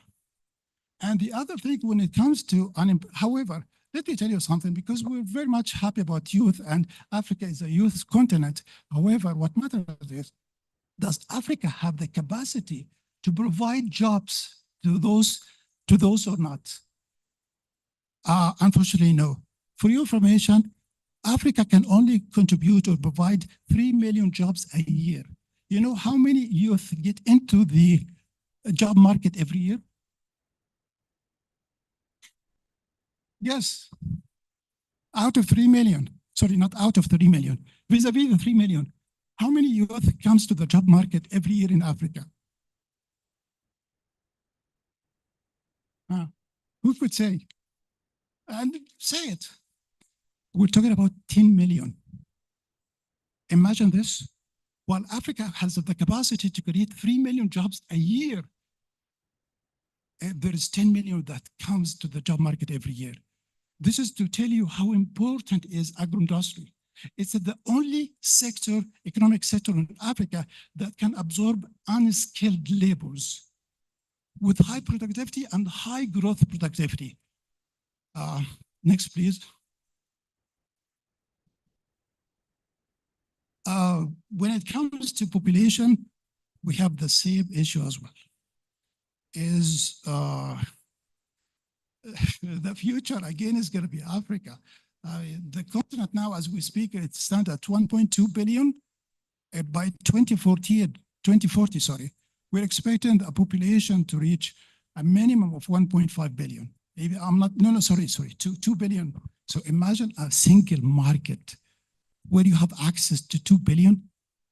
Nothing, there is nothing, there is not a single market, globally speaking, that has access to this 2 billion. Guys, you have access to it. So again, this is to tell you why, and the other thing that is very important as well, urbanization. To speak at the moment, people who, most of the people in Africa stay in rural areas. We're talking about 49% more or less.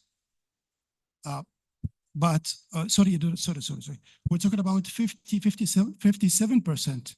However, that figure is expected to decline all the way to 43% by 2040. Again, this is to tell you how urbanization is very important in Africa. There is not a single continent that will have a huge rate of urbanization like Africa. We're talking over the last 10 years, Africa has a percentage of growth in urbanization, almost 13%. Incredible. And of course, if we're talking about urbanization, and I think it was said in the last presentation, it comes with pattern changing in consumption patterns for more processed food, for more fast-ready food. This is, again, a business to agro-industry in Africa. This is why all of the global agro-food companies are starving to have place in the African market. And this is very important for us to start giving the momentum to African business to operate in their own markets. There is not a single global market that is attractive to food industry as in Africa. Next, please.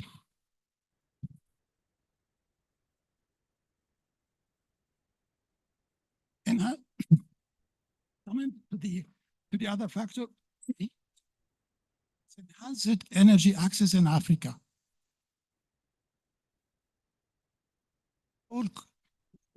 We all complain of a little bit limited access to energy. However, the performance in Africa in the last 15 years is incredible. The people who have access to clean energy in Africa, the percentage has increased from 32% to around 56%. Almost we're talking about 90%, double. All of this has contributed to enhanced agro-industry as well, because as you're aware, energy is not important to promote agro-industry, but it's very much related to the own existence, the very existence of agro-industry. However, with energy, we still have an issue because most of those increase, 90% increase, are happening in urban areas, not rural areas. Here comes the very important thing that Africa is very much endowed about it, like any other region, which is renewable energy. Africa, it's one of the projects in the African Union is what they call it Sahara Desert, to produce solar to feed Europe.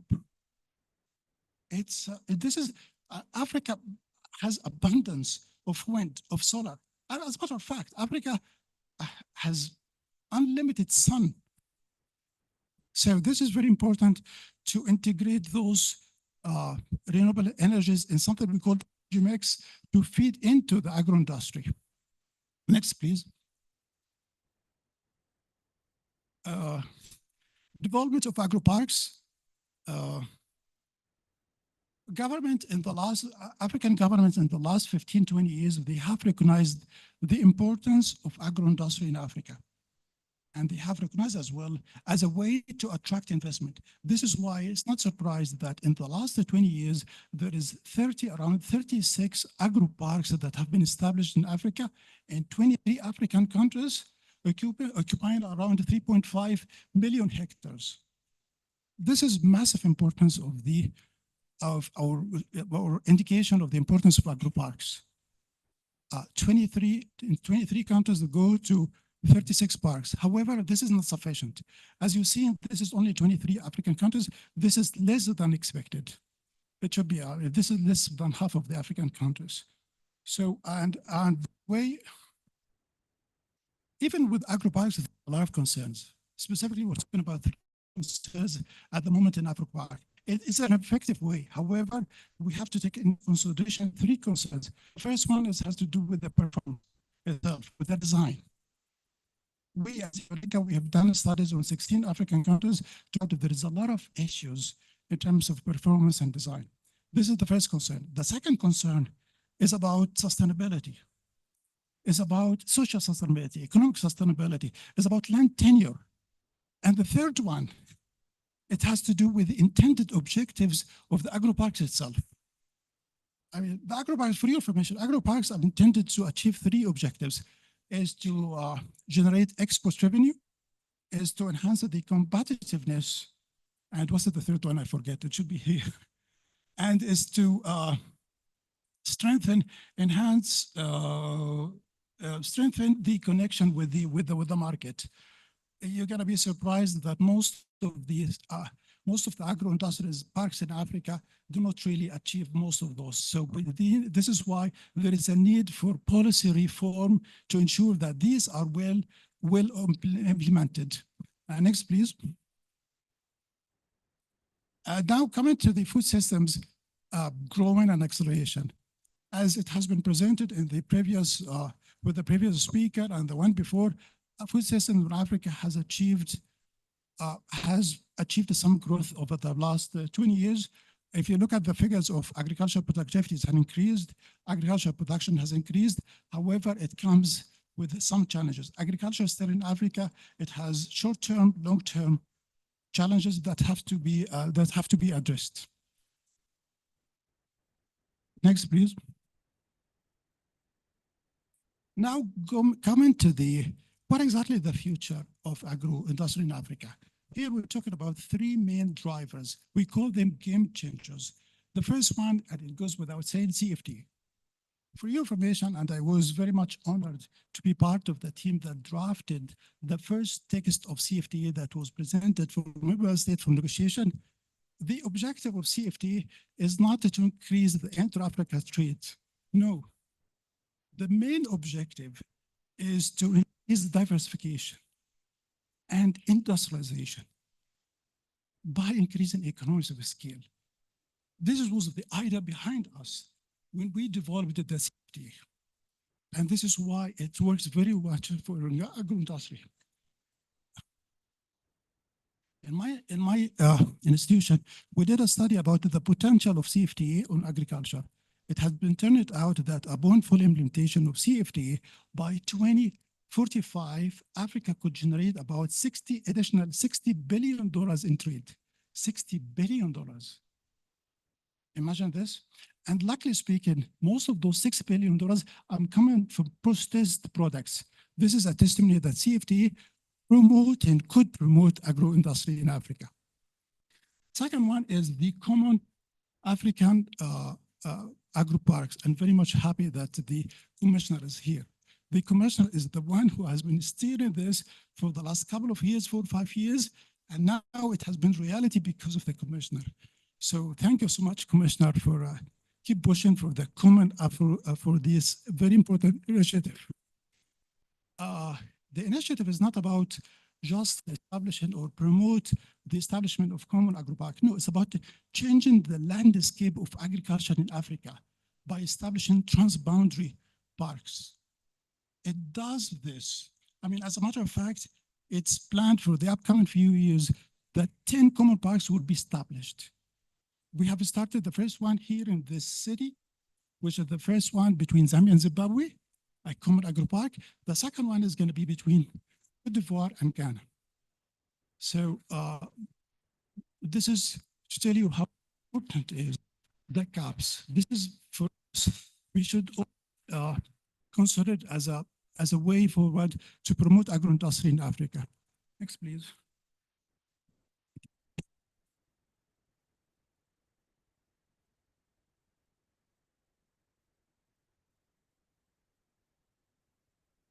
The third one is the sustainability requirements. Here we talk about 3 levels of sustainability requirements. We're talking about economic one, we're talking about social one, and we're talking about environmental one. But to cut the story short, you are very much aware of the decision that has been issued by the EU very recently about the deforestation requirements, which is going to be a big issue. This is a very good example of how sustainability requirements could affect agricultural products and could affect as well. Next, please. Next to this one, I've already said it.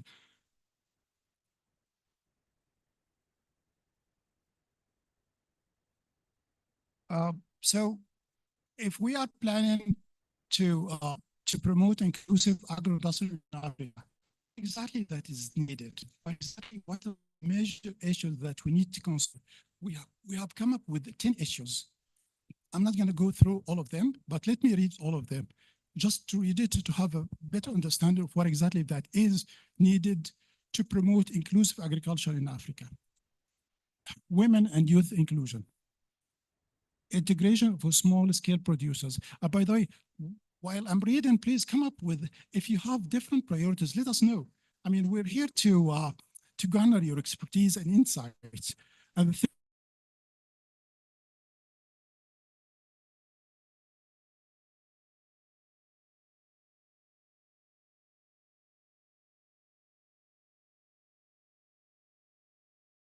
other one, innovative financing and risk management. We're talking about in the second group about it's captured here. And the other one is fostering energy and infrastructure service.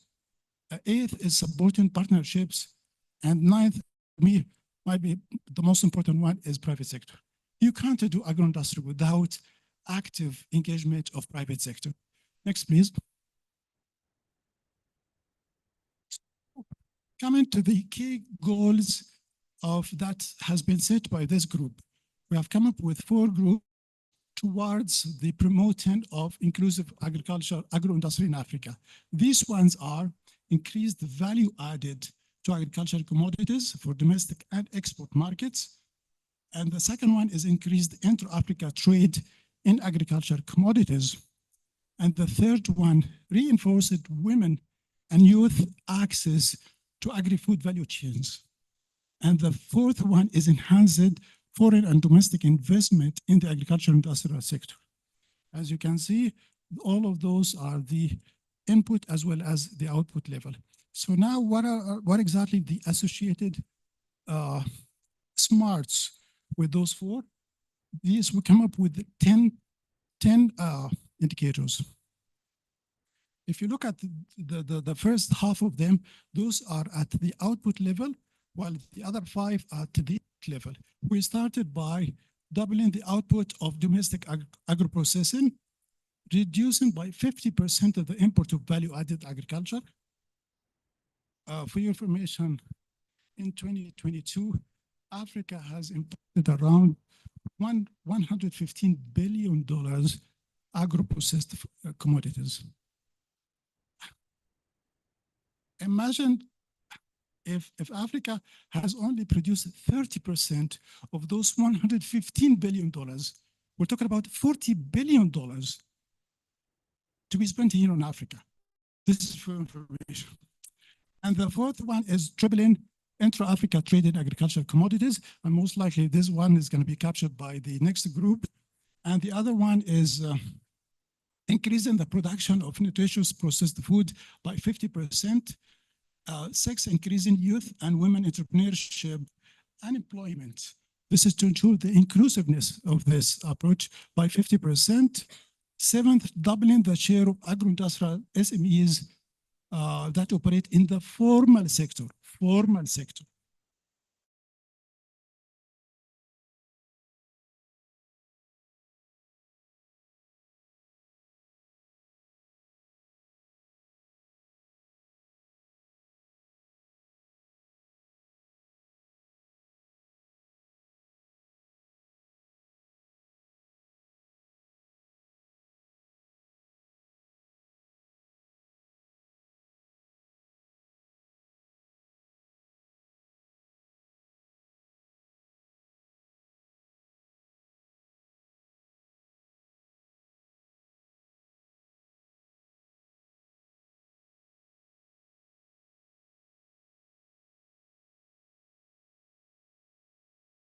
So colleagues, we have exactly 45 minutes and we need to leave this hall. And so may I call on the presenter for Technical Working Group 6? Technical Working Group 6. Hello, I'll be presenting. Okay, so maybe before you come, I could take the questions for that presentation. Show of hands. 1, 2, 3. Medat, you need to listen when the question. Okay, 1, 2, 3. Is your hand up? 4. Chris, you didn't even have to stand up. Chris, you're 5. Then you're 6, 7, 8. There's a hand at the back. 9, 10, 11. Medat, you need to come forward. 11. Okay. Your hand is up. 12.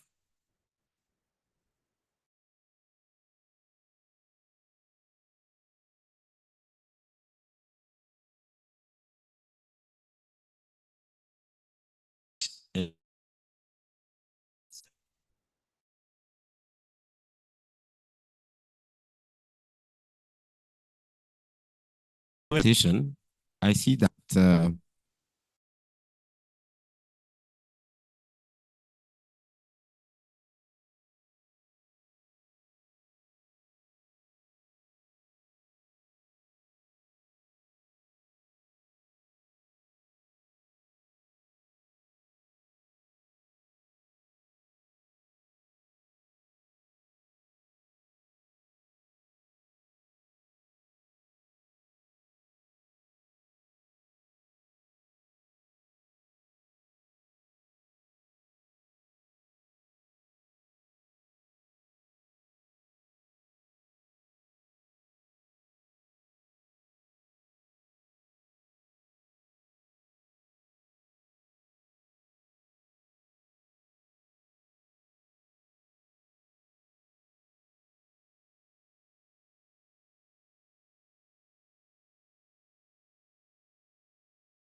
Hello?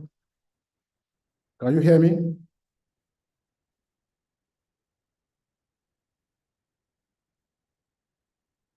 Yes, we are online. We can hear you Sunday. Because But I can't hear you. Sunday, we can hear you online. We are saying that people in the room are taking questions, but Okay. we are not able to hear people from the room. It looks Okay. like something is not working properly from their end. Yeah. Mm. Thank But you. we can hear you. I was just drawing your attention to the presentation that you displayed. Just Mhm. check.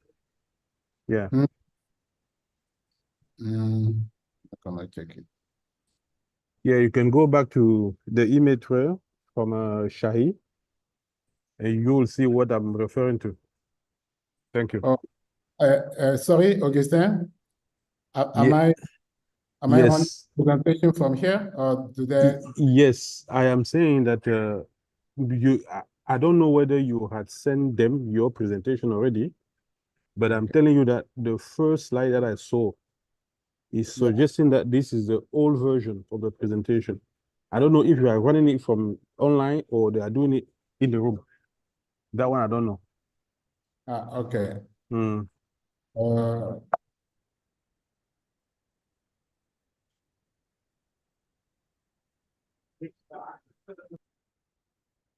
Hi, Sunday. Hi, Augustin, everyone.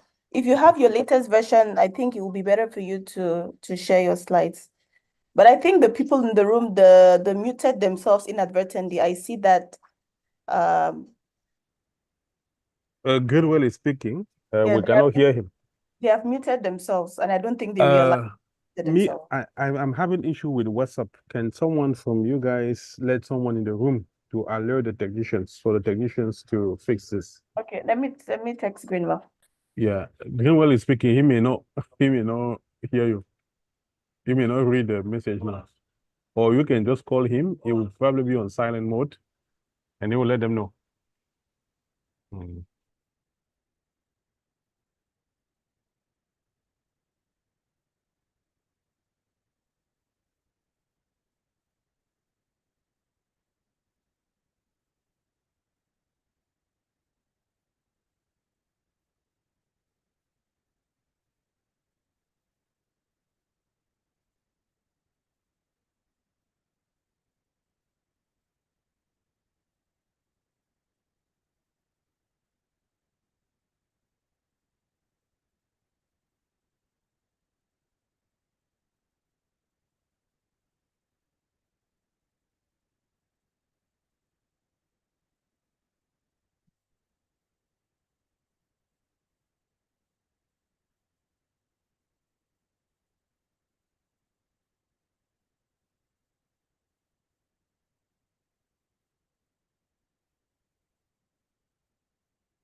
So I was able to get Greenwell. I think they're trying to sort it out.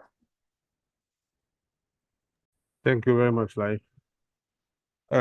For some reason, I'm not able to access internet with my phone. I'm sitting somewhere in a lobby. We are a couple of us having the same issues. The hotel is aware, but they are not able to fix it for now.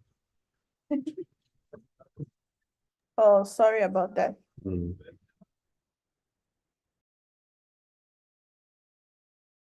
Thank you very much. Thank you, Chris. Number 6. The longest line. Right here, the two sisters in front. 6 and 7. Thank you, Beta Tarafa from FAO. So you said you have put inclusion of women and youth as a priority or a goal, but you haven't said anything about your evidence and analysis. I mean, what kind of challenges are women and youth facing in agriculture processing, in agro-industry? Because identifying those challenges and then the strategies we'll use to address those challenges are important to explain what will be done differently. So what are we going to do differently to achieve this priority of inclusion? So it's good to know about the strategies and the challenges. Okay. 7. Thank you. Just a few things I would have expected that you can include. The issue of food losses, about agro-industrialization, or we're expecting that processing of products, because one of the reasons or the issues facing food insecurity is losses from farm, transportation, storage, processing, conservation.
Machinery are also scaled down or decentralized to the local communities.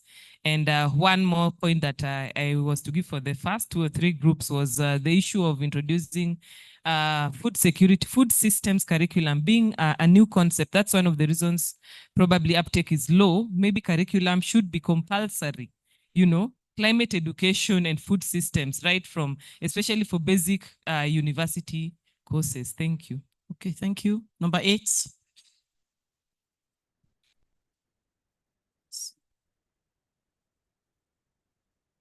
At the back.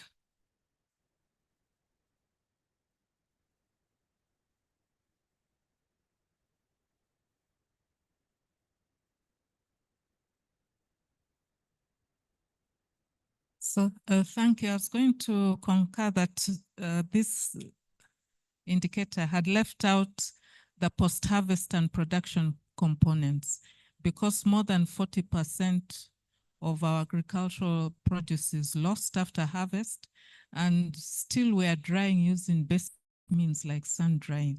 Secondly, since it has been covered before, have you considered cottage industries? Because realistically, the progression will be gradual towards the large scale, and industrialization is a value chain with several support services that would be outsourced by smaller businesses. So I think that would be the approach that would need to take. Okay, thank you. Number 9. Here. 10.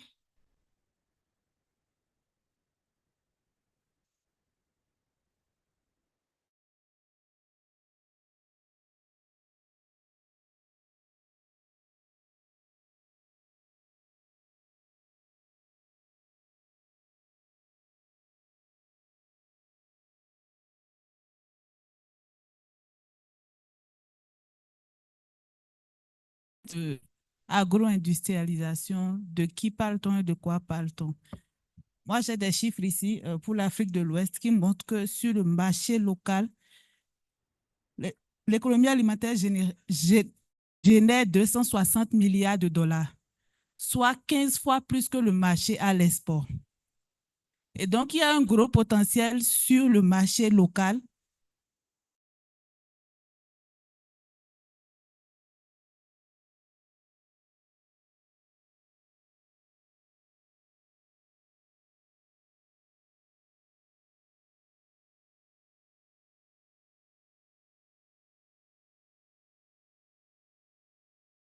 Pour renforcer la consommation locale des produits. C'est comme ça qu'on va pouvoir garder tout ce que nous générons comme revenus au sein de l'Afrique.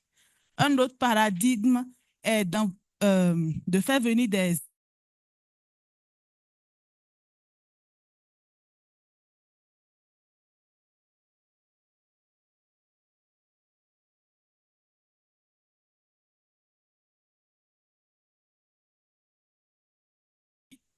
de l'option qu'on est en train de choisir parce que quelque part, j'ai fini par me confondre dans la présentation.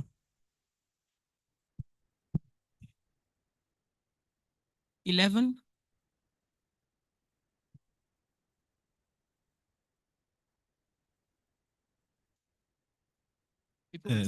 Thank you very much. Go ahead. My name is Hlalana Tifunzo. I'm from World Food Program. First, I've got 2 points. I'll be quick. We're asking governments to spend at least 10% of their GDP on agriculture. But there's also a missed opportunity to go further and encourage the governments to also buy from the smallholder farmers for their institutional feeding, might be hospitals, schools, centers or prisons and so forth, so that the investment that government puts, at least it can go a long way. Secondly, I think the issue of irrigation is very important and it needs to be encouraged and put there, because if you look at all failed harvests, it's because of the climate change, it's because of lack of facilities to do irrigation. If you look at countries that are doing well in agriculture, it's because it's under irrigation and they plant 2 times a year.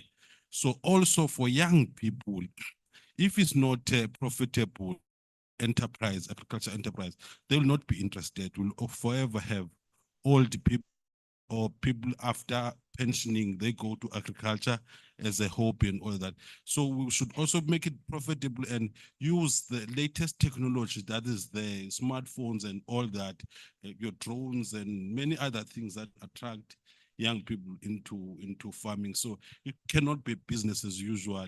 Like my gentleman that was talking about handheld hoe to do agriculture, but there are things, small tractors and also sort of that. Thanks very much. Thank you. Number 12.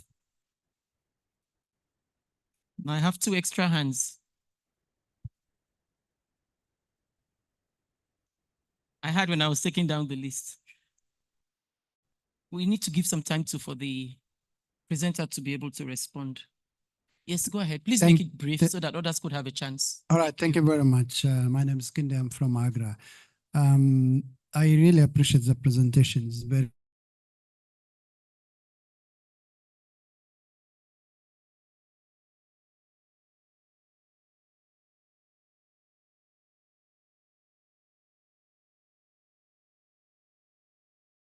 that this situation addresses between the supply of raw material from the production side and also the market and the policy aspect.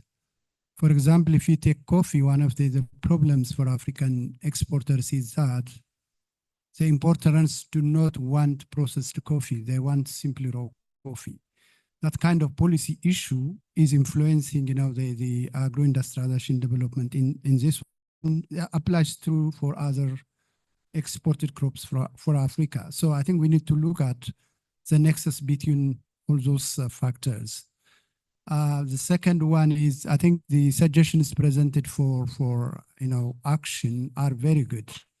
But do we have a blueprint that these ones work if implemented? Do we have evidence where they work it? Do we have pilots somewhere else? Otherwise, this could be simply suggestions and it might be questions. If one implements and fails, what happens? So that kind of justification, if there is any. Thank you. Thank you. Okay, good afternoon, everyone. I'm Florence. I'm from Kenya. I'm a cross-border trader. I'm leading women who are doing cross-border trading in Kenya. My concern is about African Continental Free Trade Area. The presenter have talked about it, but my worry is ESC country came with the docket of simplified trade regime to package for women, so we can waive import duty and other things for women, especially agricultural commodity. But we still have challenges, non-tariff barrier in the ESC country block. So I'm wondering, how are we going to access this African Continental Free Trade Area market? Last speaker here. They've made it.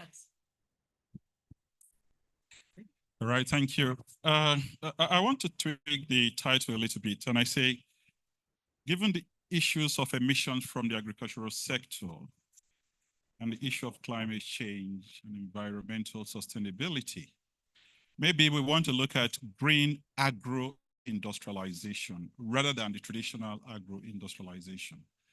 Maybe the group wants to take a look at that. On your priorities, I think we're still looking at the beaten path. The question is how. We're talking exhaustively on what? How? That is what we are looking for in this post-Malabo framework. If we're able to take in green agro-industrialization, it will allow you to bring in the circular economy model. You've got to define a circular economy model in the industrialization framework. So that is something you want to look at so that you can deal with your post-harvest losses. And lastly, you did throw out a number of possible targets.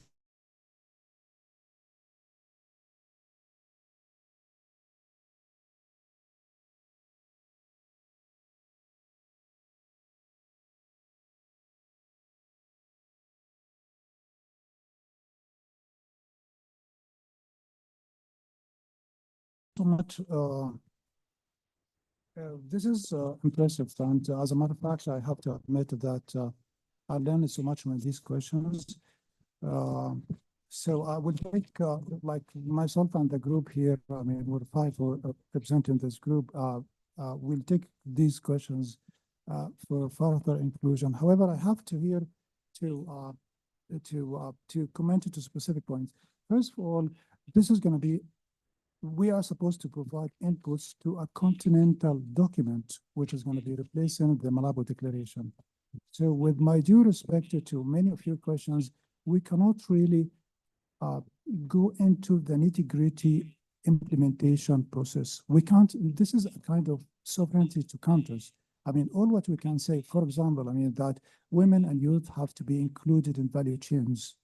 But at our level, we can propose a couple of mechanisms, but up to the country to come up with its own national action plan to promote agro-industry, and not only agro-industry, any other phenomenon as well.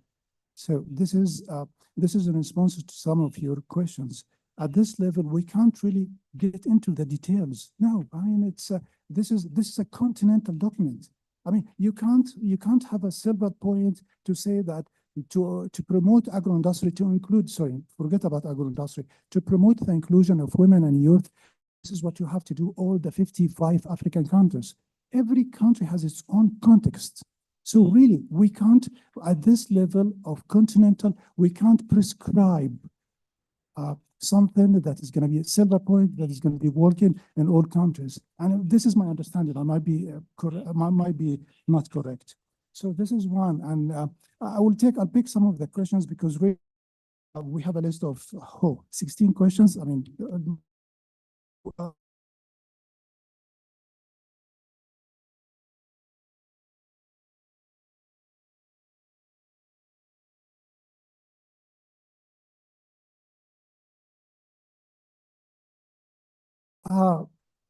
Again, if you want to succeed, we have to be focused. So the focus of this was agro-processing, how to promote agro-industry in Africa. I know one of the important and critical factors to survival of this sector is to have more surplus food to be processed. But again, this is an issue that goes beyond agro-industry. It has to be handled by technical group number 4 and number 3. I'm not saying here that those are not critical important. They are very critical and very important, but we do believe in specialization. So this is when it comes to the harvest, when it comes to using the post-harvest losses and machinery. The two are very critical. Nobody can doubt about this.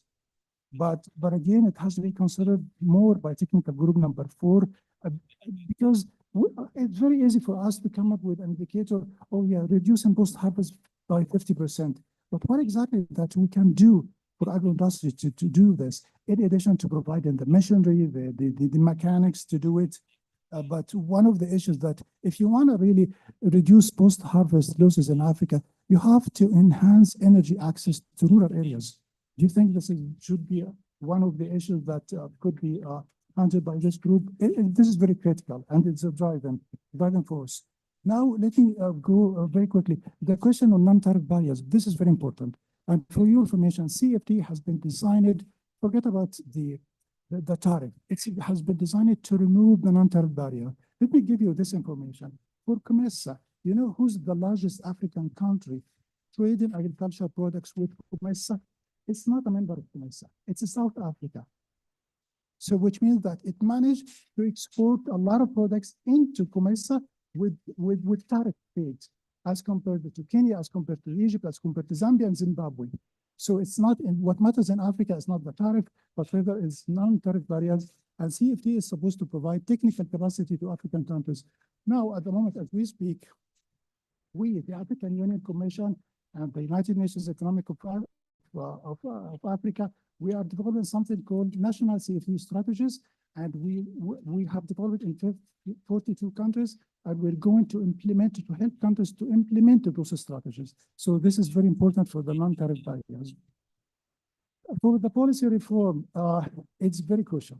You can't have any promise in industry without having something we call it enabling business environment. And one of the factors is supporting policy and regulations. So this is very critical. Maybe there is a lot of things that you have indicated that either it's not indicated in the presentation, but it's indicated in the 40-page report that we have done.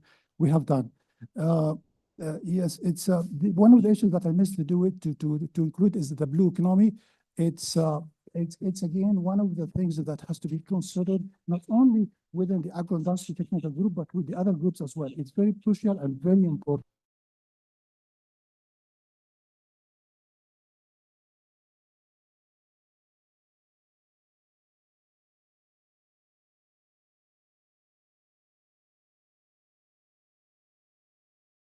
And global value chains.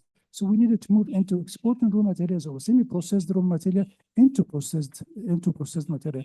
Let me tell you this very good example. Ethiopia, back in 28, they come up with a declaration. So it's something we call a proclamation that if you are going to export liver as products, you are exposed, you're subject to 200% tax.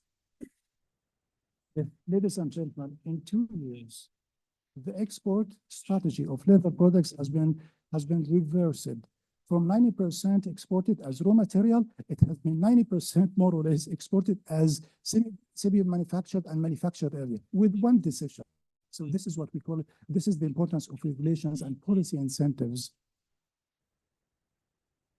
When it comes to the questions how to deal with the small scale farmers, again, at this level, we may propose one of the effective way that has proved very successful in most African countries based on evidence and research is you aggregate small scale farmers. You aggregate enterprises. You help them to establish associations. You strengthen the capacity of these associations. This has proved very effective in most countries, including in Africa and outside of Africa. Enough supply and climate change, totally agree with you. I mean, if you look at what's happening now, when I came to the airport yesterday, I was having a chat with the driver. He was telling me that here in Zambia, I mean, most of the there is like most of the areas in this country that it's electricity is cut for quite good numbers because of the electricity, because of lack of hydraulic electricity. So here, I mean, this is why we needed to go for more irrigation. But again, the problem is it's not about irrigation, because here, let's assume that we have irrigation, but how are you gonna secure sufficient water? This is a big issue. And to me, if I have a proposal, I would suggest that we establish a technical working group around water, how to enhance the supply of water in Africa. This is very critical, very crucial, in addition to using smart climate agriculture and capacity. So this is incubation, business incubations. Sorry, I mean, you should have including the Business Incubator Africa Association with us. It's we have missed this maybe because of the short time, but of course, we're going to share the document with you, and we really appreciate your inputs into it. And of course, incubators is very critical to enhance, to promote agro-industry in Africa. Yes, when it comes to the, maybe I didn't have time to do it, but yes, agro-industry has to restrict it to to climate change. And if you remember, I have the slide here called sustainability requirements. One of those 3 requirements of sustainability is called environmental sustainability. Agribusiness in Africa, they have to learn and to enhance their capacity to produce more with higher productivity while preserving biodiversity, ecosystem, using less water, less resources. So this is with take it or leave it. It's not, if you're not gonna, it's gonna be imposed on you, that like the AU rules in forest degradation. So I will stop by here, and yes, but the issue is food losses in Africa. I'm totally in agreement with it. Very critical, very important. It's not 30%, as a matter of fact, it goes sometimes to 50%. Imagine if we manage to reduce food losses and post-harvest food losses in Africa by 50%, most likely we will not have 280 million Africans go to bed every day hungry. So again, this is a very critical issue. So with this, thank you so much. It's I take your suggestion as a way forward to improve the document. And yes, if there is a chance for my colleagues to respond, okay. Okay, thank you so much.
Working groups will do better than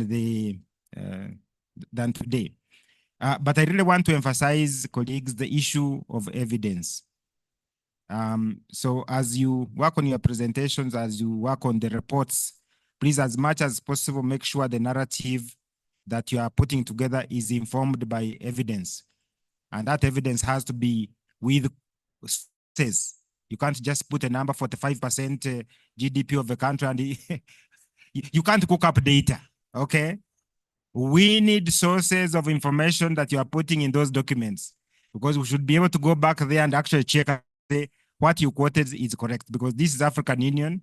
we cannot take a risk of using numbers that cannot be verified with their sources. So again, on behalf of Her Excellency, the Commissioner, my colleague Esterine, and you all, Jana, thank you for moderating this last session and the previous moderators as well. Thank you so much. And so let's have a restful evening. I think tomorrow we should start at 9 on time. Okay? Of course. Now, I think let's, maybe we can end late, but let's not start at 8. Yeah. I think, can we do 9? Okay. So 9 o'clock, but on the dot. On the dot, we start. That will be in the room. Okay. So, okay, with that, maybe Prof, that's it. Okay. So with that, on behalf of the Commissioner, thank you. Have a restful evening and we'll see you tomorrow. Okay.